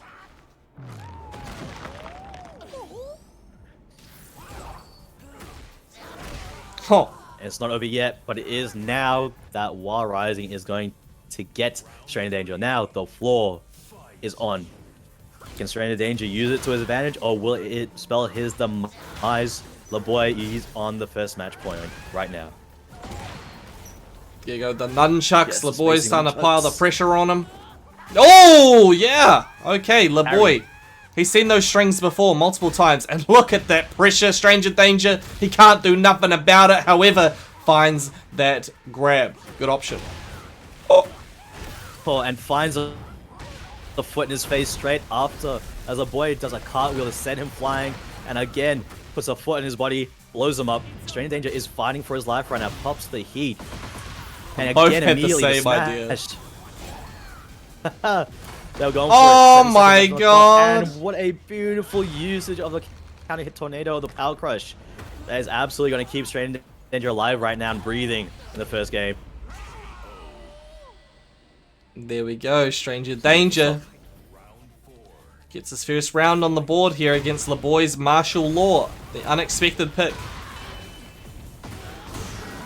And it's keeping the fight going, stopping the aggression from LeBoy. Starts to see the patterns, it seems. The spacing just a little bit too far, though. That gives LeBoy a chance to use his heat smash. But a dive is going to miss, and Stranger Danger now got an advantage. Launching his opponent is against the wall. Still got his heat. He's got everything to use, nothing to lose. Right now, they're into the final round of the first game. It's been such a strong comeback for Strain of Danger right now, but LeBoy starts off strong against the wall already. Chooses to pop the heat, keeps the pressure up, keeps the pressure going. It's looking a bit tougher for Strain of Danger, but it's not over yet. Oh, finds the float as well. Stranger Danger going for that sort of slower option to try and just get the pressure going against LeBoy, but he says, no way, dude, I'm already pushing hella buttons. Come on. The amount of damage that comes out of that failed parry, LeBoy tried. Now, using the heat, Strain Danger so far ahead in terms of life, not letting LeBoy do much, and the throw, again, is not being broken. That's the second time, or third time, that throw has come through. Strain Danger is now in the lead. That was clutch. What the hell? Stranger Danger was down 2 rounds there, and it was looking dire, but no, he just brings it all the way back. Stranger Danger, you can't count him out. I was saying before, though, LeBoy, If anything, yeah. he has yet to reach top 3 of Flightless here. Stranger Danger trying to ruin his dreams. You can't have a free lunch here at Flightless. If you want top 3, you have to earn it. And these Titans are going to be the ones defending that. But what would be the point of getting top 3 anyway if you said you walked in and just picked it up? It's exactly why we're here tonight. It's exactly why we're here every week, to have these battles, to see who can be better, who can grow. And now we're going to the temple to find out who takes this next game. Here in the training grounds right now. That's what Flightless is all about, people. Just an opportunity to test your skills and just get bigger and better week after week. Stranger Danger, of course, no stranger to this situation, though he is a previous Flightless champion, and he's showing you how he earned that crown. LeBoy, he's on the back foot, back on his main character, but will it be enough? It's looking like he might be warming up a little bit still after playing that law. He's just got to get his brain into the harangue feeling again. But it's looking like it's doing work. He's starting to get that engine revving. Popping the heat though, stopping the pressure. But LeBoy finds his way again. Just on a bit of life left, he decides to use a throw there, stopping LeBoy from using his own heat. And for just like that, he turns it around. And he's 2 rounds up again. Stranger Danger is just running away with it, just round after round. He's showing, yes, he's won Flightless, and this is how you have to play if you want to do well here in this tournament. Oh, the interruption at the perfect time as well, but LeBoy now finding some openings. Stranger Danger goes for that rage art. Will it succeed? Yes, it will! He's from Sydney! He's from Sydney. He's been here before. He's played these games before. But he still has to play this round to find out. And a throw again. This one not broken. Oh my god, I don't know. that Low profile was low into a guaranteed follow-up. beautiful Insane. from Stranger Danger. That was beautiful. What he just did there, It's look, that was crazy. That was quick. Quick and crazy. Stranger Danger is 2 games up. After a clean 3 after the last one. That one by quick. It's almost like it didn't happen. The boy He did now... better on the law. Well, you say that, but maybe Stranger Danger's warmed up now. He's been a while since he got to play after his last game. So, we have to see. Is the boy still trying to get his brain together, trying to get his hands to work the harangue, to get that pressure on? Or is he still trying to undo what Stranger Danger is putting forward in front of him? Because when you fight someone's first character for the first time, you're a little bit unknowing about what they're going to do. And that must have been first Whoa! Stranger Danger versus LeBoy's Law. What a start, though. That LeBoy does start to unravel things. What was it just like a backsway into a launch? He did backlash, and then he still had time to run up and back 3 to get the tornado. That was actually a really insane interaction, actually. LeBoy getting around on the board with the harangue now. It worked out perfectly in his favor. He tried to do it again there, too. Okay, LeBoy is definitely looking a little bit better this time around. However, Stranger Danger says, okay, you had your fun in that first round. Now it's my turn. Okay, there's the backlash once again, though. The boy is still showing that he can have his fun even Oh! when his opponent says no. So close. Squid gained on him. LeBoy now Almost though. flat. Mad damage. Mad damage. Now, a bit of a combo has happened. I'm not sure this kills. It might be a close one. Just a bit too far, but that gives Strain in Danger a little bit of life to breathe, but he loses that breath. LeBoy now 1 round from being on the board. Oh! The grab timing! Stranger Danger knew exactly what was about to happen, but LeBoy finds that mix-up opportunity once again. Stranger Danger's gonna have to deal with this Oki situation. Oh my goodness, it's all working out. Rage pops up.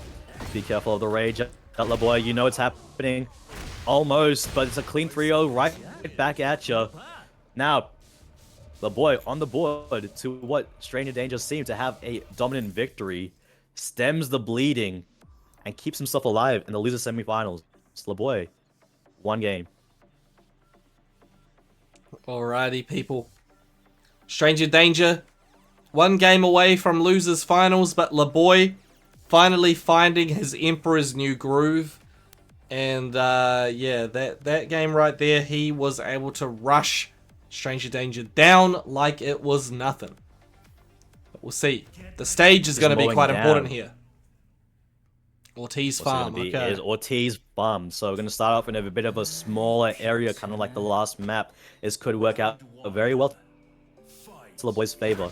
But once we head downstairs, things can change drastically. The timing with these power crushes from the Flamingo stance, they're working out so well. Stranger Danger not able to throw there.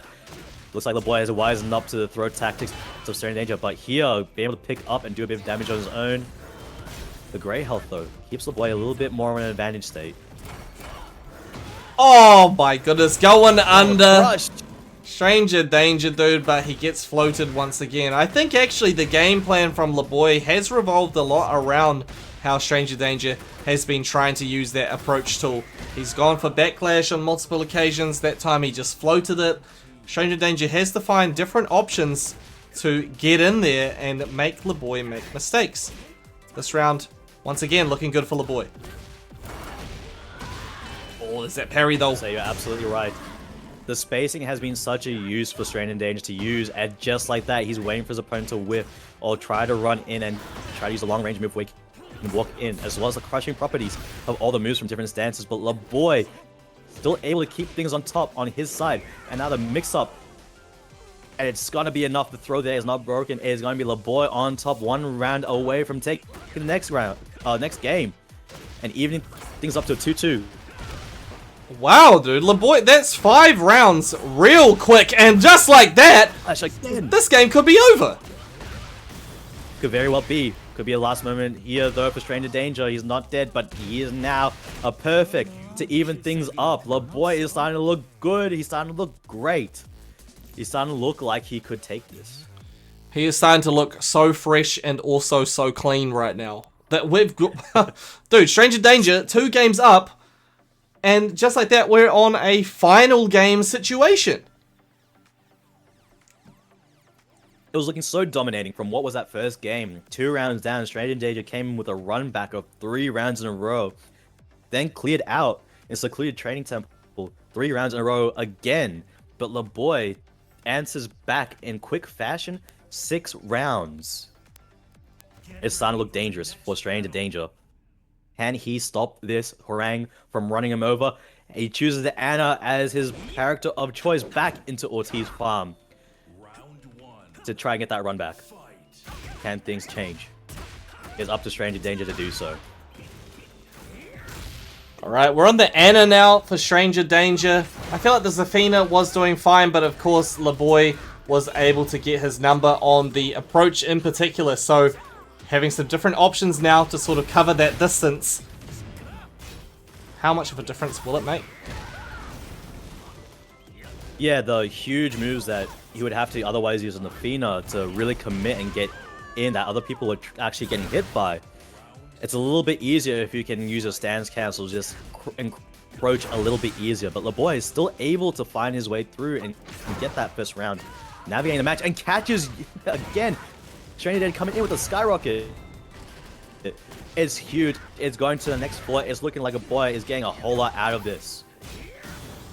Okay, down 3-4. Stranger Danger. He's holding back right now. You can't do that for too long. LeBoy now, just like that, he's on 8 straight rounds. One more to eliminate Stranger Danger.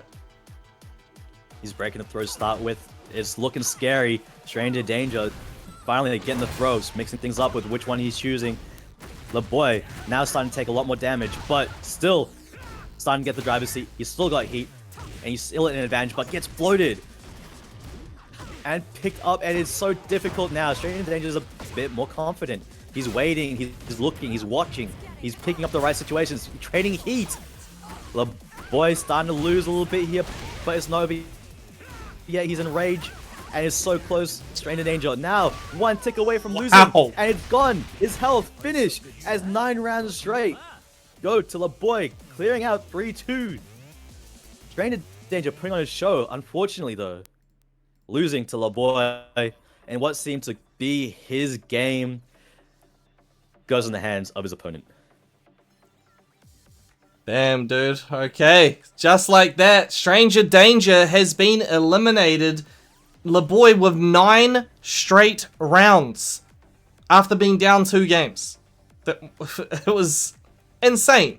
And this has completely changed a lot of things here. I mean, it's going to make the end of this tournament ridiculous because the remaining 3 players, none of them have won Flightless before. We will be crowning a brand new Flightless champion tonight. And it does mean that LeBoy has cracked top 3 for the very first time. He is now a podium placer in the Discord. Big ups to Stranger Danger. Of course, incredible performance as always from Stranger Danger.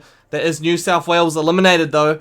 We're down to our remaining 3. Potato Chip 66 and LeBoy, both representing Victoria, playing for the chance to fight Pretty Boy from Queensland in Grand Finals. Here we are, losers finals here. Potato Chip 66 versus LeBoy.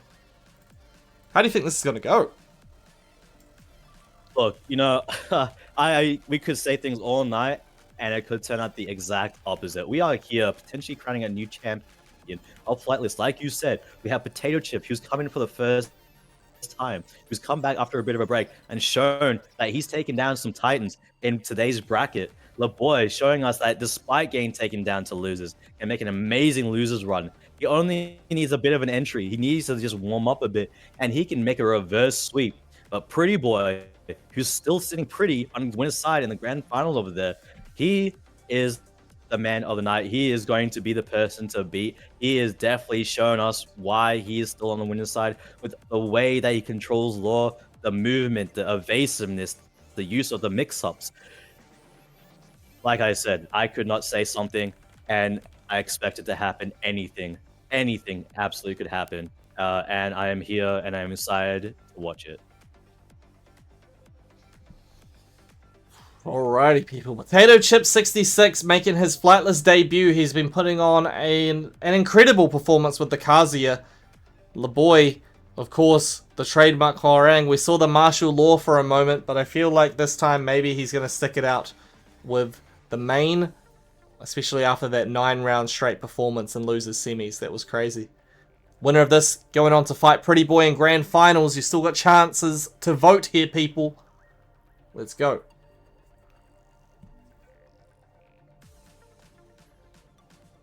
Yep, this is gonna be a good one. Like, honestly, I don't see why LeBoy would move off of the Hwoarang, because right now he looks so warmed up, so ready to pilot this character, so ready to do the mix-ups, catching his opponent out, waiting for them to make a mistake, forcing them to make a mistake. Never mind. Like I said before, I'm not gonna speak too early. We're going straight to the law again. But I can see why here. I think, yeah, of course, Yeah. Pretty Boy was able to take down Potato Chip's Kazuya, so he says, well, why can't I do that? Let's go, people. And if I can't do that, do what I did last game and go back to my Hwoarang and go reverse sweep him. But Potato Chip, I feel like might be a completely different puzzle piece to put into the right spot. Oh my goodness, the pressure and the wall splat. You can't breathe. There's nothing you can really do right now. But he is popped and you are low on life. Immediately get me out of this precious situation. Get me out of here. But Potato Chip still has his heat. Nunchucks are not going to be enough, and that's going to be Wow. Heat Dash Launcher into a stylish finish. Optimal punish, dude. Optimal punish. That was ridiculous. It's optimal Okay. if it wins. Twin Potato Fists is chip landing, but a punish not to 66. go with it. It's up against the wall now. That's where LeBoy thrives. However, immediately tables those turns. Get off of me. He's definitely able to find his way and navigate around the laws right now. He's had a bit of experience. He's known the power of this character. He knows when to walk. He knows the distance. Float, not captured. What a side step against those nunchucks into a electric. Now against the wall. Wow! Heat yet. LeBoy fumbled the punish. That's okay though. Gets the round anyway. Wow. Just milliseconds away. Just on a bit of health, LeBoy. Managed to get that, but starting off strong. Potato chip. Electric. Let's start. Alright, LeBoy staying on the ground too long. Potato chip starting to find opportunities. There's the perfect electric my and a perfect good finish. Lord. That just came out of nowhere. You just were not expecting it. LeBoy now on the back foot of the first game. Mosque. Yeah, that was actually crazy, man. Potato chip, he was trying to farm for that the whole night. He finally got it. And in an important match, nonetheless. Potato chip 66. However, pressed his advantage a little too long. There's the nunchucks. Now he's going to have his back against the wall. LeBoy going to have to be able to pressure him here, but we've seen Potato Chip able to get out of the situation before. It does not seem to be the case this time, though. It's going to be difficult for Potato Chip. He's going to survive. He's got a little bit of health, but he doesn't punish. Gets hit in the face as he tries to approach LeBoy now. He's on even rounds here in the first game. It's going to be tough. You really want to have this first game under your belt, especially if you're Potato Chip, because being your first time, it could very well be your first victory. In Flightless, you could start super strong. LeBoy, though, is not going to let that happen. But gets splounced to the wall. The heat just misses. Oh no. Potato chip 66 on the back foot now, of course, being pushed closer and closer to the wall, but good usage of the House with Piana and Heat. He tried to run up and do some more, but LeBoy just pushing. Says, I'm not going to respect you at all. Aggression. That was slightly off axis, but it catches anyway. LeBoy gets punished for trying to keep that pressure going. Now, Potato Chip does have rage, but chooses to go for a wall combo instead, and the pressure keeps piling on with the wave dashes, and the Wild Rising 4 from that wave dash gonna find its way into LeBoy's face, knocking him down one round, knocking him down a game. This puts Potato Chip in a pretty good position right now in the first of 3. Absolutely. Very, very close and intense first game, but Potato Chip will start off with that early lead. The lore was looking decent from LeBoy, actually. However, he missed some crucial punishes, of course, that not being his main character. Doesn't quite have the same level of expertise as that Hwarang. The Hwarang worked out well there in loser semi-finals. I feel like he's probably going to bring it back. Potato Chip's a legacy player that's been playing since Tekken 6. Is that for real? That's crazy.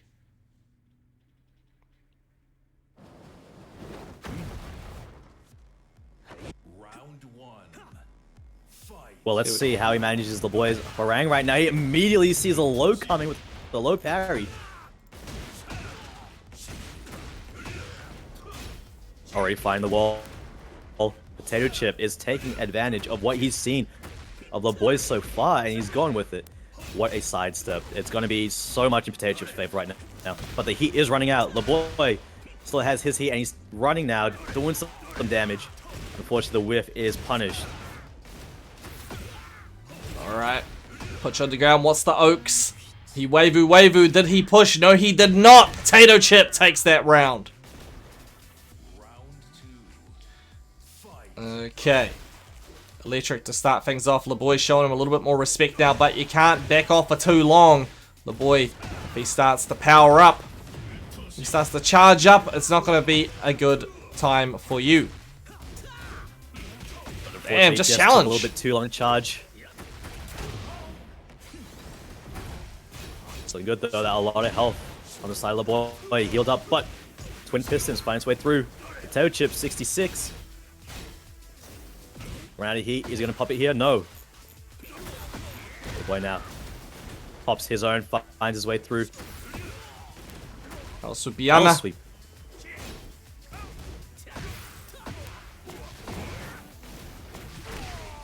Okay, dude. That's gonna be LeBoy, around for the boy. he finds his way in. Potato Chip is 59 years old? Oh my goodness. We got the old Some heads legacy coming players through. in the chat. Both of them having a celebration on CN by throwing fists and kicks at each other. Unfortunately, does not get to follow up that combo with the Wind God Fist. Playing from full screen. LeBoy, though, perfect timing on the backlash. And then he says, you're trying to do anything at all, think again. LeBoy, 1 round away from tying things up. Downfall 2 gets punished. Ah, delayed the second hit there. Potato Chip falls for it. Catches that float. It's a bit of a weird situation, but still catches that situation. That combo. Nice awareness. Whoa! Beautiful Punishes with electric another punish. fist. Beautiful electric. And a Not enough flash. to kill. One fist. tap's all he Gets- needs. No break on the grab. Gotta be careful how you play this. He gets it! Oh my god, Yes, Potato in Chip. time. He chipping on him. Down 1+2. Get that life lead. Oh, alrighty. Ducking that Suck. string. I'm gonna take you Good over to the timing, wall As now. always. The boy's still healing up a bit with that great health. Heat dash. Keeping the pressure on. Flash fist not doing too much here. Potato Chip might be losing this game. Okay, It's flash only a punch spin away. combination. It's not done yet.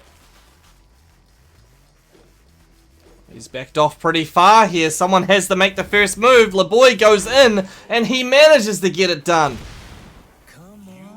Follow-up move there, just catching out his opponent. Potato Chip getting that round. An important game as well. Now we're even. The losers final is looking to be really good so far. Can both of these players keep up their momentum, keep up the heat? Because neither of them, I can imagine, wants to leave home tonight on third when they could get second or even potentially first. Tied up here, people. LeBoy and Potato Chip both hailing from Victoria, Australia. And both very close matches so far. Very close matches. Keep up the heat because Tekken 8. So true, BPG. Yeah. So true, dude. Yeah. Let's go, BPG. We're moving into Urban Square right now. Round 1. Fight. I just noticed that panda in the background again. I've spoken about this with someone else I commentated with in the past, my good friend Naki. That the panda looks like Patrice Wilson. If anybody knows who Patrice Wilson is, perhaps have the displeasure of knowing who that is. Well, he's an interesting I was doing character. some homework, but I might leave it till later. He's responsible for Potato Rebecca Chip. Black's Friday, by the way, everybody. Oh, never mind. Okay. Potato Chip 66 though says, I'm well, not- this is Monday and I'm having a I real know more good than time. enough. Yeah. Bro, he had the perfect the first round. Oh my god, get off of Now me. he's keep going. I think he's warmed up against the boys harangue already. 2 rounds up, ready to take the next game. LeBoy is indeed in Victoria, yes. He's Victorian. Oh my punish the high there. He doesn't get it the second time.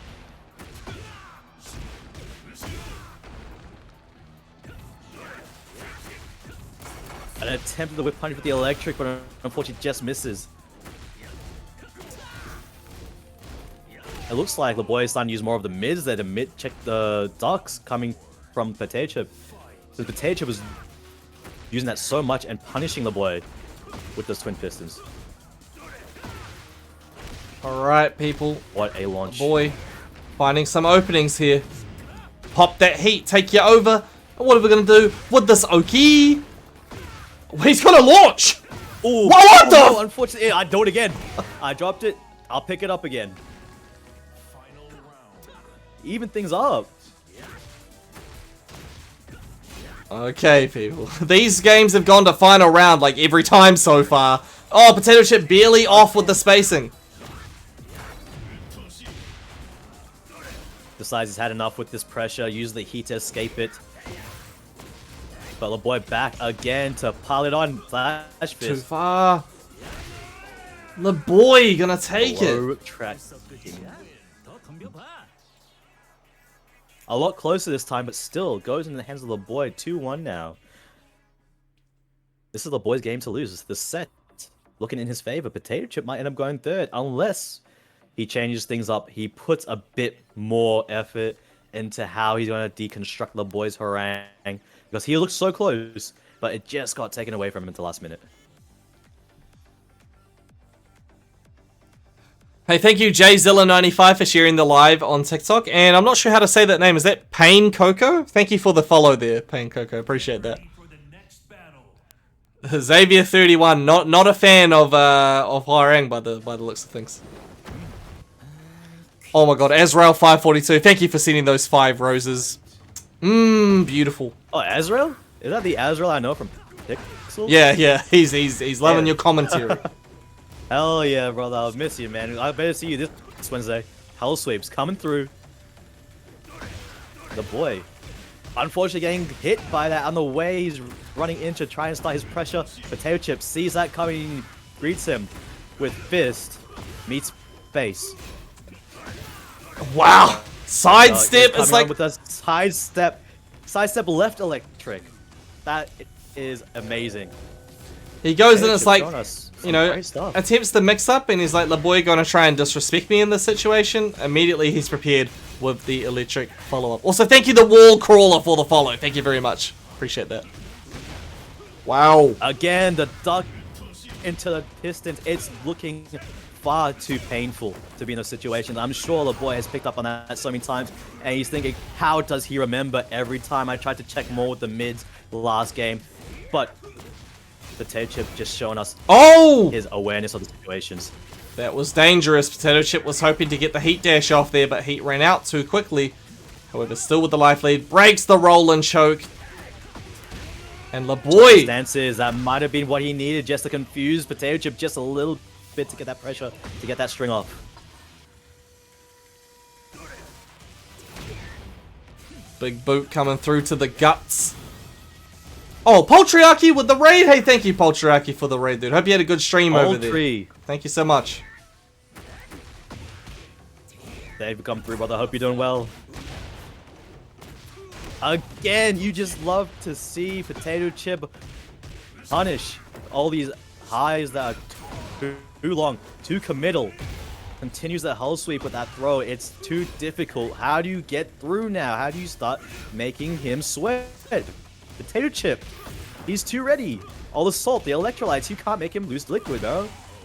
Oh, okay. Potato Chip 66 finds the way in there to get that steel pedal off. 1 round away from taking us to a final game once again. However, the boy still not giving up. I think we saw that's his specialty, not giving up. He was able to do a run back against Strain Danger not too long ago. But this might be a bit more difficult. This opponent that he's not seen for a while has been a veteran in the game who is just ready for so many situations, who has seen everything. You've done it. I've seen it before. I've punished it. I've figured it out. And I'm gonna get that game, and I'm gonna even things up. Potato Chip 66, now 2 games, both 1 game away from finishing things off. We're in a final game situation right now. Oh my goodness, dude. We've gone to game 5. The previous 2 matchups that we have had. This is insane. Hey Man Kid says, this guy was already an OG when Brown Man showed up. What a beast. 1966 represents. Oh, that's a while ago. Was that when, like, a company was established? You know, like jeez. Hey, as long as you're here and you're enjoying the game, it doesn't matter what age you are. We have the young people, we got the older people. We're all here for it. Alright, final game now Again, between these he's 2 ready. players. Final game. Boom, boom, boom. Boy getting Potato punished chip. every time. It's gonna He's done take you quite over back, there. Nice, he's low there. He's taking him around the stage, but the Rage House is gonna pop out. All that aggression, you had too many frames open. Bit of a classic rage out there from Potato Chip. And then he's taken down. The boy's not letting him use it. Couldn't do nothing. Still up there. The boy in the lead. He's only 2 rounds from taking it from Potato Chip's hands, but we've seen Potato Chip be able to get it back. It's going to be a close one. The boy on top of things right now. He just can't make the same mistake like he used to. Getting punished with the 2 pistons. Wow! It looks like he's doing a great job right now. He's following up every move that Potato Chip has. All you had to give him was 5 seconds to think, but gets caught out by that electric. It's going to go straight to the wall. Popping the heat. Unfortunately, he misses it. It's dropped. I was going to give LeBoy a bit more time to breathe, but unfortunately, LeBoy now has no time to breathe. That heat. Oh, Right just back do it at again. You. Use the Rage. Right back at him indeed. Return to sender. LeBoy now gonna get a lot of recoverable health back here too, which is good. But Potato Chip still He has heat as well. in the lead. Yes, of course. Not coming into the flash punch, just the 1-1s. It's a lot faster recovery. The down forward 2 catches Potato Chip's aggression. Down 3-4, and he's gonna get it done. No round brown. LeBoy. Wow. Taking that second place opportunity from Potato Chip from what seemed to be a dire situation. But LeBoy, from getting ahead to being made even, he takes a 3-0 game. Following that, Potato Chip showing us some amazing stuff today, though.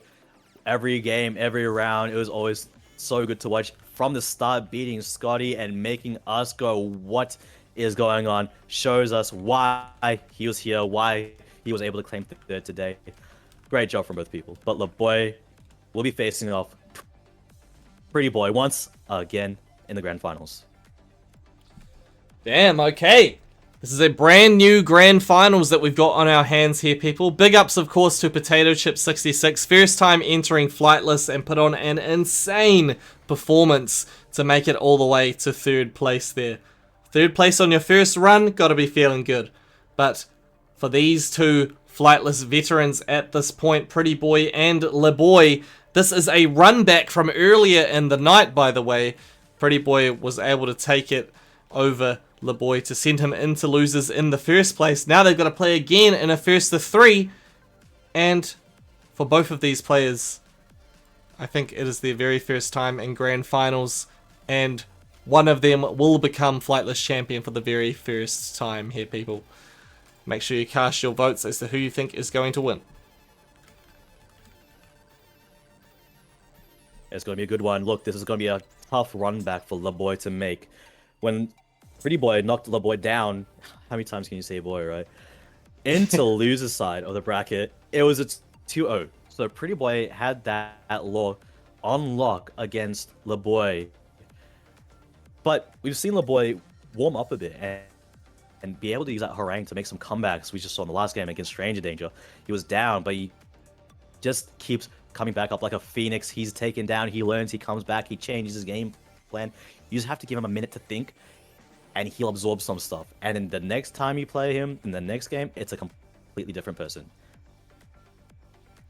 In saying that, though, Pretty Boy, there's a reason why he's on the winner's side of grand finals, and that's because of just how well he's able to navigate the lateral space, the vertical space, just finding ways around your offense and making you start guessing. It's going to be a scary way for LeBoy to try and just shake off what happened last time versus this player and see what he can do now. Okay, everyone. Grand finals here. Pretty Boy representing Queensland and LeBoy from Victoria. Let's get it going. Also, thank you, What Up, for the follow on TikTok. You're here at a great time. Grand finals of Flightless Year 2, Week 42. And what a week it's been. We've had some great matches so far. Ultimately, coming down to here. What a down forward 2 on the whiff string. The boy's gonna feel great about this. Sending the wolf, Pretty Boy, to blast wall. He chooses to blow it up. Already, he's getting sent back. And the Oki situation is looking difficult for Pretty Boy, but he finds a way through. Now he's got all that gray life to heal. 23 seconds, he's got some time to make a comeback. Heat expended, but so's the boy. He still has his. He uses that as well. Pressure's on, and he gets a wall splat, and that's going to feel great for the boy as he gets the first round. Alright, LeBoy, of course, has had a lot of games under his belt in the last hour or so. Pretty Boy has been sitting back and watching. LeBoy, of course, is going to be coming into this with momentum. However, he has to win 6 games to be able to take out this tournament. Pretty Boy just needs 3. Okay, oh, jab punish. Just needs 3. But he has shown that he's not input the moves a little correctly. After the slide, he didn't get the guaranteed follow-up. So maybe he just spent a bit of time. He's a bit cold right now. The boy, being still warm from the last few games, he's got that advantage. Maybe he can use that to even things up into the grand finals. Maybe make a reset. Okay, oh, he backed off there. I don't think that was intentional. Pretty Boy gonna take that. No mistakes allowed here in grand finals. Okay, going under there. Good call. Finishes the whole damn string. Just in each other's faces.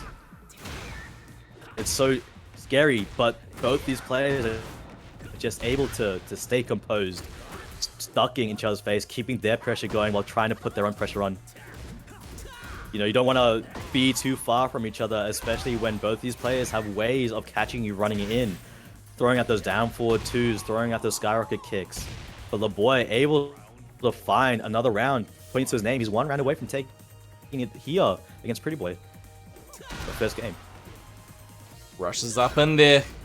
Big mid coming through. Big mid. Alright, and what are we going to do with it? Pretty Boy attempting the mix-up option there. He has landed that overhead punch multiple times to get the counter hit launch.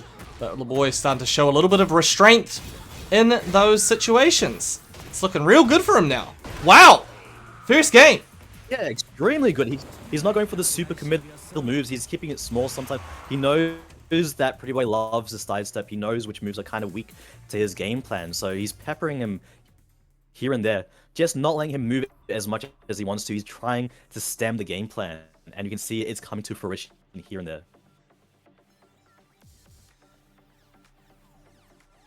Okay, well, it's already a victory in the books for LeBoy, considering the fact that he was knocked down 2-0 when they played in pools. For LeBoy to get a game on the board this time, showing you that this is going to be a whole different story. Here we go, game 2. It was great to see. It's just the improvement over the tournament that LeBoy has had. You know, just understanding when he's going to be punished, understanding when to stop doing those moves. It's coming to show us that he's a player of great adaptation. Wow, catching Pretty Boy. He's getting a lot of damage. Chooses to break the floor just outside the floor blast. I'm not sure if he's looking for that, but still, either way, he finds the wall, gets some extra damage. All right, we've got that explosive floor. No way, man. man. Switch up. I'm not sure what happened there. Getting some bizarre interactions going on right now, but he finds the whiff punish but doesn't commit. Okay, Sladiana time. And there's the nunchuck. The follow-up. Looks like Pretty Boy's warming up, but is it going to be too late? The boy now has a round for the second game.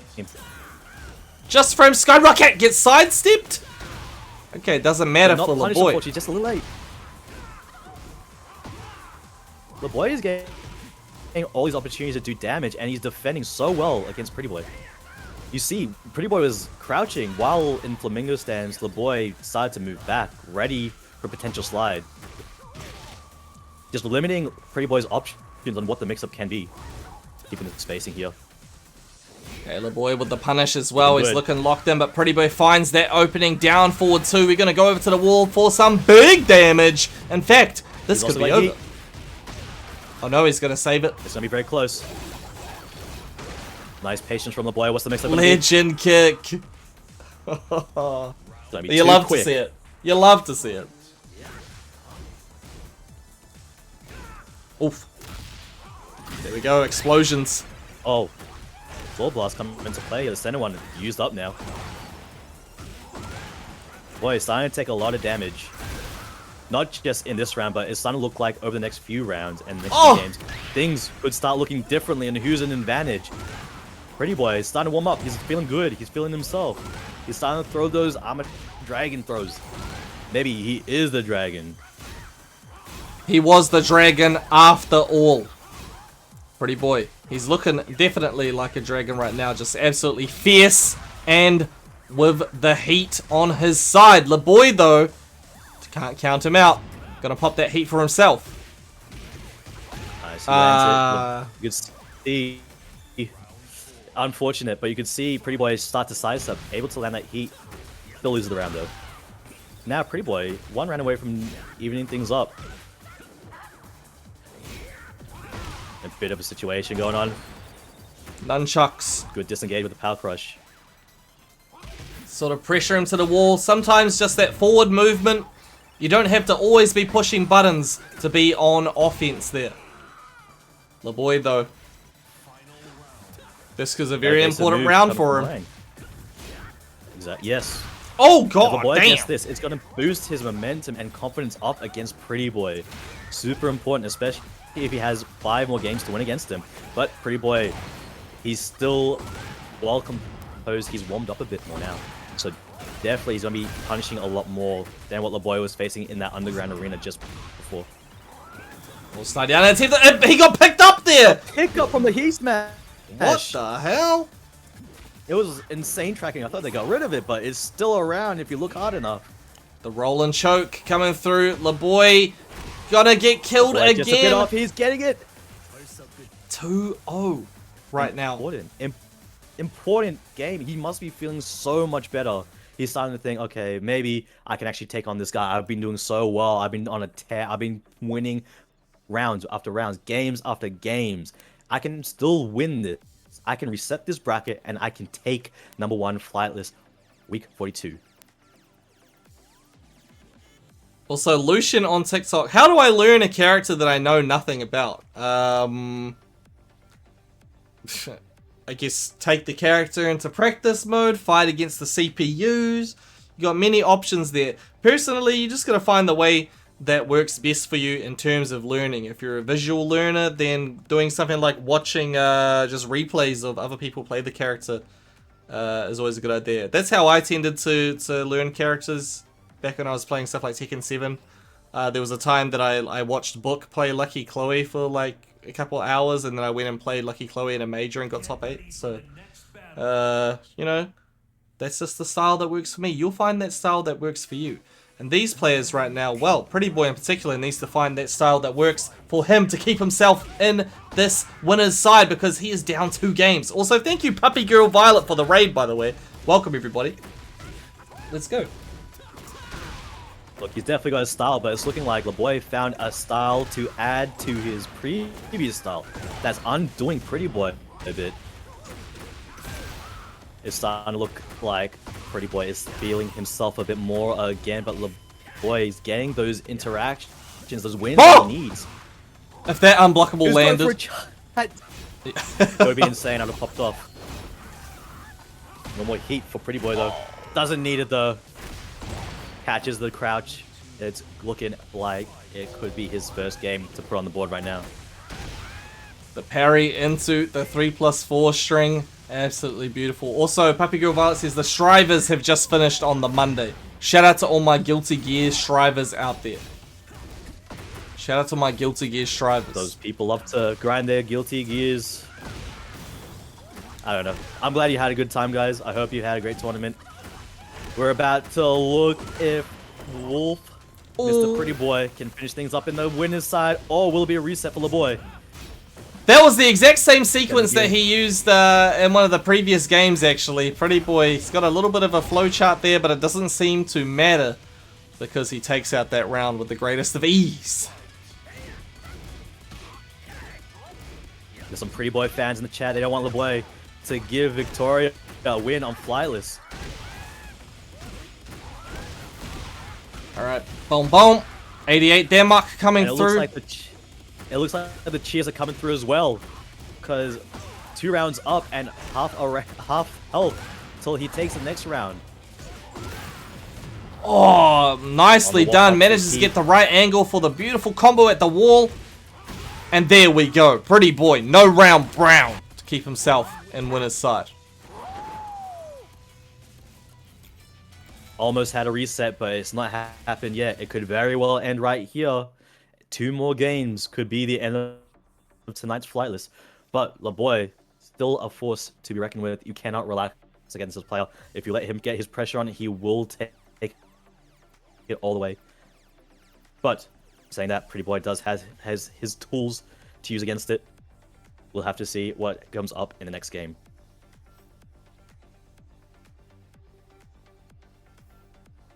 Get ready for the Okie next dokie, battle. people. Here we are in game 4 of Grand Finals for tonight.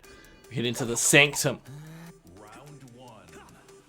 A little bit of interaction available on the walls. It's looking good so far for Pretty Boy. Had the spacing right too. LeBoy trying to catch him approaching, thinking that Pretty Boy was going to rush up in his face, but no, he's playing it just outside of the range that LeBoy is comfortable at. Yeah, once you find that range, once you know how the opponent operates, you kind of undo all of their game plan. But LeBoy, you know, you can't always have that plan be 100%. Choose to use the rage out here. Gonna give him a bit of space. His heat is still ticking down though. Will be the next approach. Okay, Pretty Boy stays down on the ground. Gets clipped by that Nice heat use of smash. heat. No heat available for either player anymore here in this round, but there's the 10 hit string! It was coming out. LeBoy facing 3 of those hits. And Wow! Galaxy Wow. Brain. He's starting to feel a Galaxy lot more of Brain. himself as these rounds, as these games have kept going. Pretty Boy has just warmed up and just started to be more of what he showed us beforehand. Just missing the float there. Okay, clips him in his dome ski. Pretty Boy tried to go for the Slidiana there. It would have been a great way to escape the fate. And oh my god, Chai's just been shot in the chat. Goodbye. Unfortunate for Chai, unfortunate for Pretty Boy over there, losing the round off the pressure sequence. But LeBoy, you know, he's not one to be counted out. Nice stuck there, the tracking move, it's going to be looking like it's in favor. He's not down yet, he's not out yet. He knows how strong Pretty Boy can be. So he's going to stop him from being strong at all. The dragon, though, comes out. Delayed second hit allowed him to get that situation going. Very important round right now. He blocks. No! He did not have the frames available for that. Minus 14, that's minus 15. He going for the down forward 2. Jumping back from each other a little bit there. He smashed just a bit out of range. Now how does Pretty Boy respond? Unfortunately, eats a hit, eats the left boot. And that's going to give another round to LeBoy. Okay, LeBoy now 1 round away from resetting the bracket out here. Oh, wanted to go in and slide down. Didn't work out. Oh no, let the whole damn thing go. Break those ankles. Nice, good call. What a launch. That is going to be huge for Pretty Boy here. Going to even up the rounds if he can finish this off. Legend kick in there goes in for the he grab. Not definitely going to is. work Goes out. for throw. That's going to split, but hold on a minute. Oh my god. Just walk around it. Don't worry. If you're getting hit, just stop it. Now we're going to the bottom floor. Okay, he tried the down 2-3 again, but LeBoy decided to stop the offense for a moment. Pretty Boy, oh my god, I can't even speak properly. This is just insane. Goes to the high option that boys time. He going at has it. gone for a different option before. Got Okay, this break play those might be losing a ankles. bit of steam. Playing this total bracket tonight.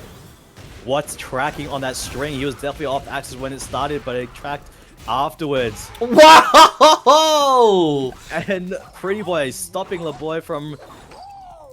You know, I'm going to start losing my words too. He's stopping the loser's side from resetting the bracket. Pretty Boy now puts himself up another game. The clutch factor kicking in. We're going to game 5 again. It's not over yet, people, but this could be the final game of the night. Pretty Boy, one game away from becoming Flightless champion for the very first time. LaBoy, one game away from resetting this bracket and making us go for another 3. Either could happen. Either could happen. At this point, I cannot trust anything I say anymore. We've been proven wrong time and time again since the start of the bracket, and now I'm ready to be proven wrong again. Will Pretty Boy take it here? Will he end the night off? Will he let me go to bed early? Or will the boy lengthen things going? He's going to fight and maybe take Flightless for himself. Okay, a good start for both players there, but the boy finds the lateral movement into the down forward 2. We're going to take you over to the wall. And how do we play our cards here? Pretty Boy down 2-3 once again. He's expecting LeBoy to continue to push, but no. He's switching up the offense just a little bit. Oh my god, Hooney's with the sub as well. Thank you so much for the subscription there, Hooney. Just to avoid those ads, eh? I see how it is. Wow, and the power crush that ended there. That was a very powerful run from the boy. From the start, getting that down for 2 punish after the sidestep. Going for it again, just keeping the spacing out, ready for Pretty Boy to run in. But still has to be careful for the legend kicks, because every now and then Pretty Boy does use that to approach his opponent. And now the pressure sequence, it starts a bit. You can tell that the boy is changing the timing, but gets caught out there. Now he's on the wall. Ton of damage, popping the heat. Oh, that's delirious. 90 damage. Alright, get off of me. Break your ankles.